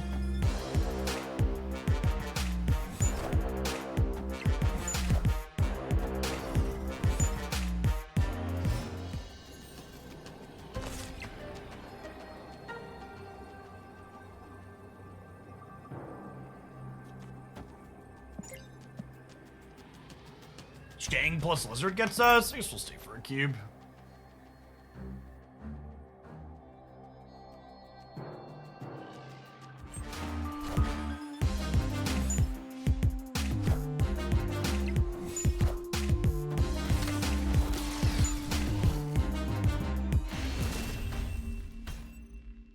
Oh yeah, they had two 4-drops there, right? It's fine. 3 versus 4 doesn't really matter here, because we're heading into high stakes rounds now, and they're at 6, so we're two 3-cube games off regardless.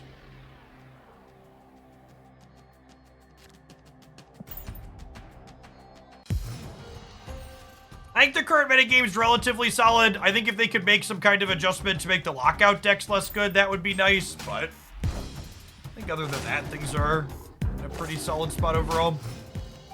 I'd be surprised if they hit us with nerfs today. How's Mirage? I really like Mirage.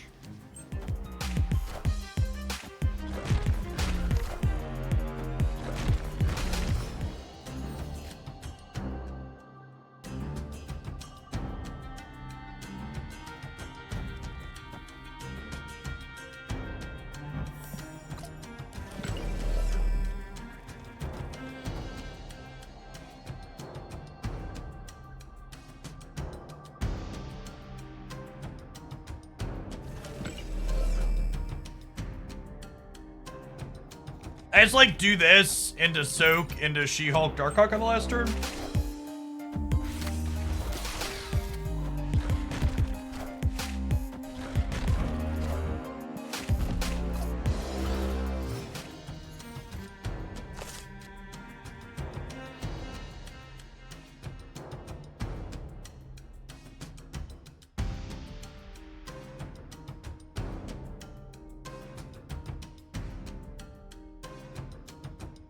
I'm just gonna play the She-Hulk out because they're a Killmonger deck, and then I can go Hawk Dracula on the last turn.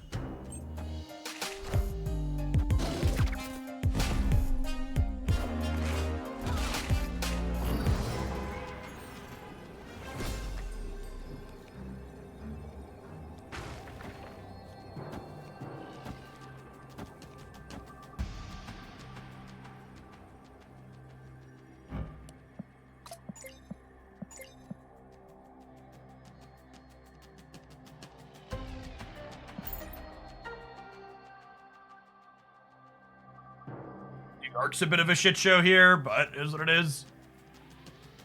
I think we should Shang, maybe?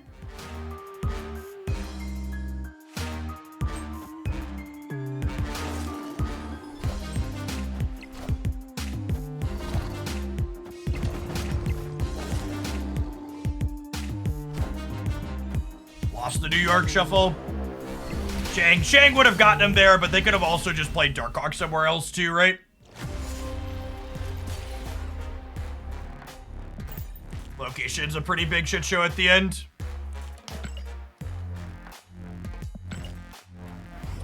Mostly just a coin flip. Shocked that we got emoted there at the end. This is my surprised face.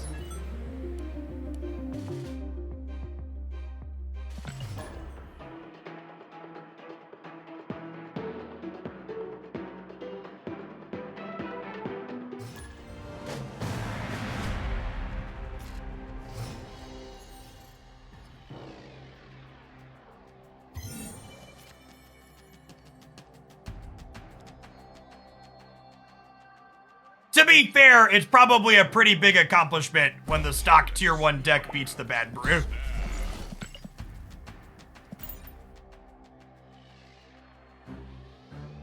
I too would revel long and hard in the stock tier 1 deck eking out that win with a coin flip against the deck that is an off meta brew. You gotta take the wins where you can get them, chat. Sometimes they're few and far between. Live from the Daily Bugle.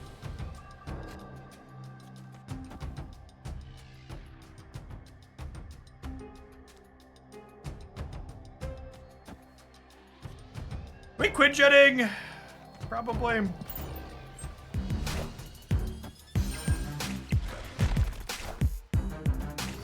Oh! Can someone fix Jono back? My thing slipped there. Appreciate it. Oh, can I undo it? Sorry for the friendly fire, Jono. Oh no! Oh no! Alright, leave him alone.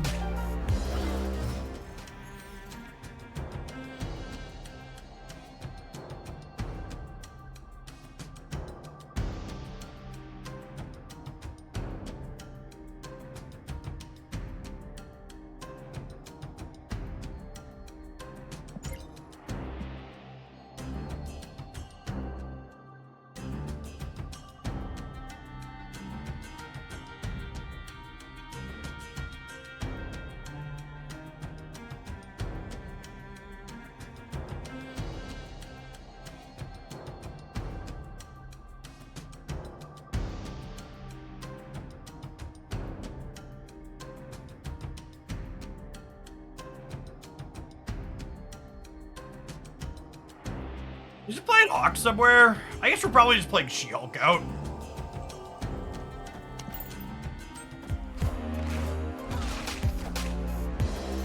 Apologies to my opponent. Are playing a little slowly here.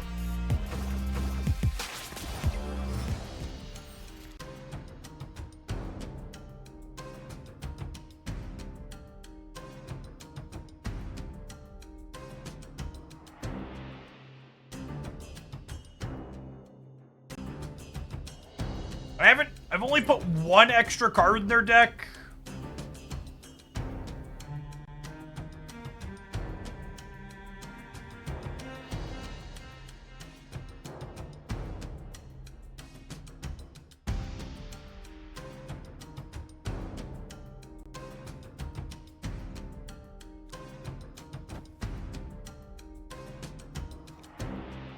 Let's do this, and then we like slam Chavez on the right next turn.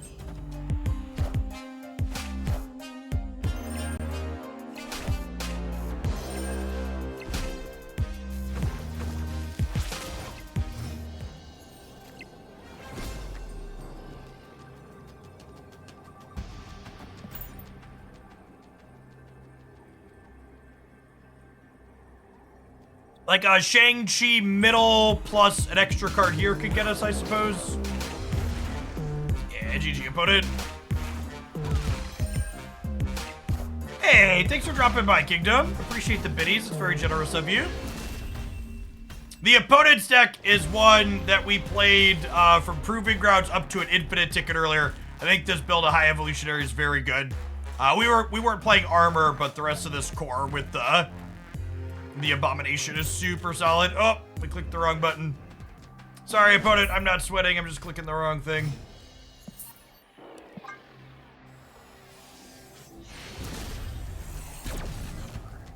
Escaped.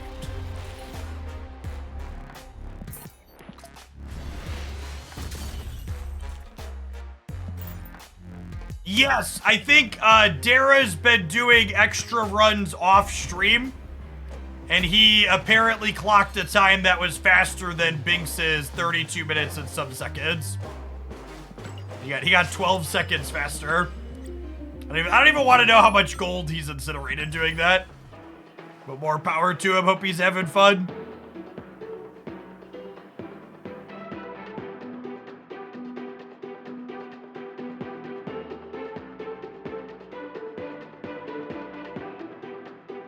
Dara's gonna end up putting the 3-hour and 48-hour wins.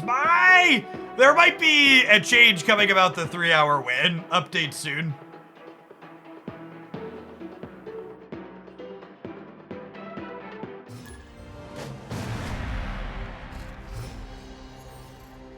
Oh, snap. Opponent snapped.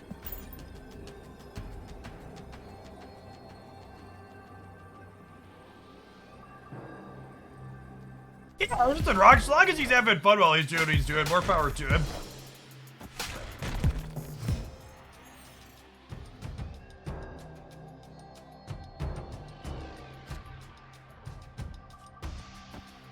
Ooh, that's a lovely hit for us with this Moon Girl in hand.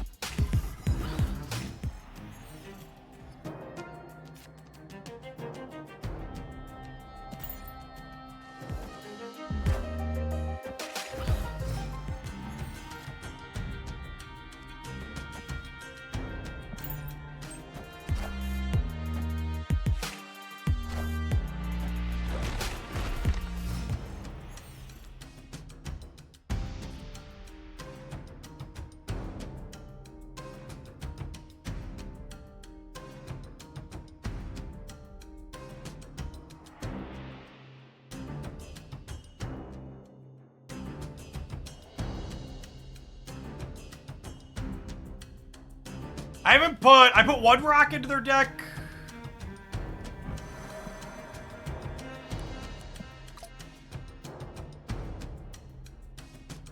Do I like Darkhawk here and then like Dracula? I think. Oh, they triggered White Hot Room.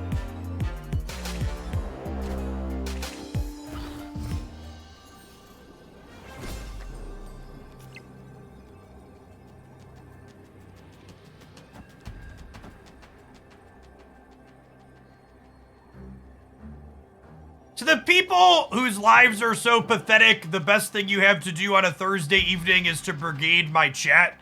I hope that you find friendship or a significant other or children or something that could give your life meaning other than just being an obnoxious person.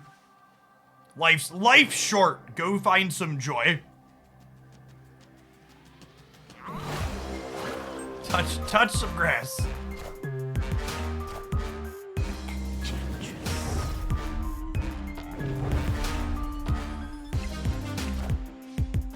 When anyone behaving like that on the internet is almost assuredly not in a particularly good spot in their life.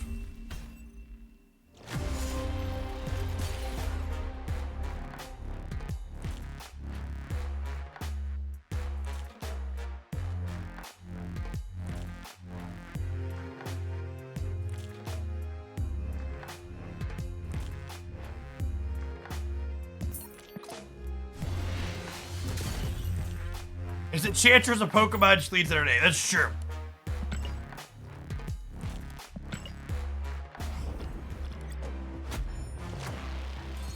They do have a great Darkhawk split. Yeah, I don't know about this one, chat. This one is feeling pretty exceptionally clunky. We've queued into the Zabu Darkhawk like Legion style deck a couple of times now. I just feel like we've just been pretty thoroughly outclassed in all of those games. Our deck just doesn't have many things that play early on the curve, so we just keep ending up with a bunch of hands that look like this, or we just like basically don't get to play the game. Our deck also doesn't play into Mindscape, so. Escaped.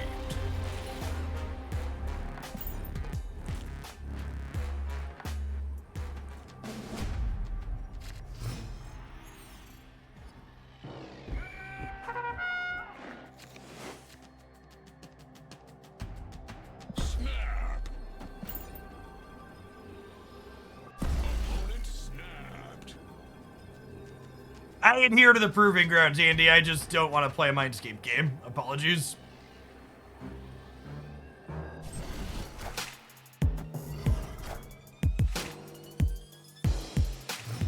Yeah, the OTA's running super late today. This is actually kind of funny. I can Electro into... Like, we could use Electro as kind of a Psylocke because of the Quinjet and it being from Camp Playhive.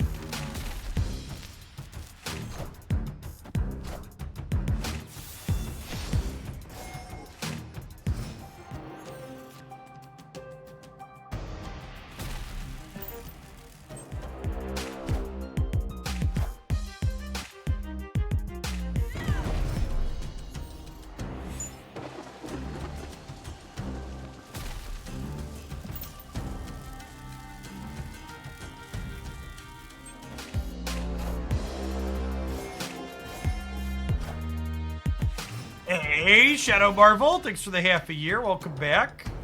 Now remember, we can't play out 2 cards because of Electro, unfortunately. So we're just slamming some individually large things here, hopefully, and moving along.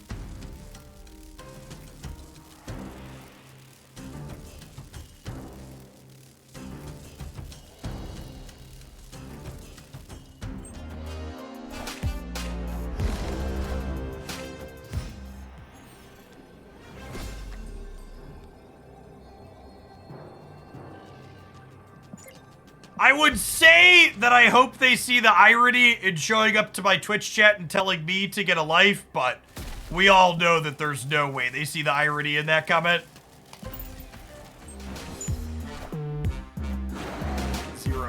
0% chance.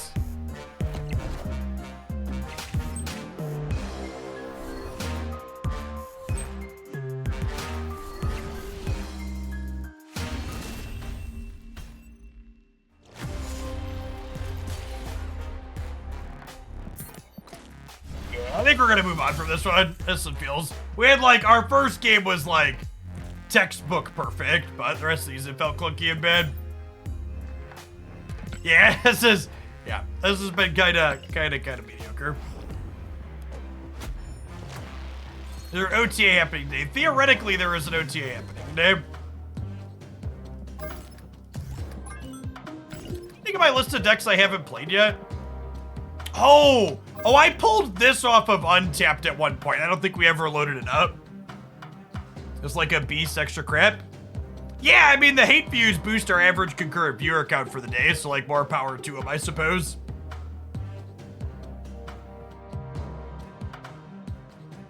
This deck looks fun. Let's take this one to the Proving Grounds.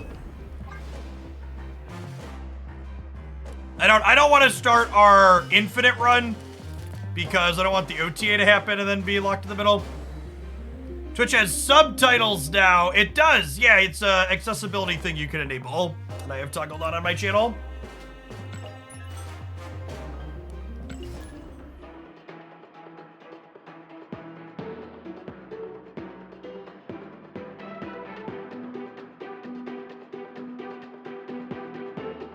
Best time to run ads. If only we ran ads on this channel.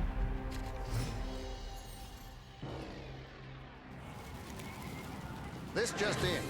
Timeouts last for 10 minutes by default, but we also usually just ban people on site when they're trolling. Ain't nobody got time for that. I was about to say this is a sweet looking Zabu split, and then I clicked into it and there was a green border effect that I wanted to throw up a little bit. That's true. We don't run constant mid-roll ads, but we do have sponsors that I can talk about in the middle of the stream. Like our wonderful Scentbird sponsor chat. Speaking of things that nerds that need to get outside and touch some grass desperately need, the ability to smell better while you pursue outdoor activities for the first time is certainly something that would be beneficial to many.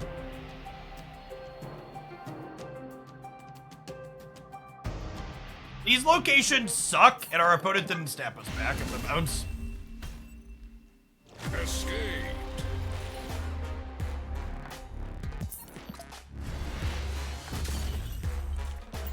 I want to switch to the magic core category while giving the smell better talk. Yeah. There's some overlap there. Was that a misclick, Avatar? That one's not appropriate. Can you fix that one?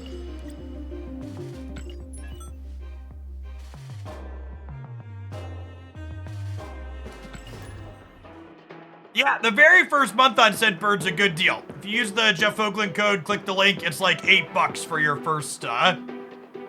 first thing from them. And they estimate with average daily usage, your $8 bottle will last you the entire month until the next month when you get to pick another one.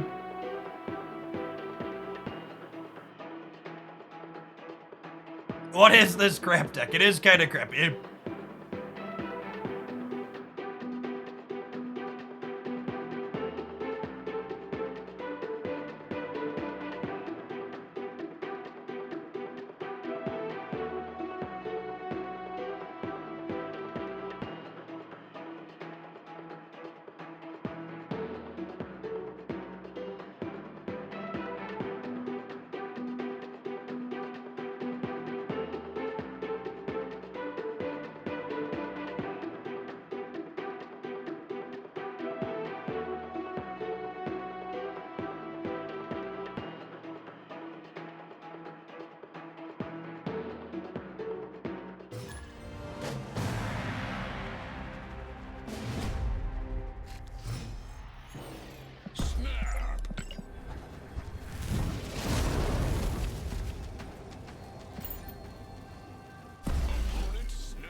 Dice Food, thank you for the 14 months. Welcome back.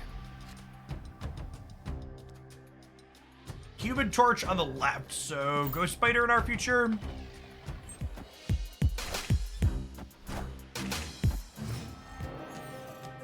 Did we get a bot in the Proving Grounds? No, they snapped us back, right?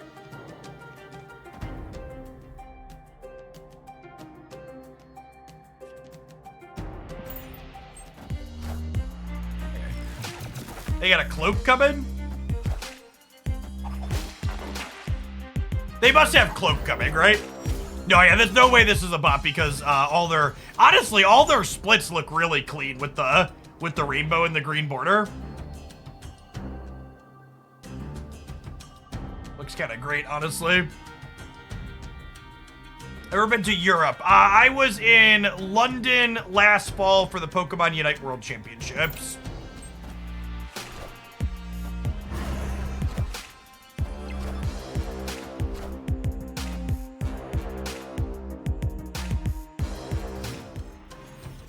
London doesn't count as Europe. Oh no.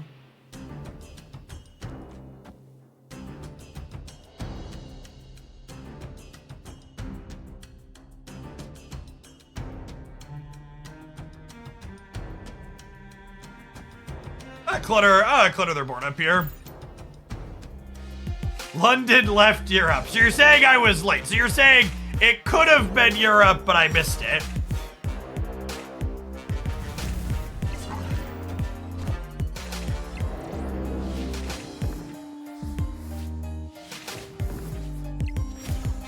London counts as Europe, but not the EU. Okay, this is way too complicated for an American chat.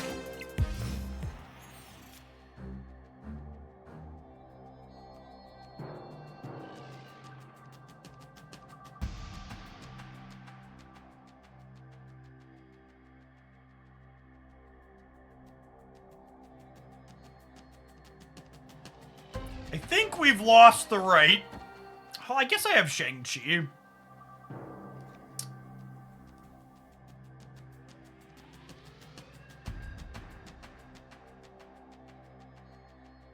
They could Heimdall this turn, that's true. What if I, like, do this and we wait to Shang-Chi next turn?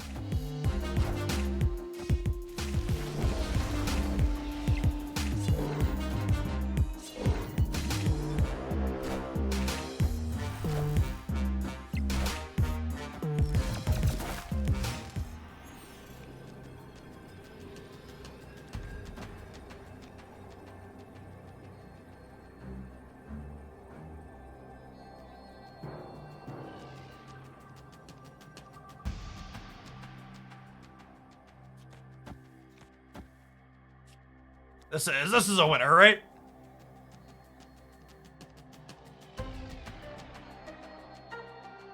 Shang ties the left? No, Shang wins the left, right? Because they'll be left at 8 and I'll be at 10. Yeah. Yeah, Shang's +2 from the embassy.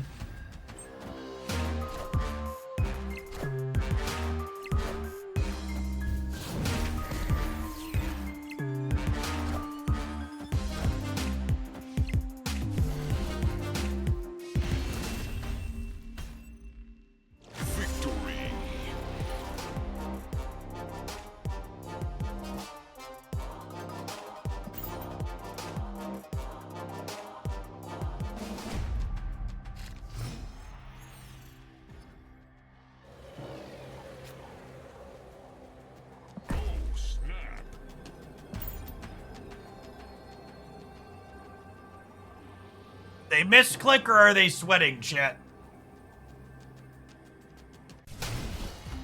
They're sweating. This land is always changing.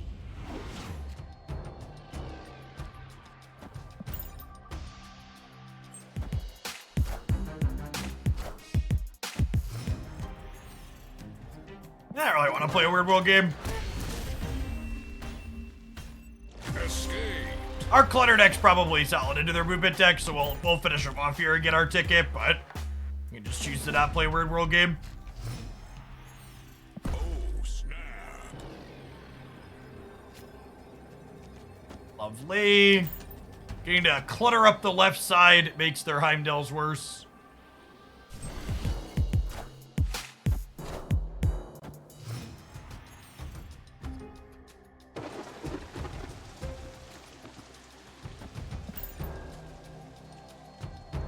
Why am I aggressively sapping? This is a proving grounds.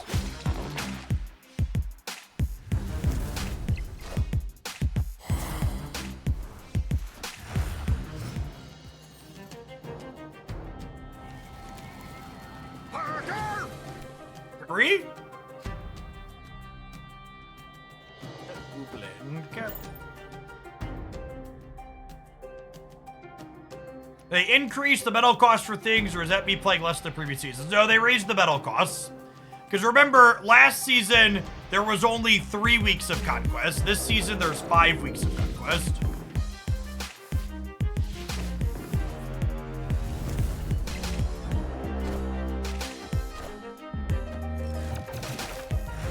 Oh, we've just been playing all sorts of ranks of Conquest today, so I didn't pull their deck down off the screen. Get to cut them off a couple of draws here, which is nice.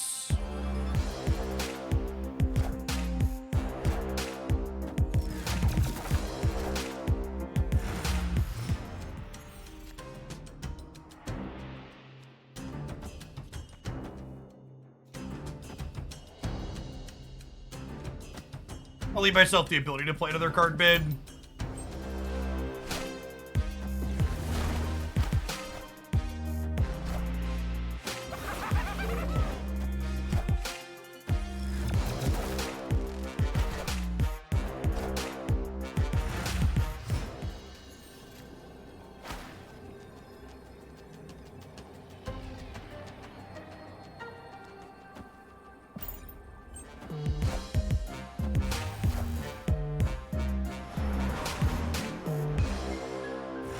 Get him by 1 still, right?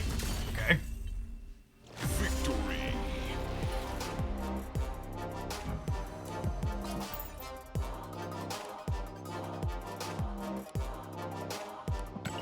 Yes, the metal adjustments were largely, we don't want people only spamming proving grounds to get all of the things in the Conquest shop, basically. They increased the number of medals you got in gold and infinite as well.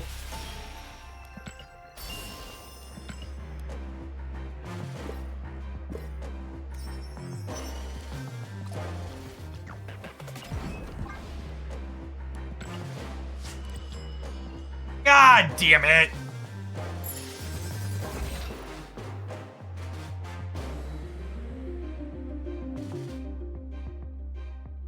Well, that's frustrating. I wanted to play the Silver Conquest. I didn't want to do an Infinite Conquest today. Arsino, thank you for the 31 months. And then it defaulted back to this screen even though I had a silver ticket. Yeah, I mean, I haven't committed, but it just means I can't play regular Conquest. I guess we could play ladder matches, but...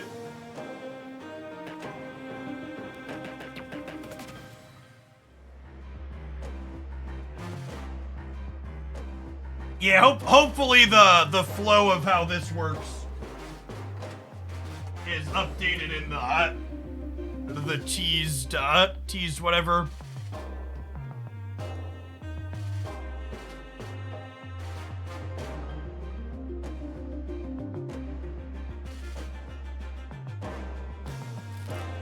The people saying just try and speedrun, I really don't think you understand that trying to speedrun doesn't really have to do with how you behave, but it's about getting lucky while getting your opponents to behave in a way that's beneficial to you.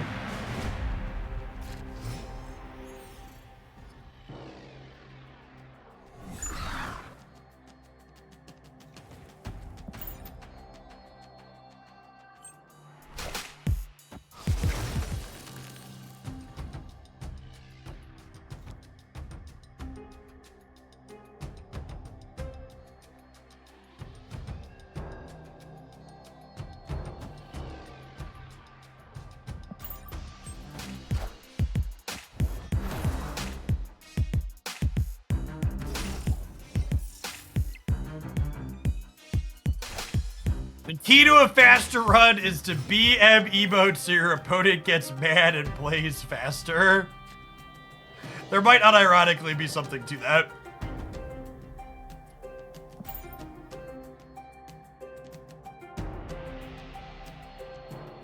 Is it 1550 credits and 155 boosters of fully split card? I think it's 1525, right? Because your first level is half off.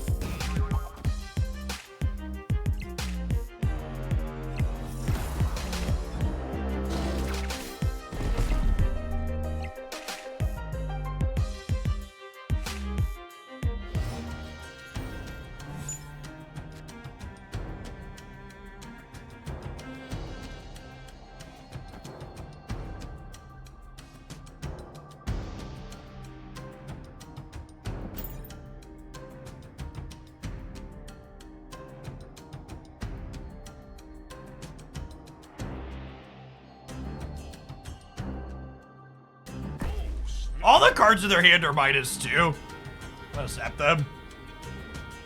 We porked their death.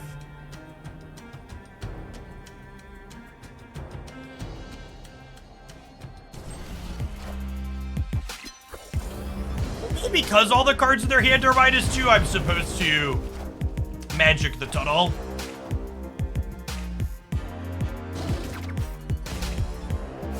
Yeah, I think I was supposed to magic the tunnel. Yeah, the people talking about updates in the OTA. The OTA is not listed on the App Store. It's not a download.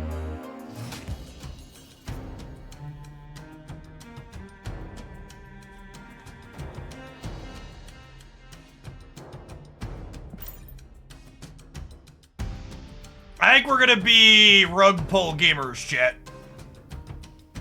I think this is Goose Cage into Brood Storm the Limbo.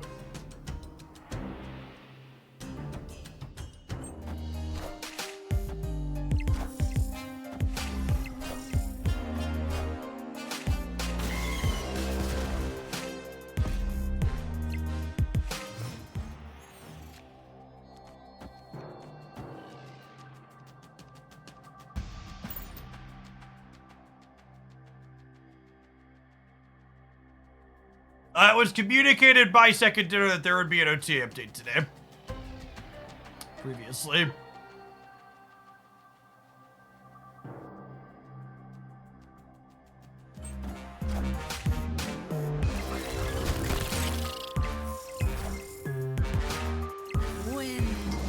Tie the Deadpool right, loses the demons left. Looks like they played around what we're doing.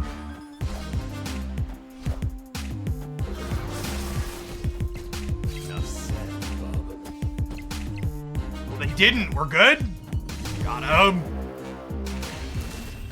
Always feels so heckin' rude when this works.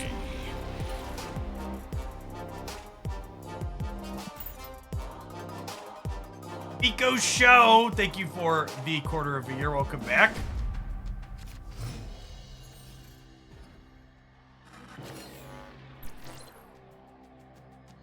What does rogue pull mean to this guy? It means in the snap community, creating limbo and then getting rid of it refers to a rug pull. Generally speaking.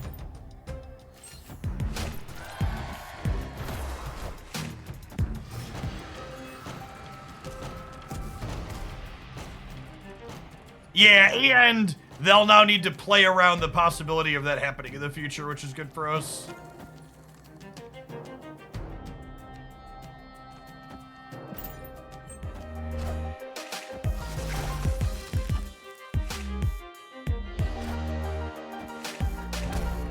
Isn't that also a crypto thing? I honestly think it's a little bit offensive to cryptocurrency to talk about all crypto just being rug pulls, because crypto's got a wide range of offerings, chat. There's rug pulls, there's pyramid schemes, there's pump and dumps. There's a lot of diversity in the crypto industry, and to just equate all of it to rug pulls is like really selling them short. Ponzi schemes. Bamboozles.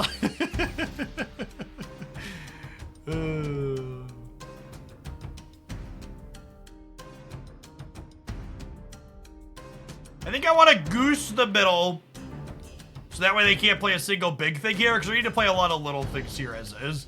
And then next turn we'll get to go Mystique into Mr. Cage.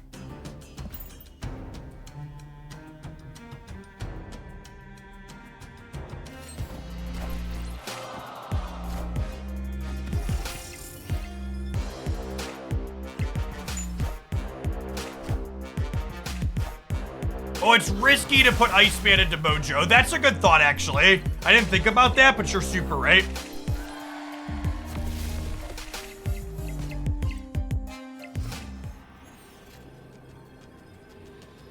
Yeah, that could definitely punish us here. Oh, now I just do this, right? So it just doesn't matter? Because if they're playing for this, they're putting 4 in there. Yeah, I think this is fine.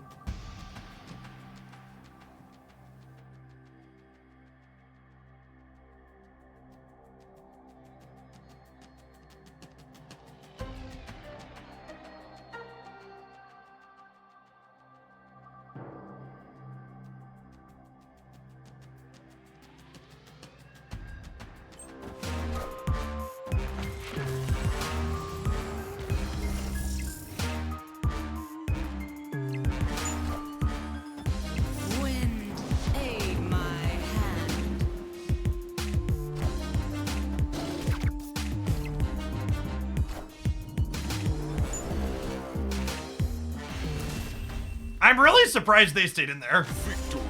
Feel like they have to bail on that spot.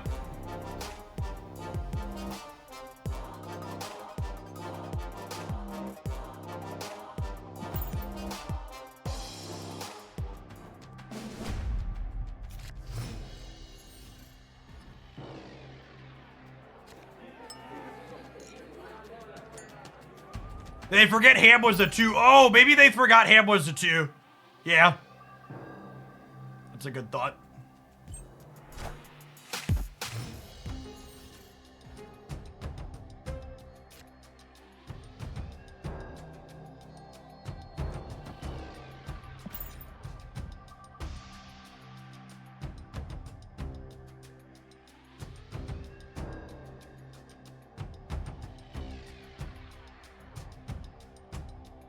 Yeah, I got tons of ways to get rid of the bar. We're not concerned about a bar with no name.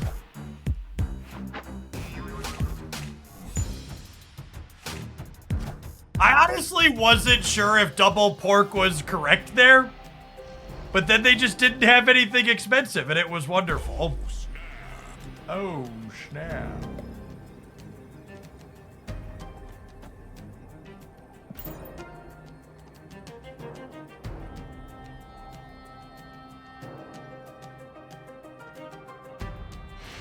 This deck is a disruptive little pile of cards. I think this deck, especially if you have Echo, is like low-key pretty good into the Thanos control deck.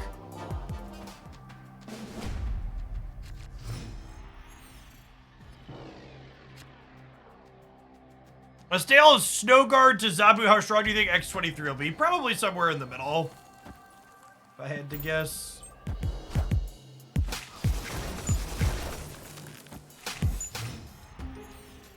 Yeah, Goose Echo is a solid 1-2 punch into good. Golly, chat! Our draw is truly sinister.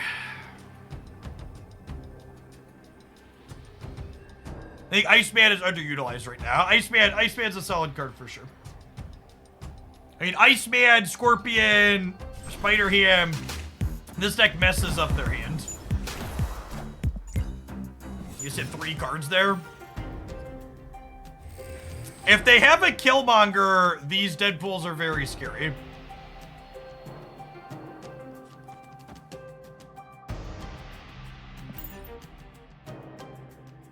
I'm gonna be greedy and try to get my Cerebro in before I storm.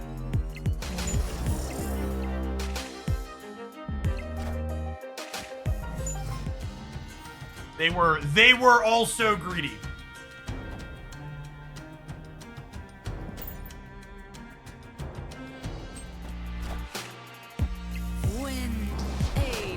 This is Killmonger then?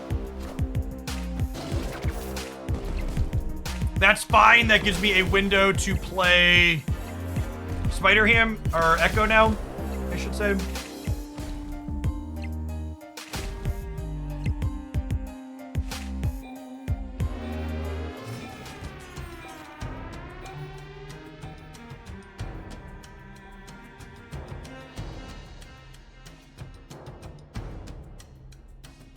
Can I win the middle if I do this?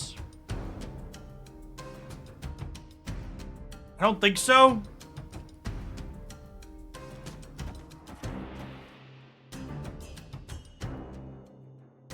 Do I split the difference or do I go hard on the vaults here?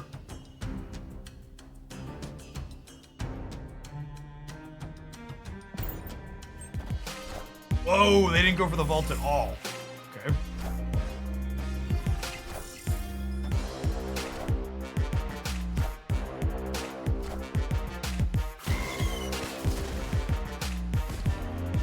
Wow, blowing up both Deadpools when they're getting locked out of 2 locations is, that's a choice. The vault was very good for us here, obviously. Opponent snapped.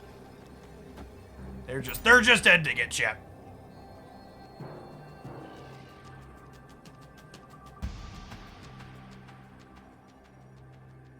Yeah, maybe they forgot the vault was closing.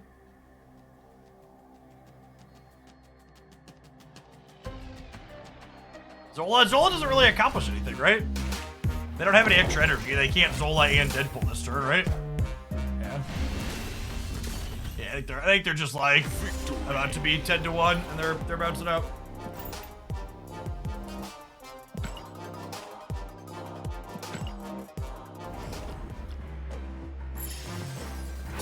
Oh right, we did load up for Infinity Conquest, didn't we?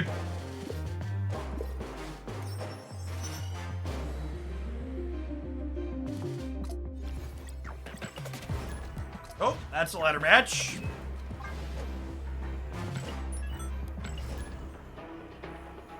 The entirety of that match is just like longer than Binks' best run.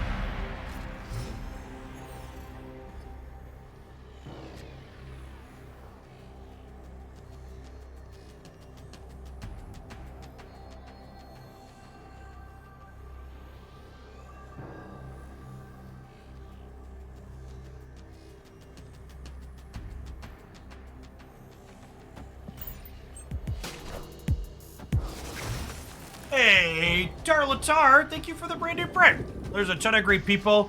You can send that to every month on Twitch. Thanks for sending it this way this month and keeping me around. Folks like you make my job possible. There's a chance for collector's cache updates, or should I straight open them? Well, your spotlight caches update every single week, right?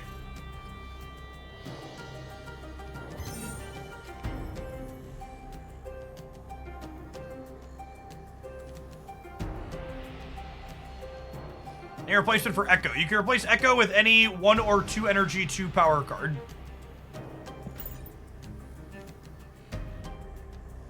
Critical Buzz, thank you for the 2 months. Spider Ham, Scorpion, Goose, Iceman, Echo. All of these cards can be any 1 or 2 energy 2 power cards you want to play. I don't think Luke Cage is optional. You need to play him.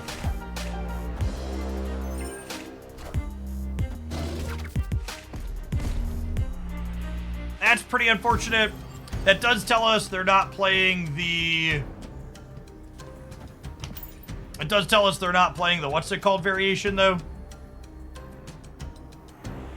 Likely the Destroy build.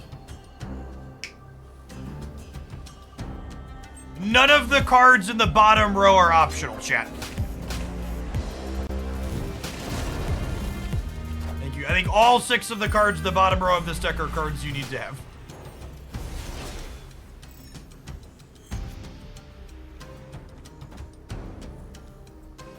Oh, I guess Xandar is kind of bad for us, huh?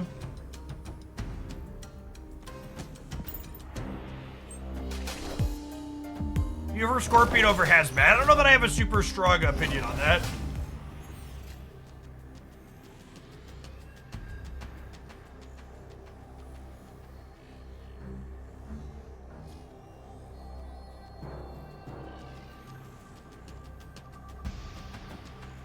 Wow, they're playing Killmonger in the lockout build. Gross.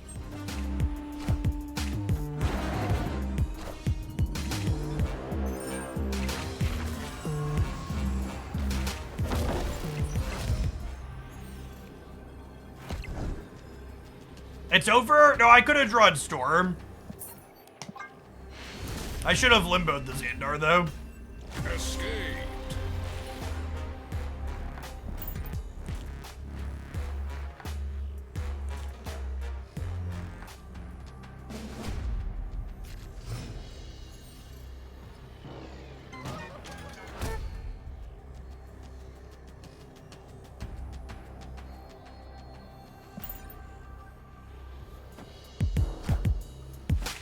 Pistol Cat, thank you for the 2/3 of a year. Appreciate that. Welcome back.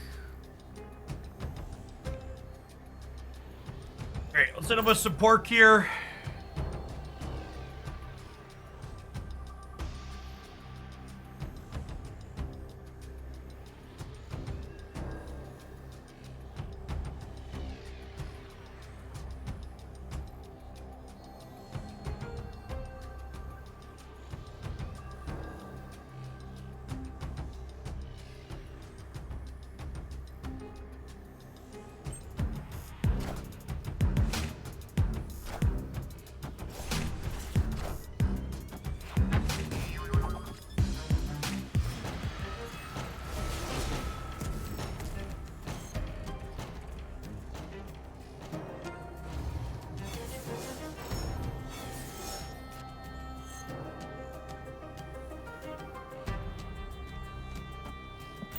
gonna storm the murder world to keep them off of it. Or keep them from blowing up their Mind Stone. I guess we could see Professor X happen this turn, because they Time Stone last turn, plus the Super Flow.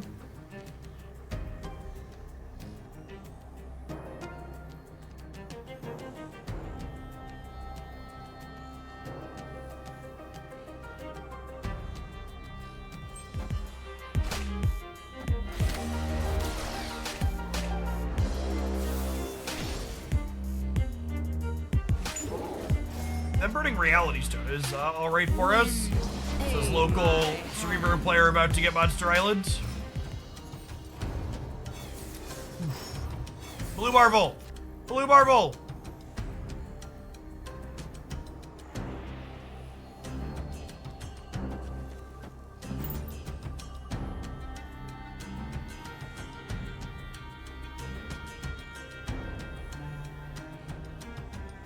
They haven't snapped, so we can just continue collecting information about what's in their deck a little bit here.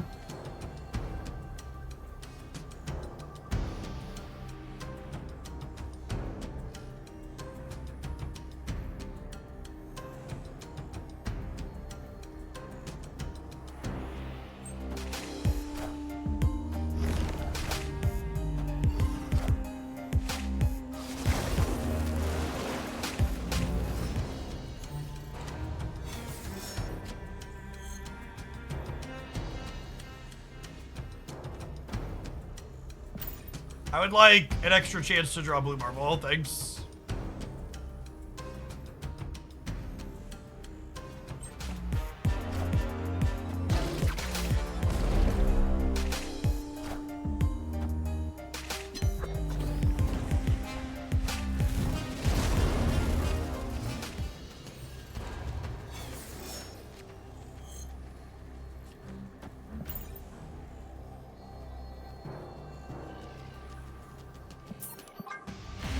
Stop wasting time here. Escaped.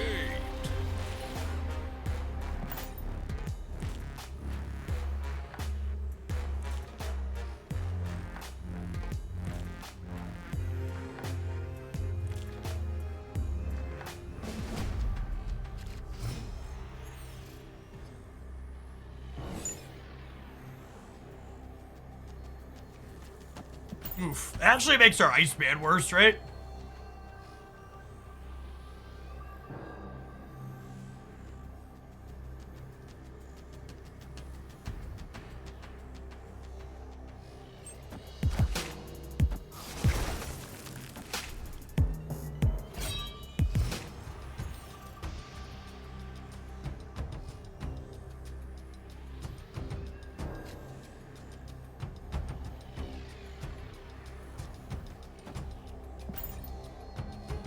Hey, Avatar, thanks for the 43 months. Welcome back. This matchup definitely feels a lot harder when they have access to Killmonger. The more stock versions of the Thanos control deck don't play that card.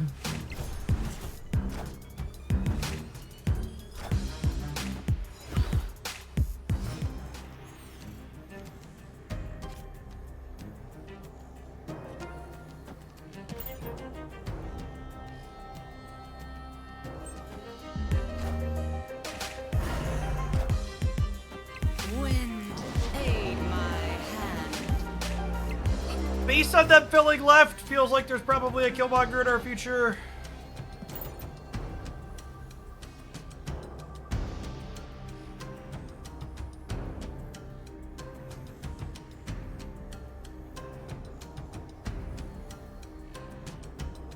I haven't played Reality Stone yet, and Strange Academy lets them get into the flooded next turn, but I think we still just brood here.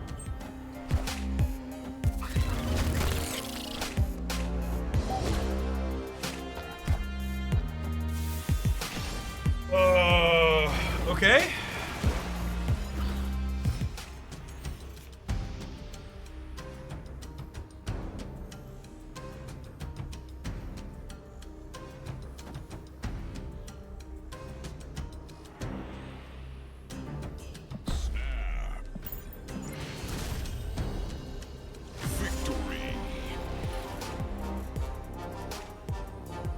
Professor X plus Daredevil is toxic. That's actually not what the good Professor X decks are doing right now, for what it's worth, Kyle. The good Professor X decks right now that are really strong are the Thanos decks that are playing the Professor X out ahead of curve.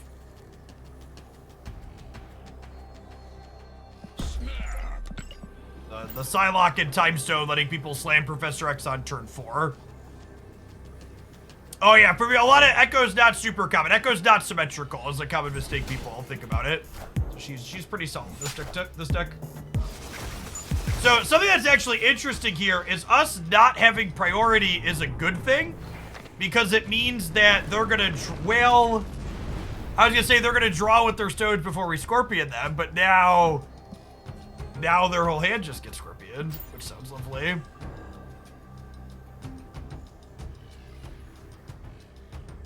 Kinda wish we had what's it called?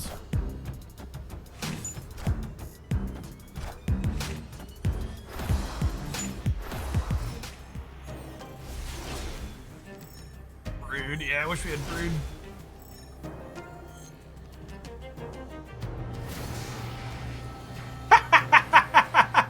Okay, now that's kind of funny.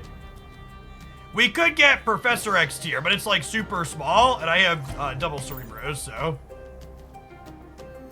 as you will put it, using set of locations.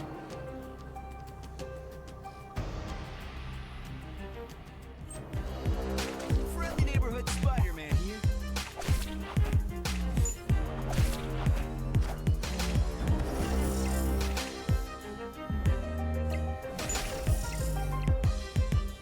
We're both guaranteed to get all these cards back, right?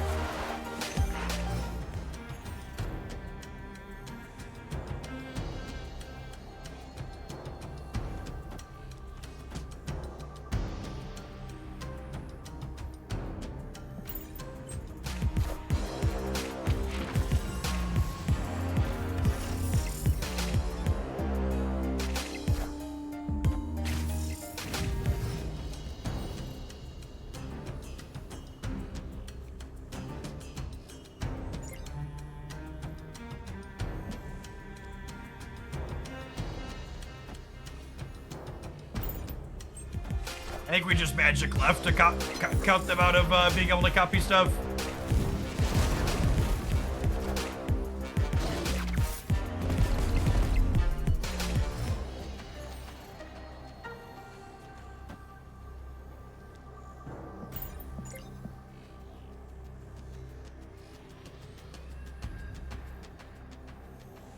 Maybe I'm supposed to storm right this turn just so they can't Professor X. Does Echo work against cards that end up in her location without being played, like London or Lockjaw? She does not.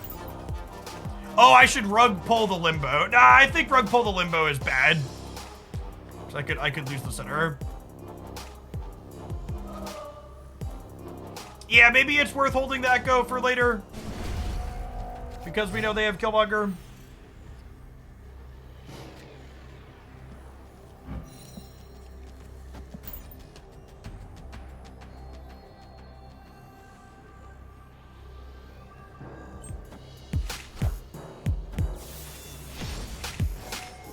Them burning Reality Stone early against us is good in general, I think.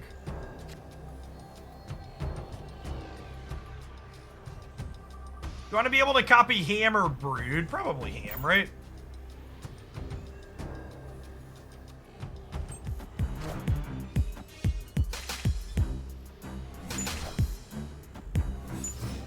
All right, extra pigs, not doing a whole lot.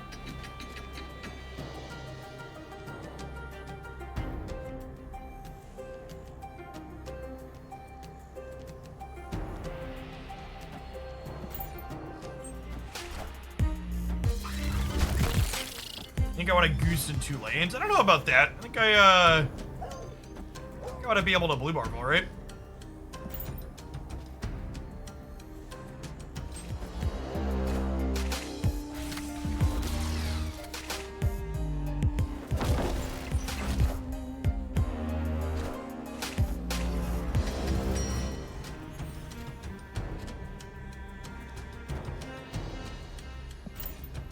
Cosmo right means that if Mystique pulls, I don't get to copy anything, which is unfortunate. Let's see if we can win that 75%er. Obviously, pulling the blue marble there for free would be our best possible. While Mystique would be the worst, so. 1 high roll, 1 low roll, 2 medium rolls.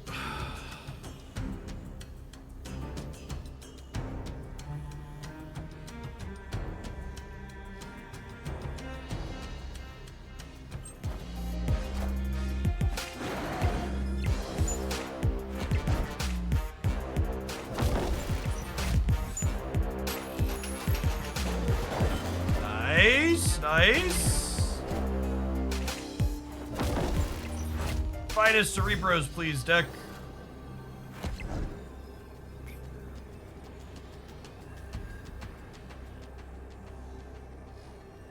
As Twitch stream is pre-recorded, etc., etc.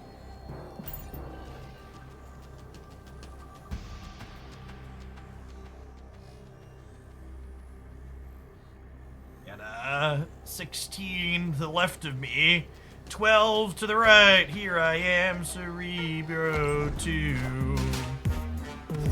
Do do do do do do do.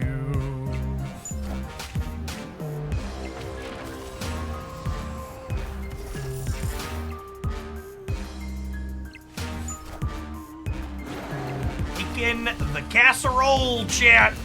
Casserole. Victory.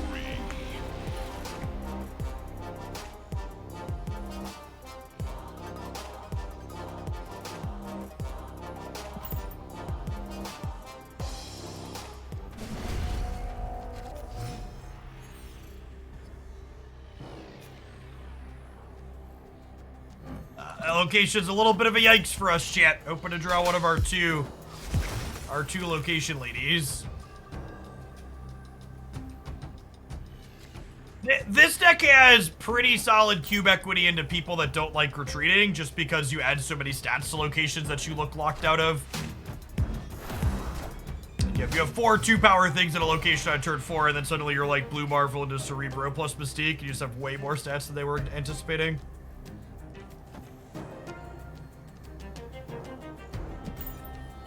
Alright, can X-Mansion avoid messing up our Cerebro? That's what he says.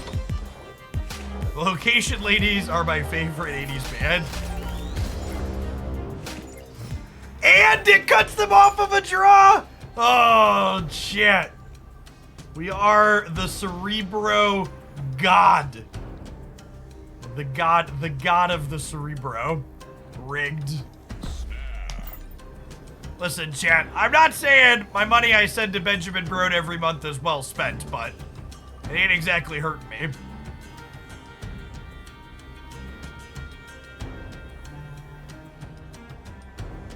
Alright, we are a truly skilled card gamer.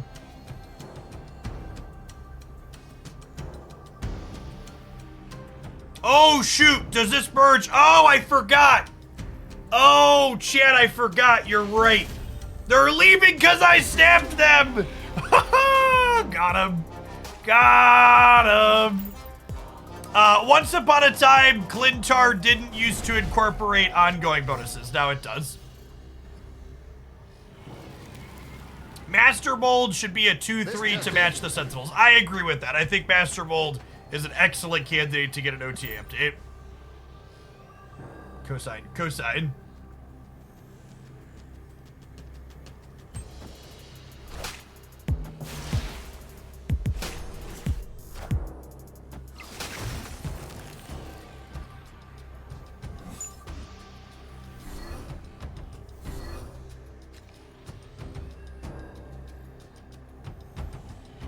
I don't have Echo. Should I put Master Mold Cerebro 2? No. Master Mold is quite a bad card outside of exactly rooted. The fairest of Sokovias.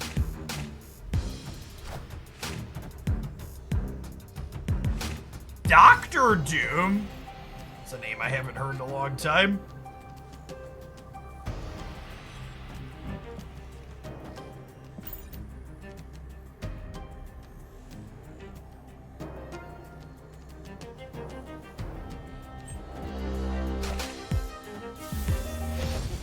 This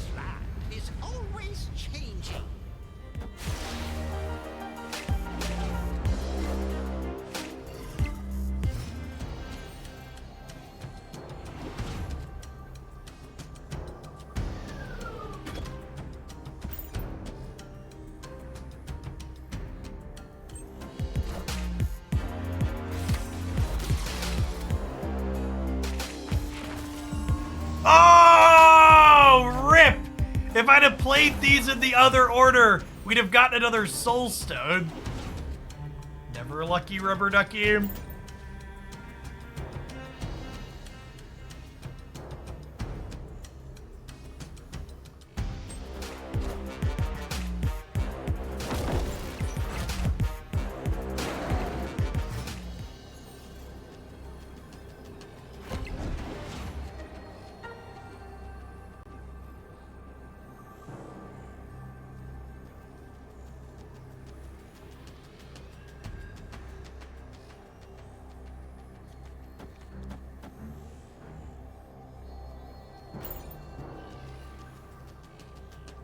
We could lose to a big thing left here, I guess. Or big thing center. Oh, yeah, I forgot they have Mystique. Yeah, I should have played Professor X. I should have gone Professor X plus a 1-drop. We could tag their Mystique with the Echo. But yeah, I should have gone Professor X Echo here. Is what I should have done. Because we know they're drawing our Mystique from the Iron Lad. I messed this up.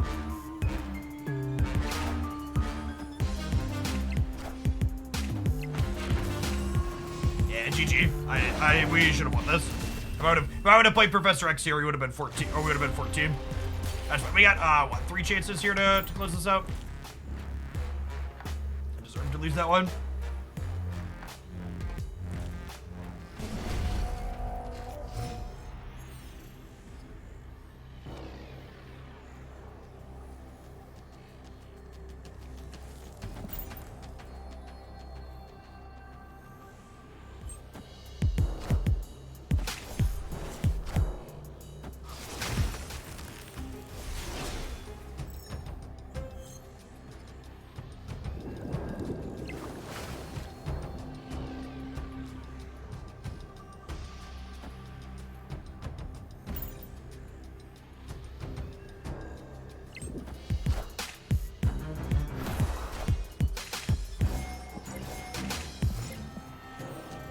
Caught 4 cards at least. Project Pegasus, sure.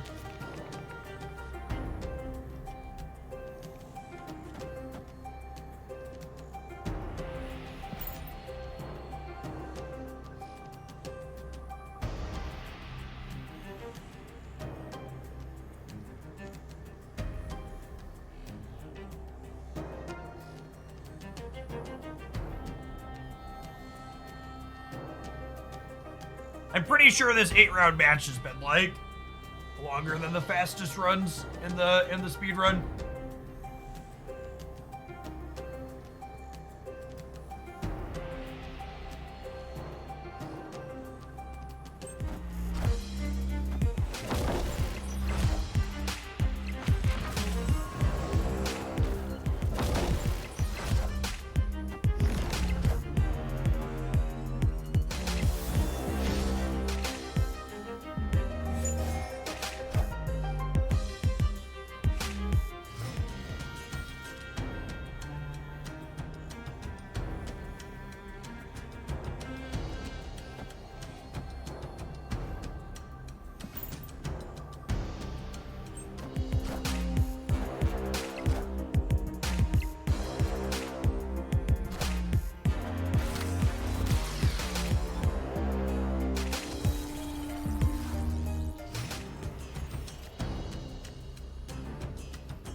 Is there any reason to play the Cerebro out? I should brood middle in case they Spider-Man me there. If they Spider-Man me, they lose. They can't Spider-Man me right because of Goose. I think we just vibe, right? I can't think of any reason to play these cards out. I might as well get one more piece of information here. What's a card they could be playing that makes me want to play a card here?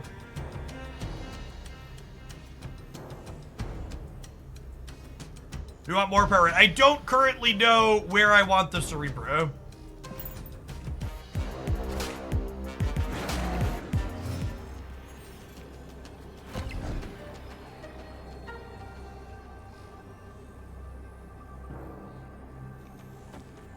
I mean, this is 24 middle, right?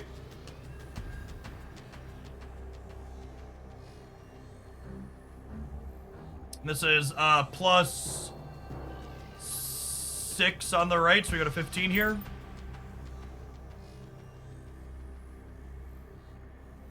Yeah, they can't play Blue Marvel because they're locked out with the Goose. Soulstone. Soulstone on the right would get us. They have 4 cards in their deck.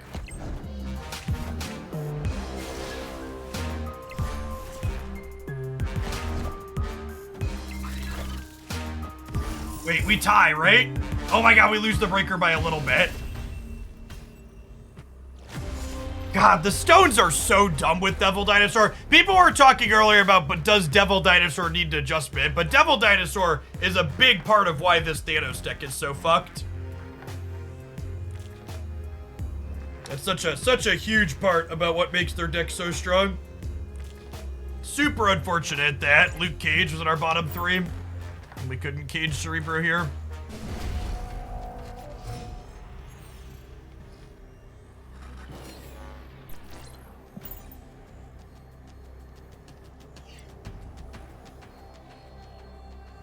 Yeah, Devil Dinosaur Mind Stone on the last turn is more stats than most 6-drops.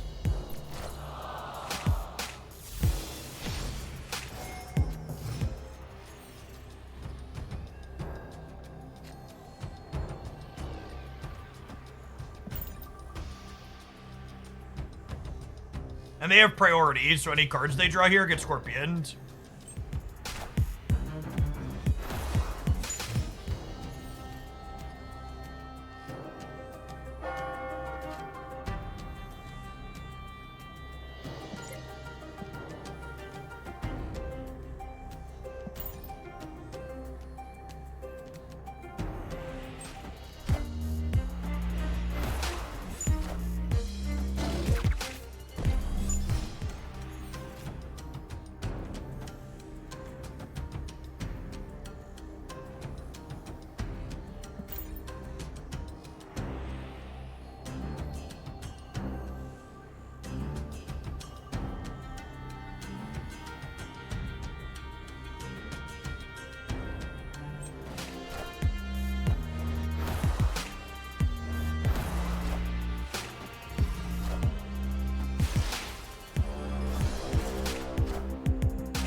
An extra turn better for me or for them?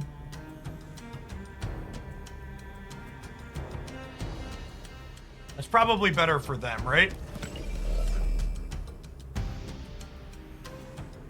I think I just like Blue Marvel into Brood Mystique, right? Yeah, they already used the Reality Stone, but it's a question of who gets more benefit out of the 7th turn, chat.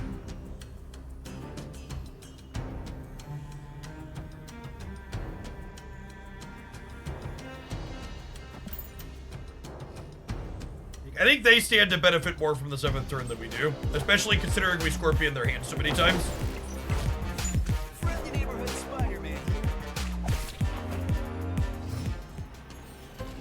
0 power Spider-Man resolves.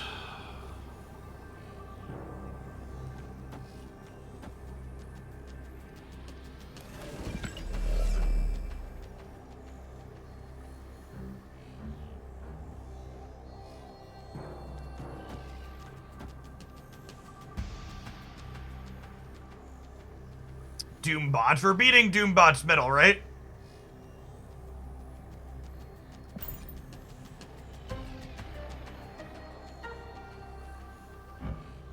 I think this is solid. People are saying Spider-Man's been a little bit too powerful in this deck. I think this would be an appropriate thing, right? Just classic 5 energy, 0 power Spider-Man.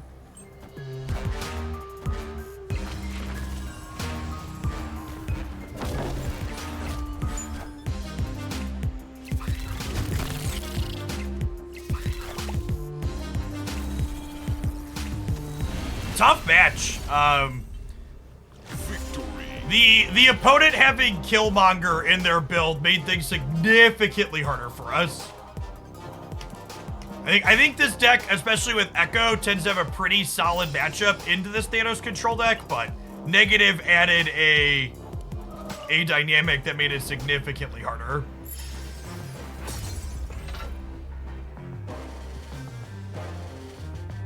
That I couldn't depend on my Iceman and my Echo like we wanted to. That match took exactly 30 minutes. We started at 2:41 p.m. Yeah, exactly.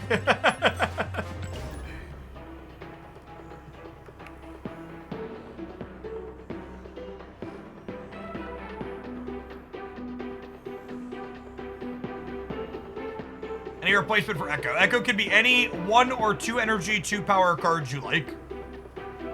Spider-Ham, Scorpion, Goose, Iceman, Echo are all cards you can play any of your favorite cheap 2 power things for. Luke Cage and the 6 cards in the bottom row are not replaceable, and this deck is probably not playable without them.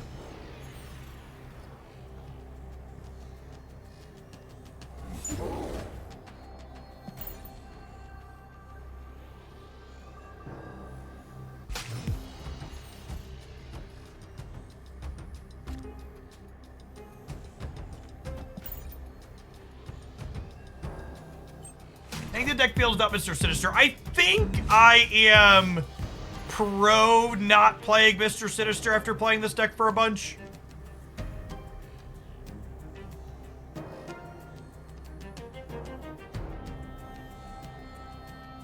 That was a regular Abomination in their hands. We're playing against Patriot.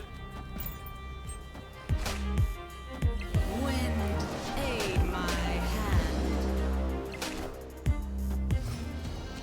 No, I'm wrong? No, it was a Haiba one. Okay.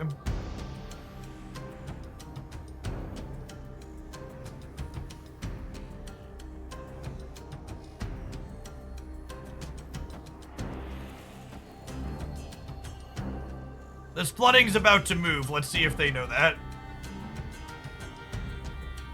Do I even keep playing, or do I just leave now that I know what they're doing? I don't know. I don't know that we could beat,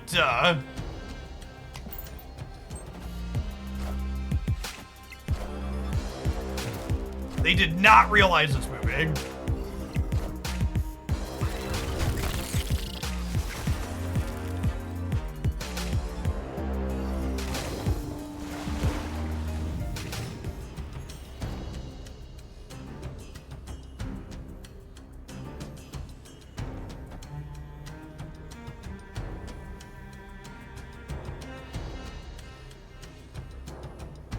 Do I magic to give myself the most chances to draw Luke Cage of our own? There's no way they fill the right though, huh?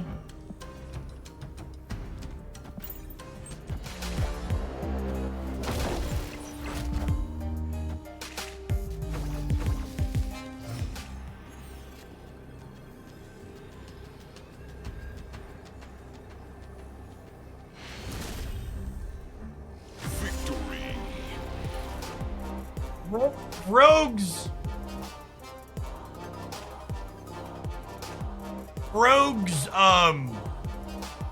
what's it called, is actually pretty good against us. If they rogue a blue Marvel, we can get into big trouble. This is gonna be a matchup where we ideally want to wait to play our Luke Cage until the end of the game, so that way it can't get tagged by rogue.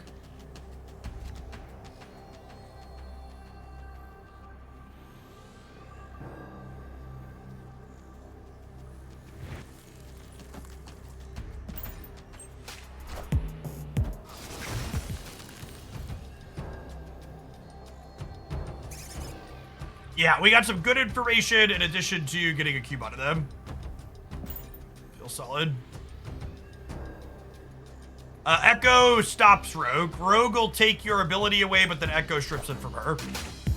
So nobody gets the ability, is the TLDR.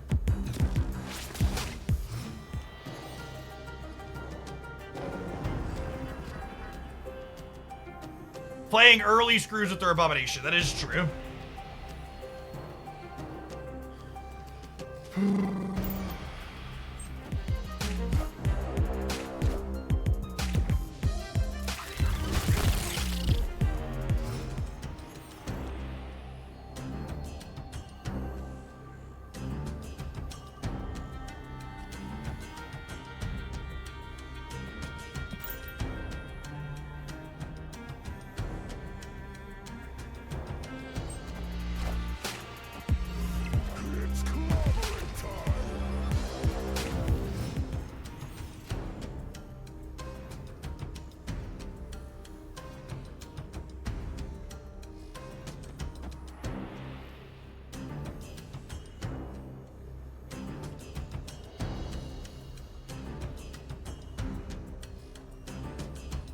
They have priority, so Mystiquing doesn't do anything here. I assume this is a rogue coming for our cage.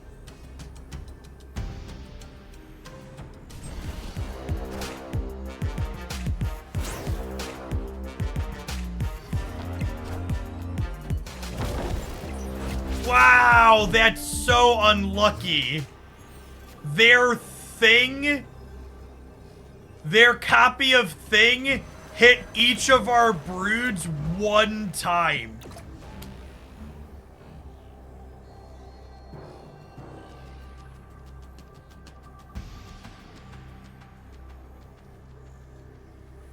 That's so unlucky. Yeah, I could have checked that, but it still sucks. Is there ever a world where this wins the game? Where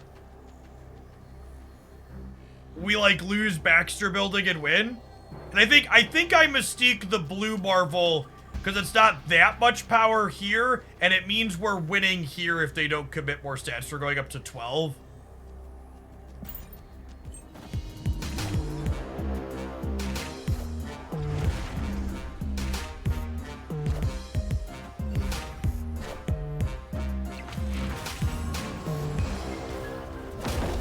Did we do it? I think we did it, right?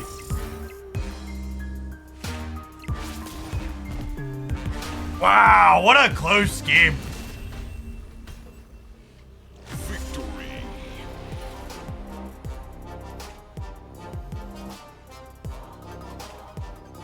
This deck generates, like, really good games of Marvel Snap. Like, there's matchups that are, like, hard where people have counterplay into you, but it never feels like I'm just like, oh, I can't win here. You just, like, have some play everywhere.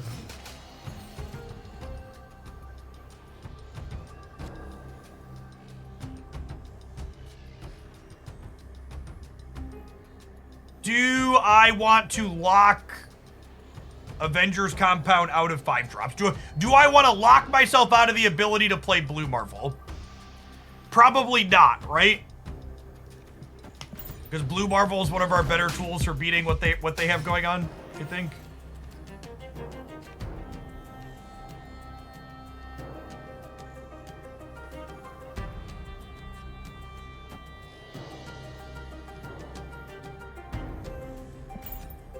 They probably can't interact with Limbo.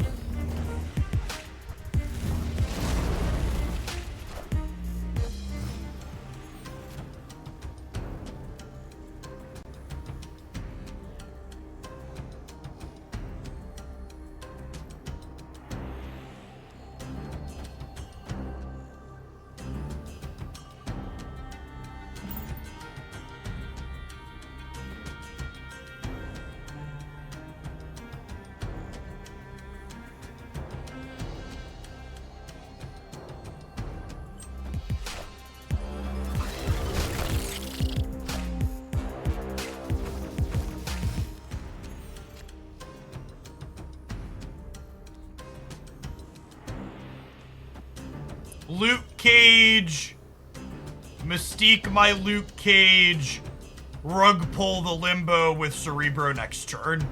Oh, snap.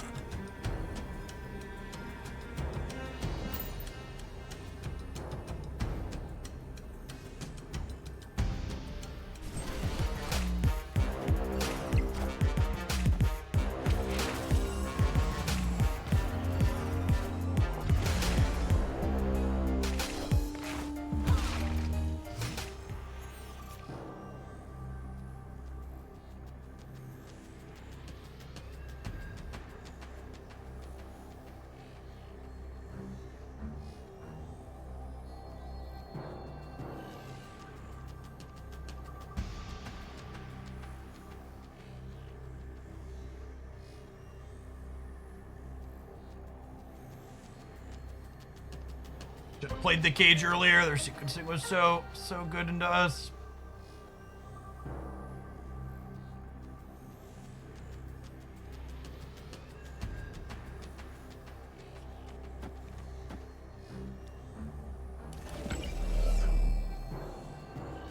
Does this win? Opponent snapped. Do I want to play for 5 cubes here? They're big housed in both of these. It's clobbering time.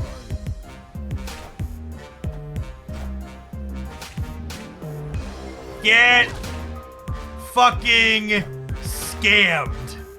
Wind aid my hand.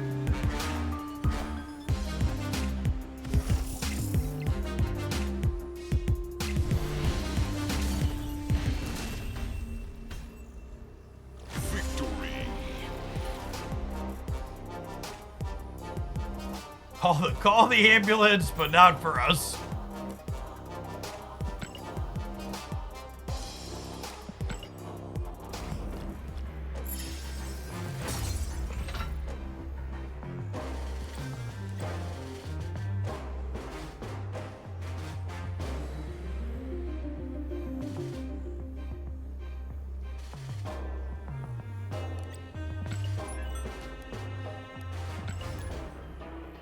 This entire set feels like a highlight reel. Yeah, I think I highlighted Cerebro 2 recently enough that none of these videos are gonna unfortunately make it over to the highlights channel. We'll see. Maybe.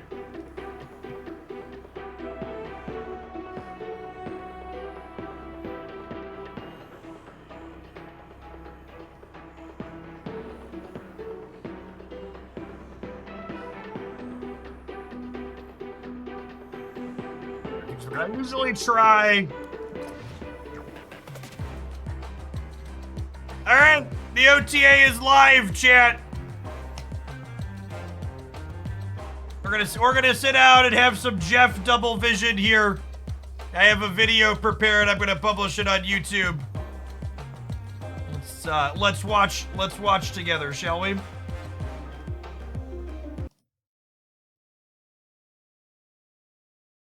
Start of the month means.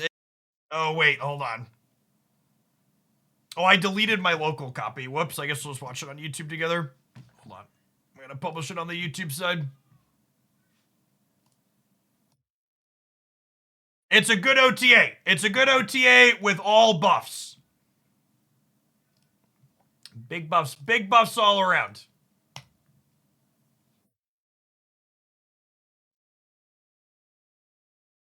Marvel Snap's latest set of changes for over the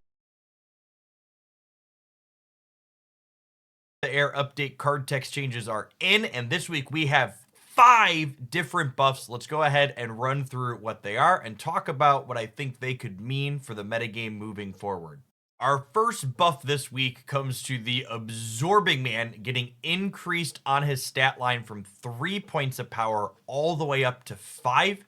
Second, in our comments that despite Absorbing Man having an exciting effect, it's really struggled to find a home in Marvel Snap decks. They also mentioned, chat, the OTA gloves are off at this point. After the last set of buffs and these ones, like, they are all in on being like, yeah, we're gonna try and make these cards that aren't playable. That it has a lot of parallels to Wong, while Wong has the ability to be played out proactively, whereas Absorbing Man's a card that gets played after the fact, meaning Absorbing Man is typically enabling smaller on reveal effects. So I think the fact that you're getting smaller payoffs with this compared to Wong on average makes sense to kind of pump up his stat line a little bit. As far as where this could fit moving forward, we've got a lot of destroy synergies coming up with the card releases next month that I've reviewed before, and I think Absorbing Man has a lot of potential inside of those shells. In particular, something that's kind of novel is when you're playing Magic in your Destroy deck to get to that turn 7, you can both Venom and Absorbing Man to get a second Venom effectively on that 7th and final turn of the game, adding a little bit of consistency and a big amount of power to the board now that Absorbing Man is starting with 5. Our next buff this week is the Hulkbuster going from 4 power up to 5. Second dinner comments that while this card has seen fringe play in the past with things like Deadpool and Multiple Man, it basically sees no play today, which is accurate.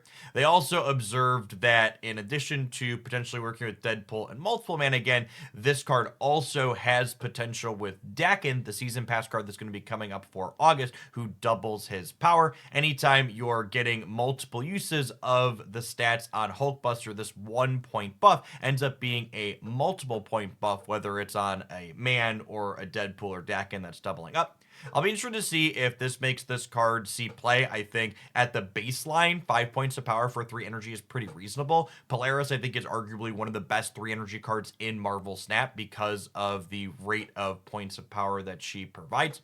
I think there is also an argument that perhaps if this doesn't make this card see play, you could, for flavor reasons, make a card text adjustment to Hulkbuster. It could be kind of neat, for example, if Hulkbuster made the card that it goes on not be able to be destroyed in a pretty flavorful way. Our third buff in the over-the-air update this week is Hawkeye going from +2 power to +3 on its on reveal. Cerebro 4 enjoyers rejoice. You can tell yourself that your deck doesn't suck for a few days yet again. Getting 4 points worth of stats for just 1 energy is pretty solidly above rate, and I think there's a number of cards in Marvel Snap that can enable this card to do even more. Kitty Pryde, for example, lets you enable the on-reveal effect with minimal drawback, since you can deploy Kitty somewhere else the following turn. Things like Beast and Falcon can even pick Hawkeye back up to our hand and redeploy it to the board, making it go from a 1 energy 4 power play to a 2 energy 7 power play, which is just incredibly above rate. At a minimum, this card is definitely strictly better than it was previously, and it gives Cerebro 4 enjoyers hope that perhaps their meme deck could be more than a dream in the not too distant future. Our last 2 changes today go kind of hand in hand, and you'll see why in a second. But to start with Vision, we have another strict upgrade here, increasing him from a 5/7 to a 5/8. Just another observation from the second dinner folks saying, hey, this card has seen fringe play in the past, but no established decks really want his effect right now. They also observed that increasing him to 8, but not going further than that, means that Vision is able to dodge Shang-Chi quite eloquently.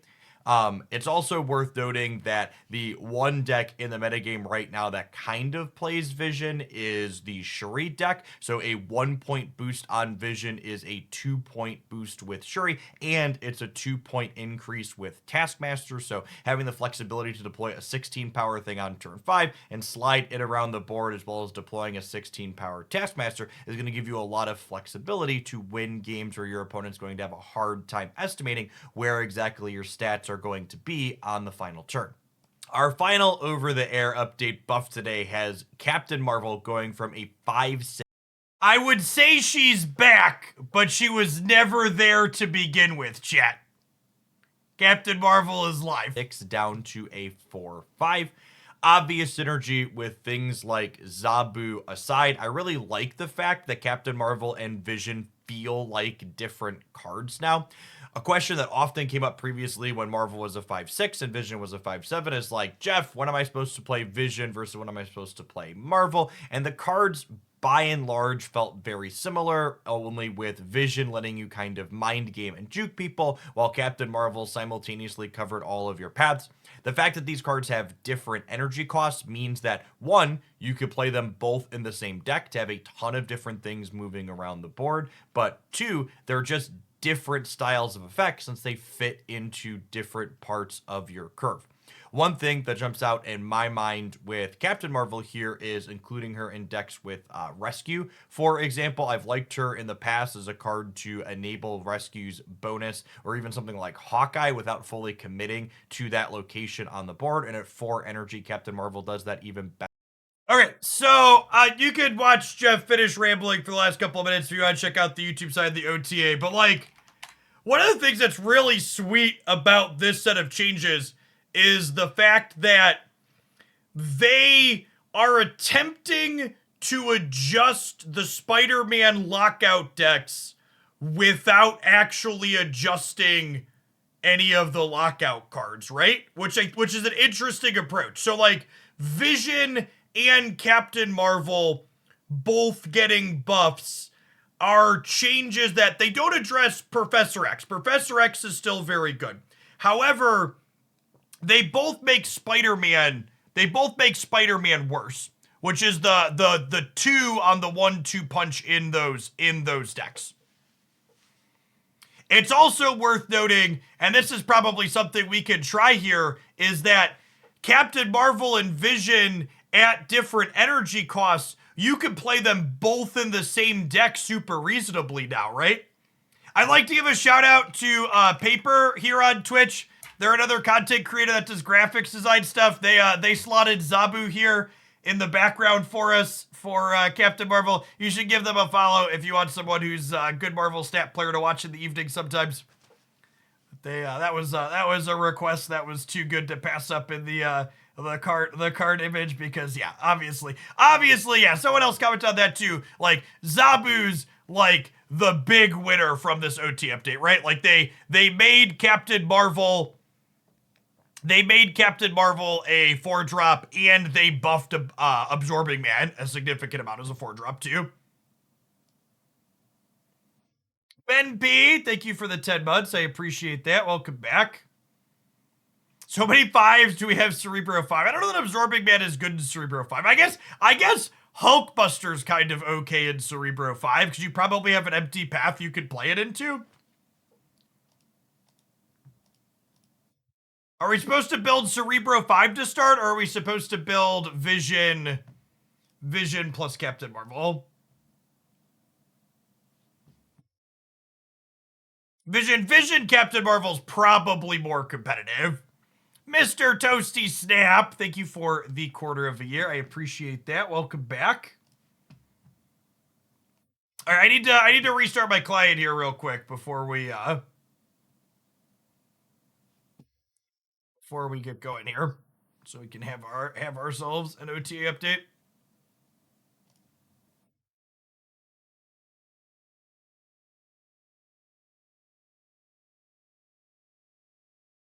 Yeah, Cerebro 4 with Hawkeye. I think Cerebro 4's inability to interact with locations probably means it's still just a meme, but...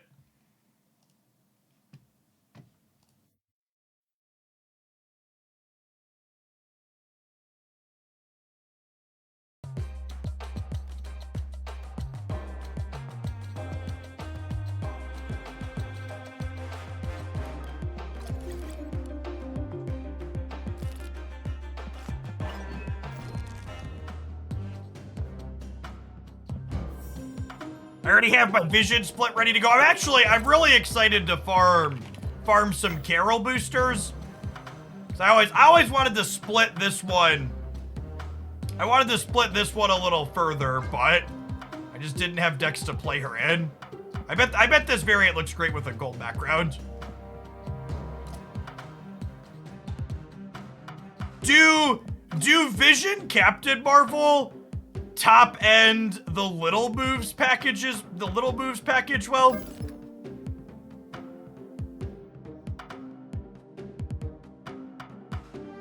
Conquest medals got rate increases, did they? Oh, I can't see because I'm in the middle of one. Yeah, it's not like little moves. When I say little moves, I mean, I'm gonna copy some of this. Oh.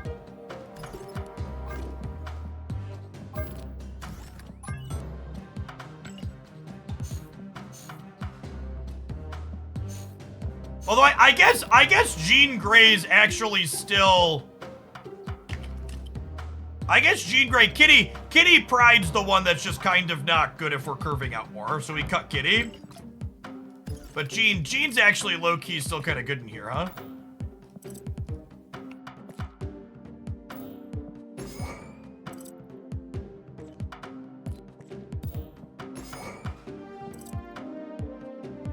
Because Vision and Captain, a solid curve is like Angela into Jean into Captain Marvel into Vision, right?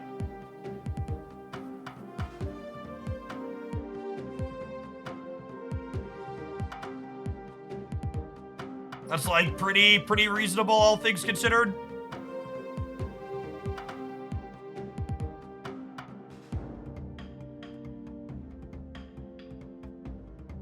Yes, we're getting a full patch on Tuesday, chat.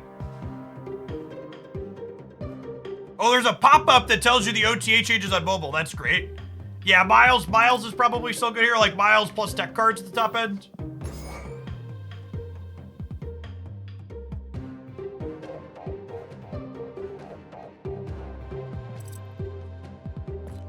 This is relatively close to what we've played in the past.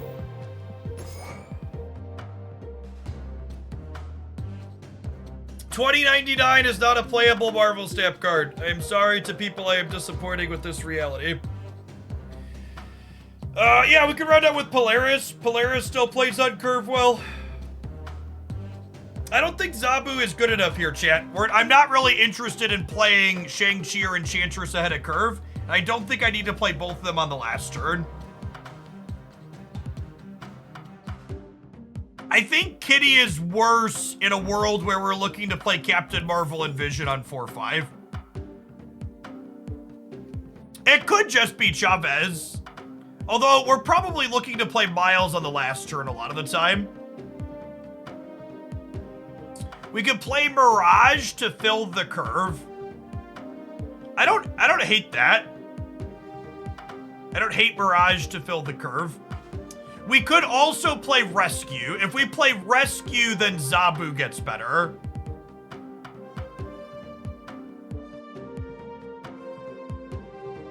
If we play Rescue, Zabu gets better. Because Rescue's good with Vision and Marvel. The only downside to Rescue is that Rescue turns on opposing Shang-Chi, so I probably don't want to do. It's probably just Polaris, chat. It's probably just Polaris. All right, let's do this.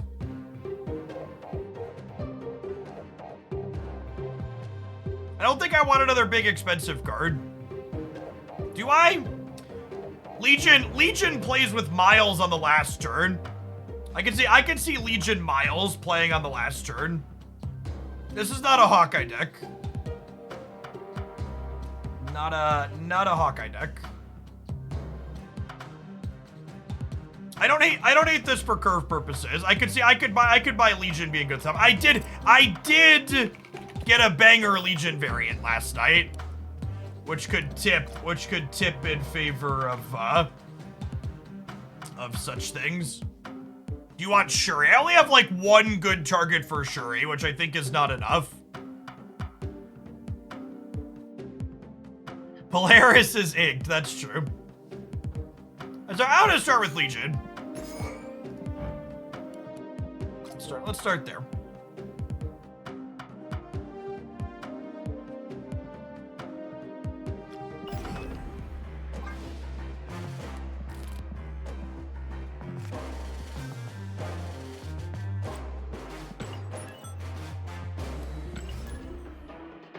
A foolish goat. Thanks for the 2/3 of a year. I appreciate that. Welcome back. Thanks for keeping me around.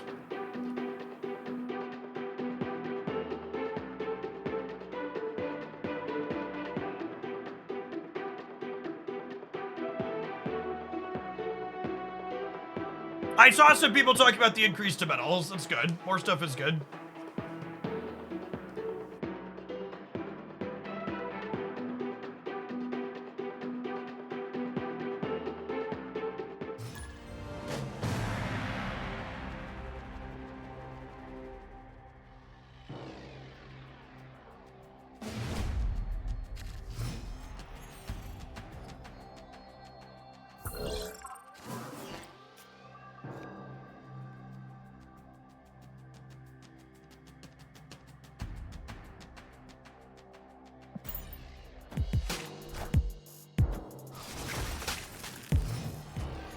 Thoughts on being the rudest Marvel Snap content creator? I think if you learn to let go of your desperate need to make people like you, you'd be way fucking happier like me. Life's short and haters are gonna hate. Be yourself, chat.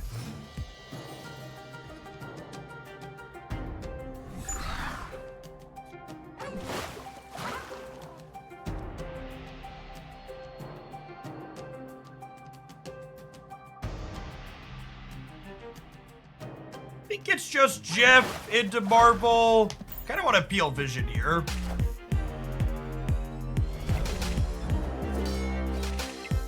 It's a sweet collector split. I love the blue border on the inked cards like this.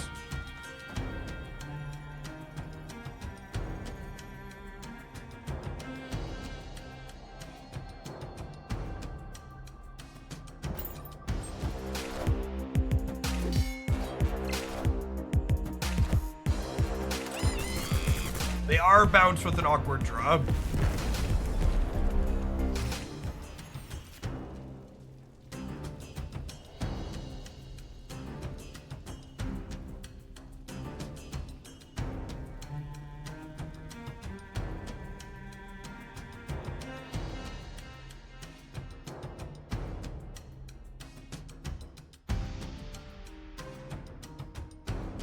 Well, that could have been a hub card.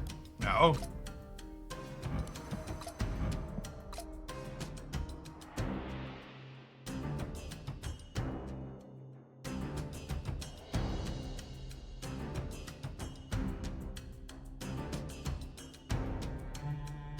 Certainly moving Jeff.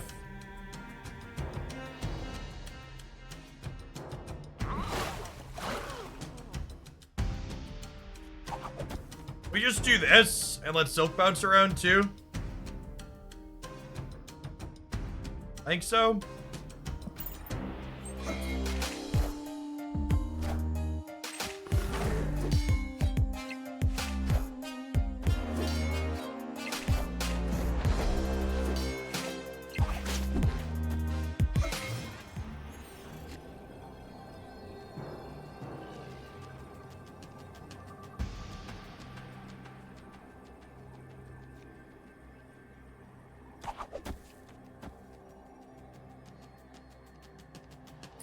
What if I do this?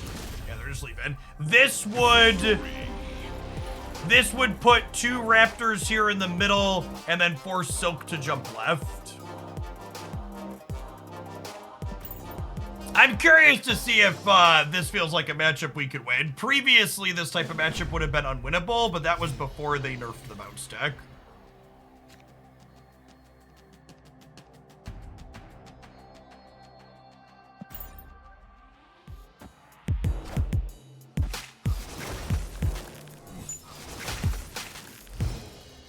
Does controller support mean that Snap would come to Xbox? That would be one of the eventual goals, I would assume.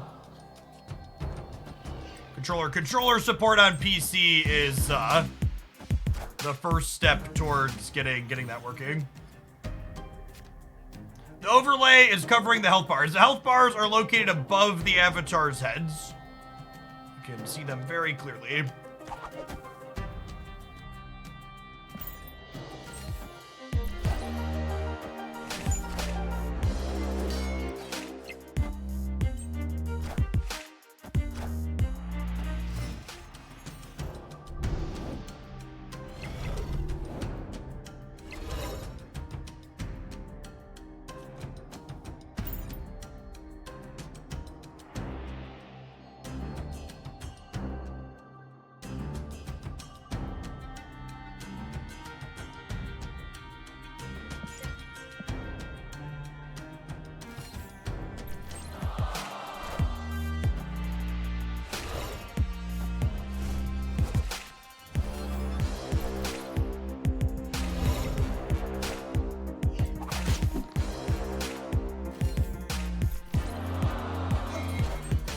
Legion Sakaar. There's probably a Legion Sakaar angle, yeah.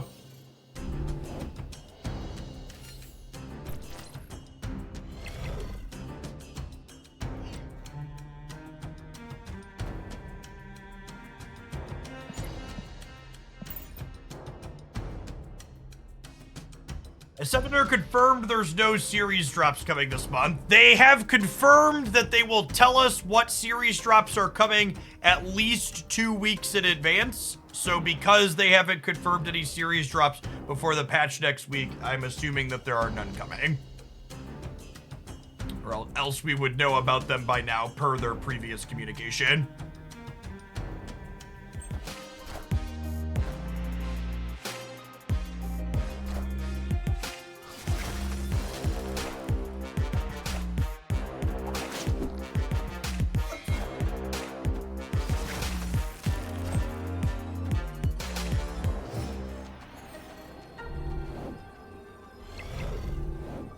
Wait, why doesn't Sakar trigger off of Legion?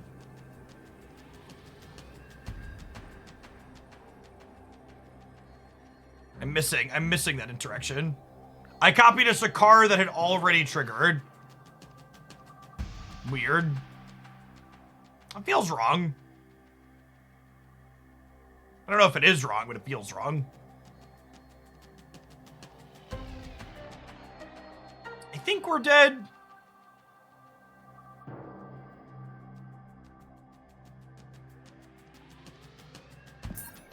Our first card has to play into Sakar. I don't know, maybe Captain Marvel moving can save us here. It's actually kind of hard to know where things are going to end up because of Silk and Captain Marvel. At the very least, I should be retreating later there in case they're also bouncing. Yeah, Miles plus Vision middle might have gotten us there.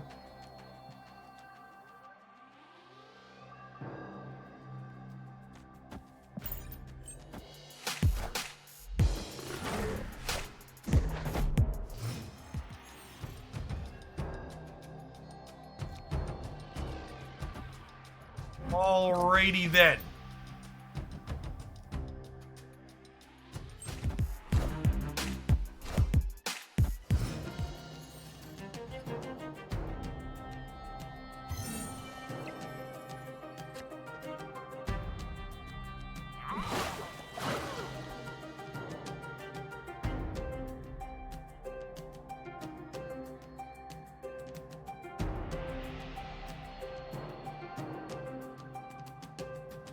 There's any reason to move anything this turn.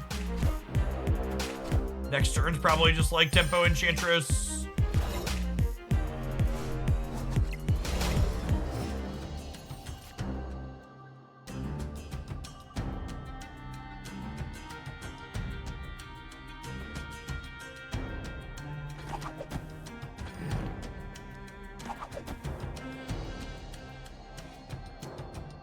I actually might want her on the last turn. I'm playing Vision on 5, so we'll wait to move stuff again.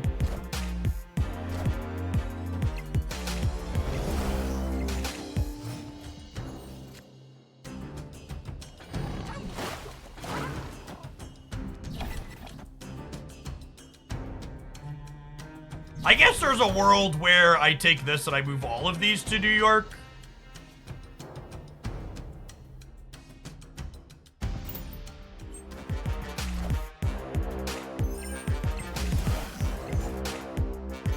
Go left!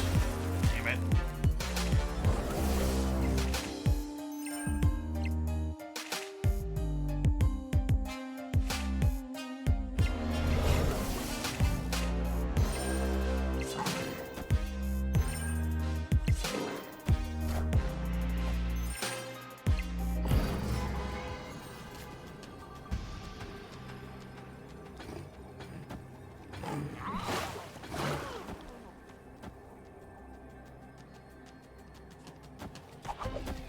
Does this ever win the game?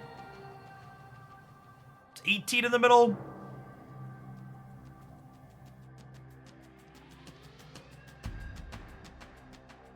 Every time is a big amount of confidence.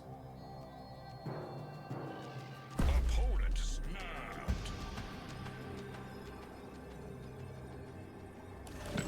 Alternatively, I could move Enchantress here and leave Vision and Jeff here and play Silk here, but I have priority, so she just jumps to the middle, right? So that means this is my only line, basically.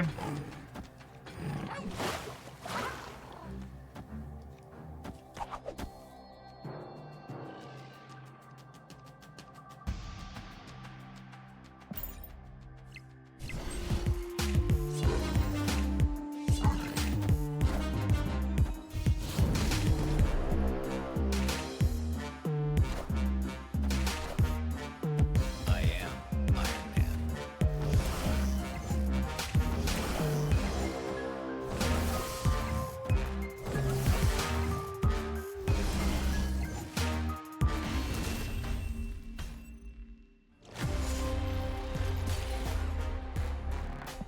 matchup still seems very hard for us. This type of matchup was always impossible from this side when bounce deck was popular. Just because they're so good at dodging our tech cards. Yeah, I mean, they snapped once it looked like we locked in our play. That's just how it be sometimes.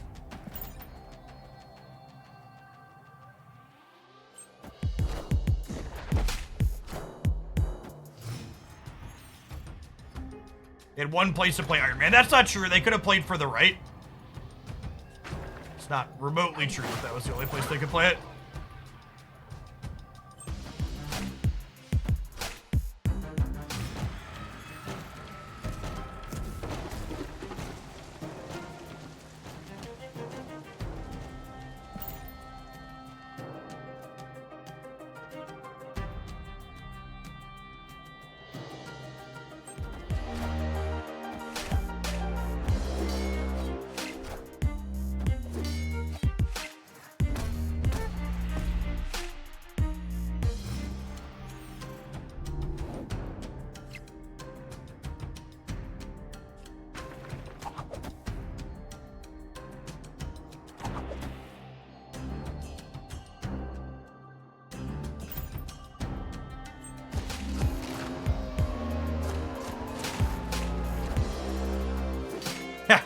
Heimdall's a fun one. Can we spike,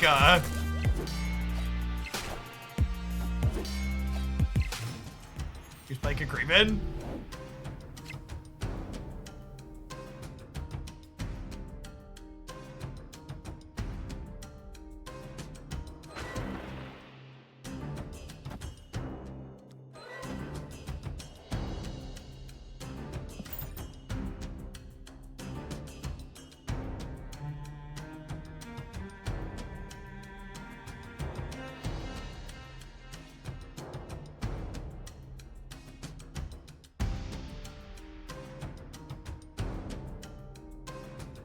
Heimdall leads you other raffle. I'm pretty sure it copies the already used up raft, but don't quote me on that.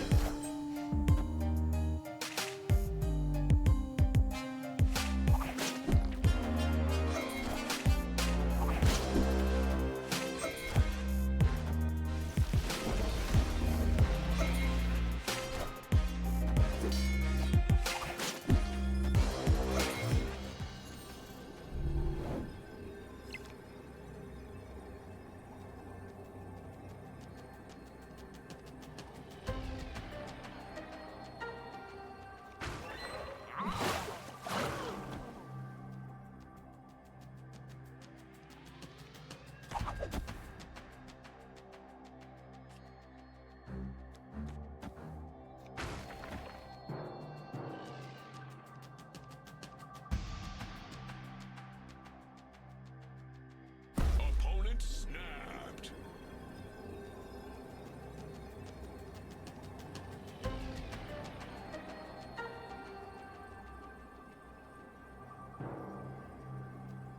Yeah, Heimdall Craven's okay. I mean, I'm supposed to put this here so that way the Craven is guaranteed to move.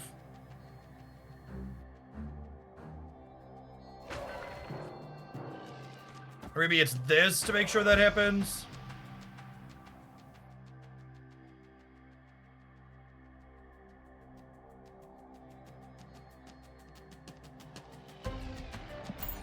Silk though. With Captain Marvel, wherever Silk ends up, it doesn't really matter, I don't think.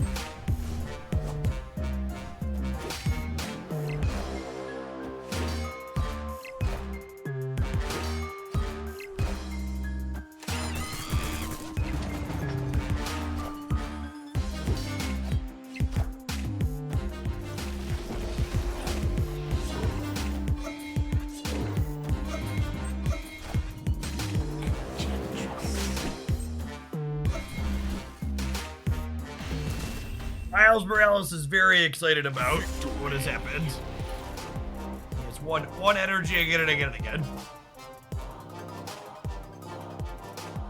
Yeah, I think our opponent just likes boomer stepping, chat.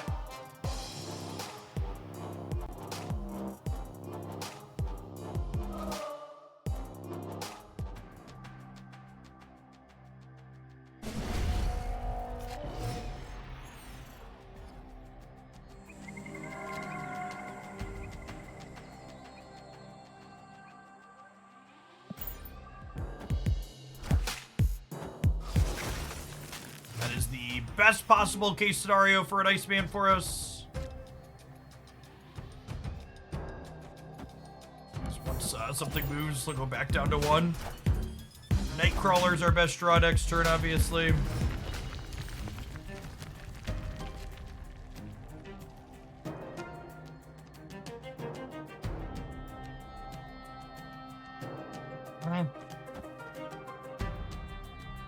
Probably just not even supposed to play Jean, huh?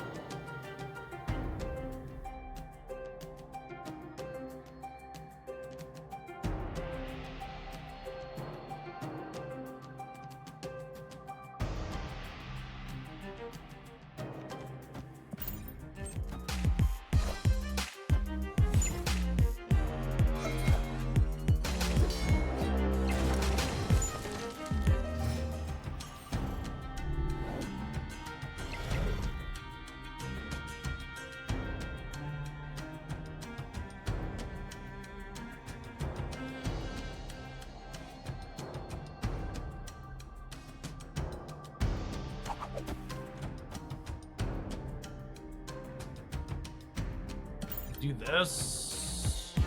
Yeah, they play center, so hopefully they send Silk to the left here. Yep.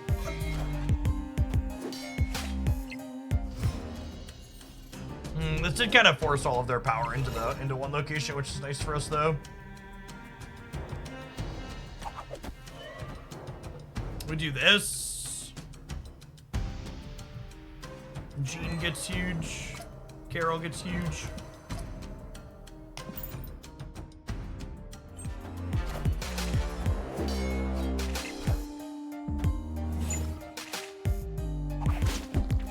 Okay, that forces her there, and then she bounces out again.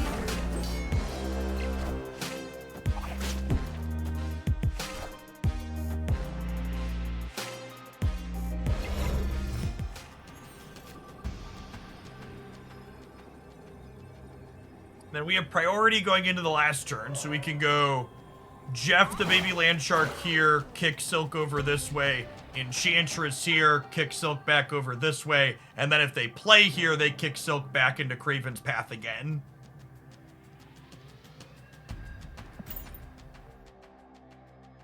This is basically for the match, because it's going to be 5-1.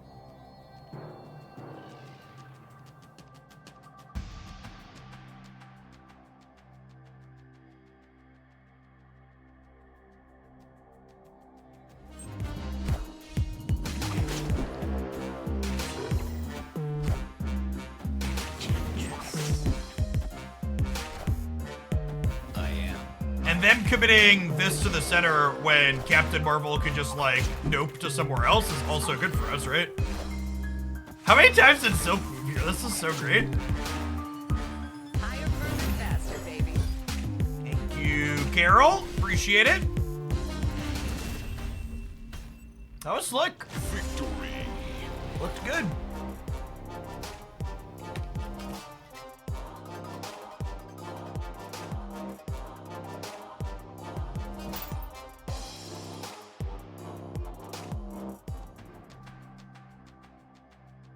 B-Boy, thank you for the 7 months. Appreciate that.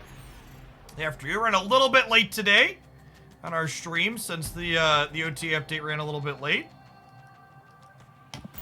Get a few games at least with some new cards before we sign off.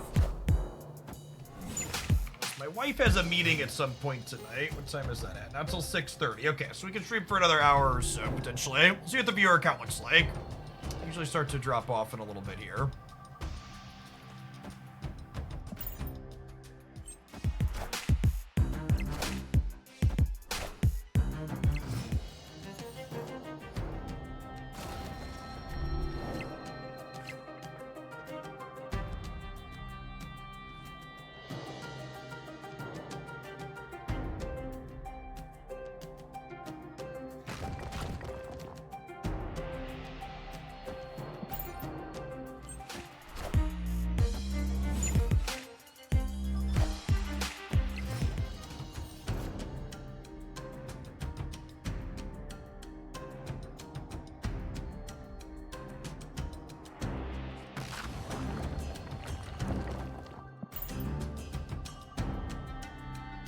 this play rocks, chat. Just a good quality time.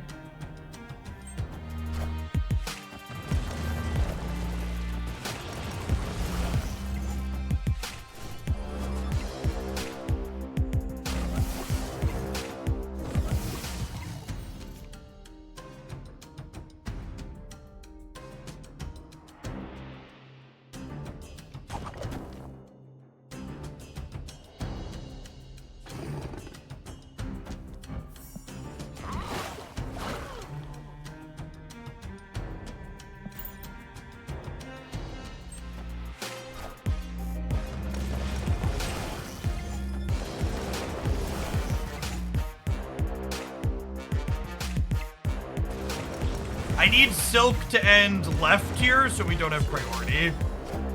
We win the split.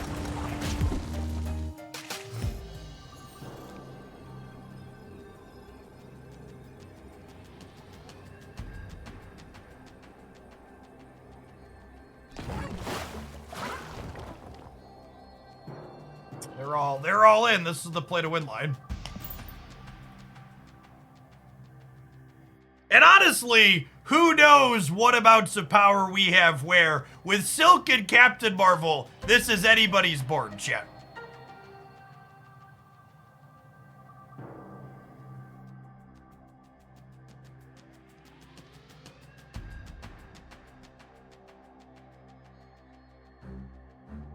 Yeah, Storm with Legion could be fun in this deck, for sure.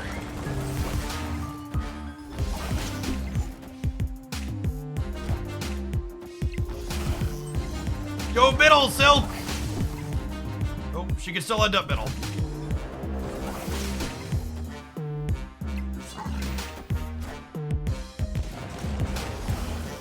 Oh no!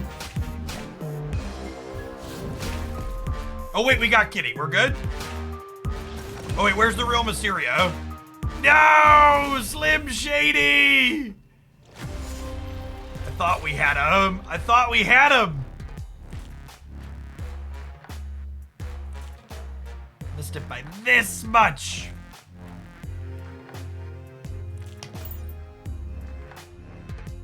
Alright, we gotta win one of the next two here. Apologies for getting stoned on stream.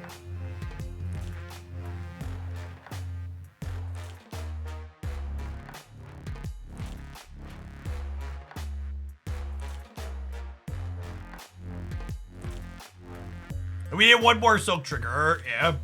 Or we needed Silk to end right so Captain Marvel could go mid. Either or.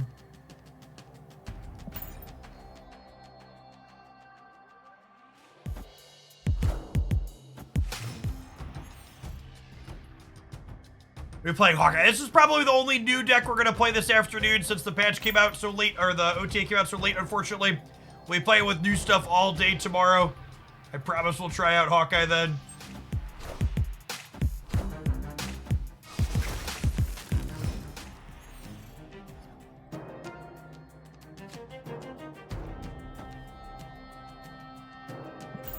I think these locations are good for us, right?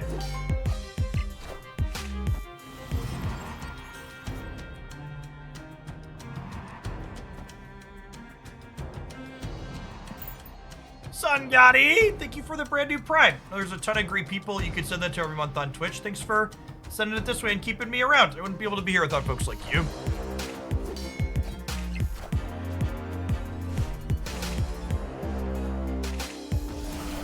All right, I would like a copy of Vision, please.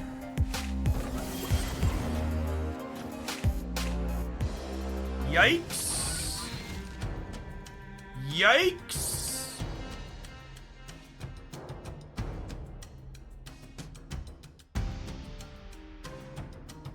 And they have priority by a little bit, so I can't even... Because they have priority by a little bit, I can't even play Silk here.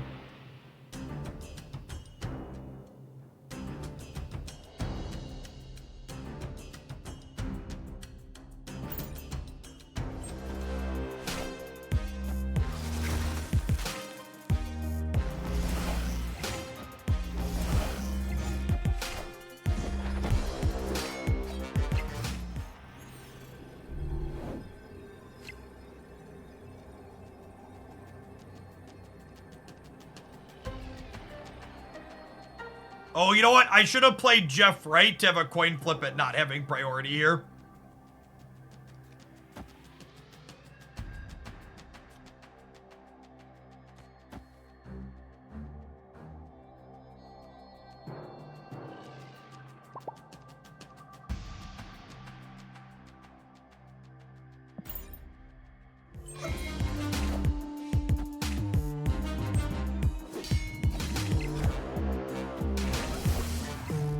I am Iron Man.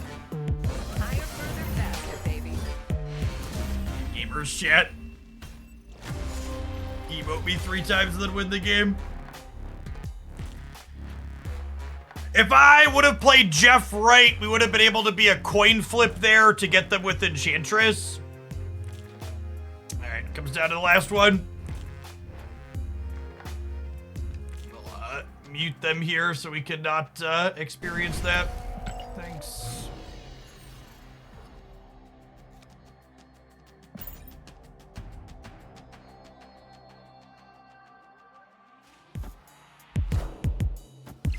It's a shame we didn't hit the vision with the 2 extra draws. If we would have hit the vision, we would have been able to compete on location to the right.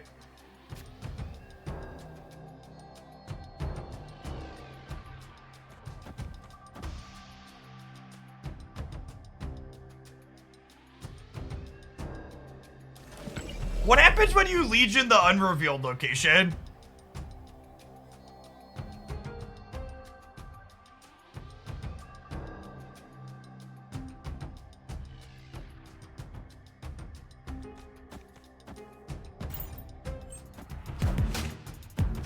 I feel like for science, I'm obligated to. I assume they're all the same.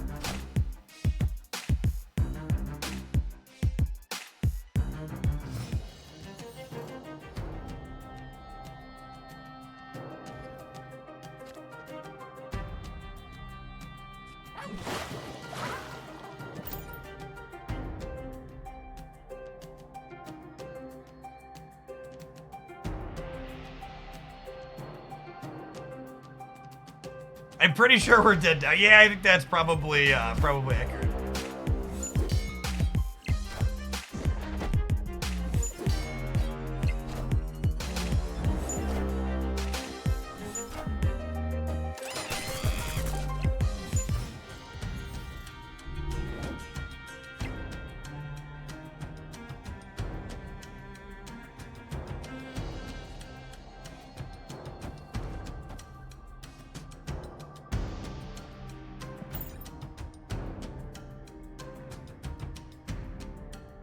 Defeat in the name of science. Yep.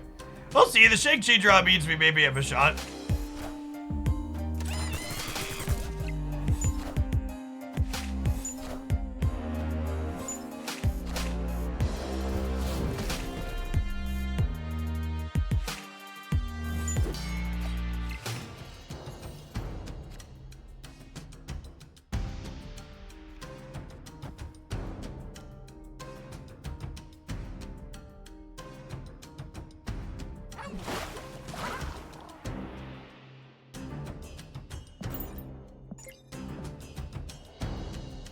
Shang-Chi's just chasing the monkey rat. Yeah, the problem is we're trading Shang-Chi's for, like 2 power things, right? And they just keep getting more monkeys back.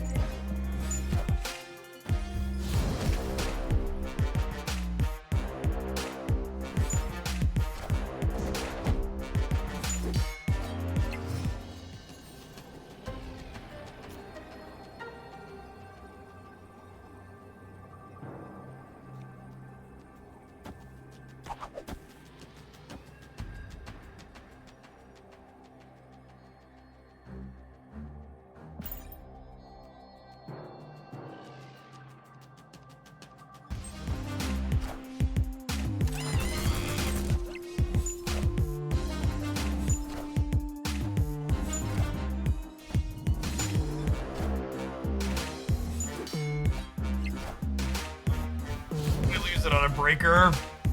Brutal.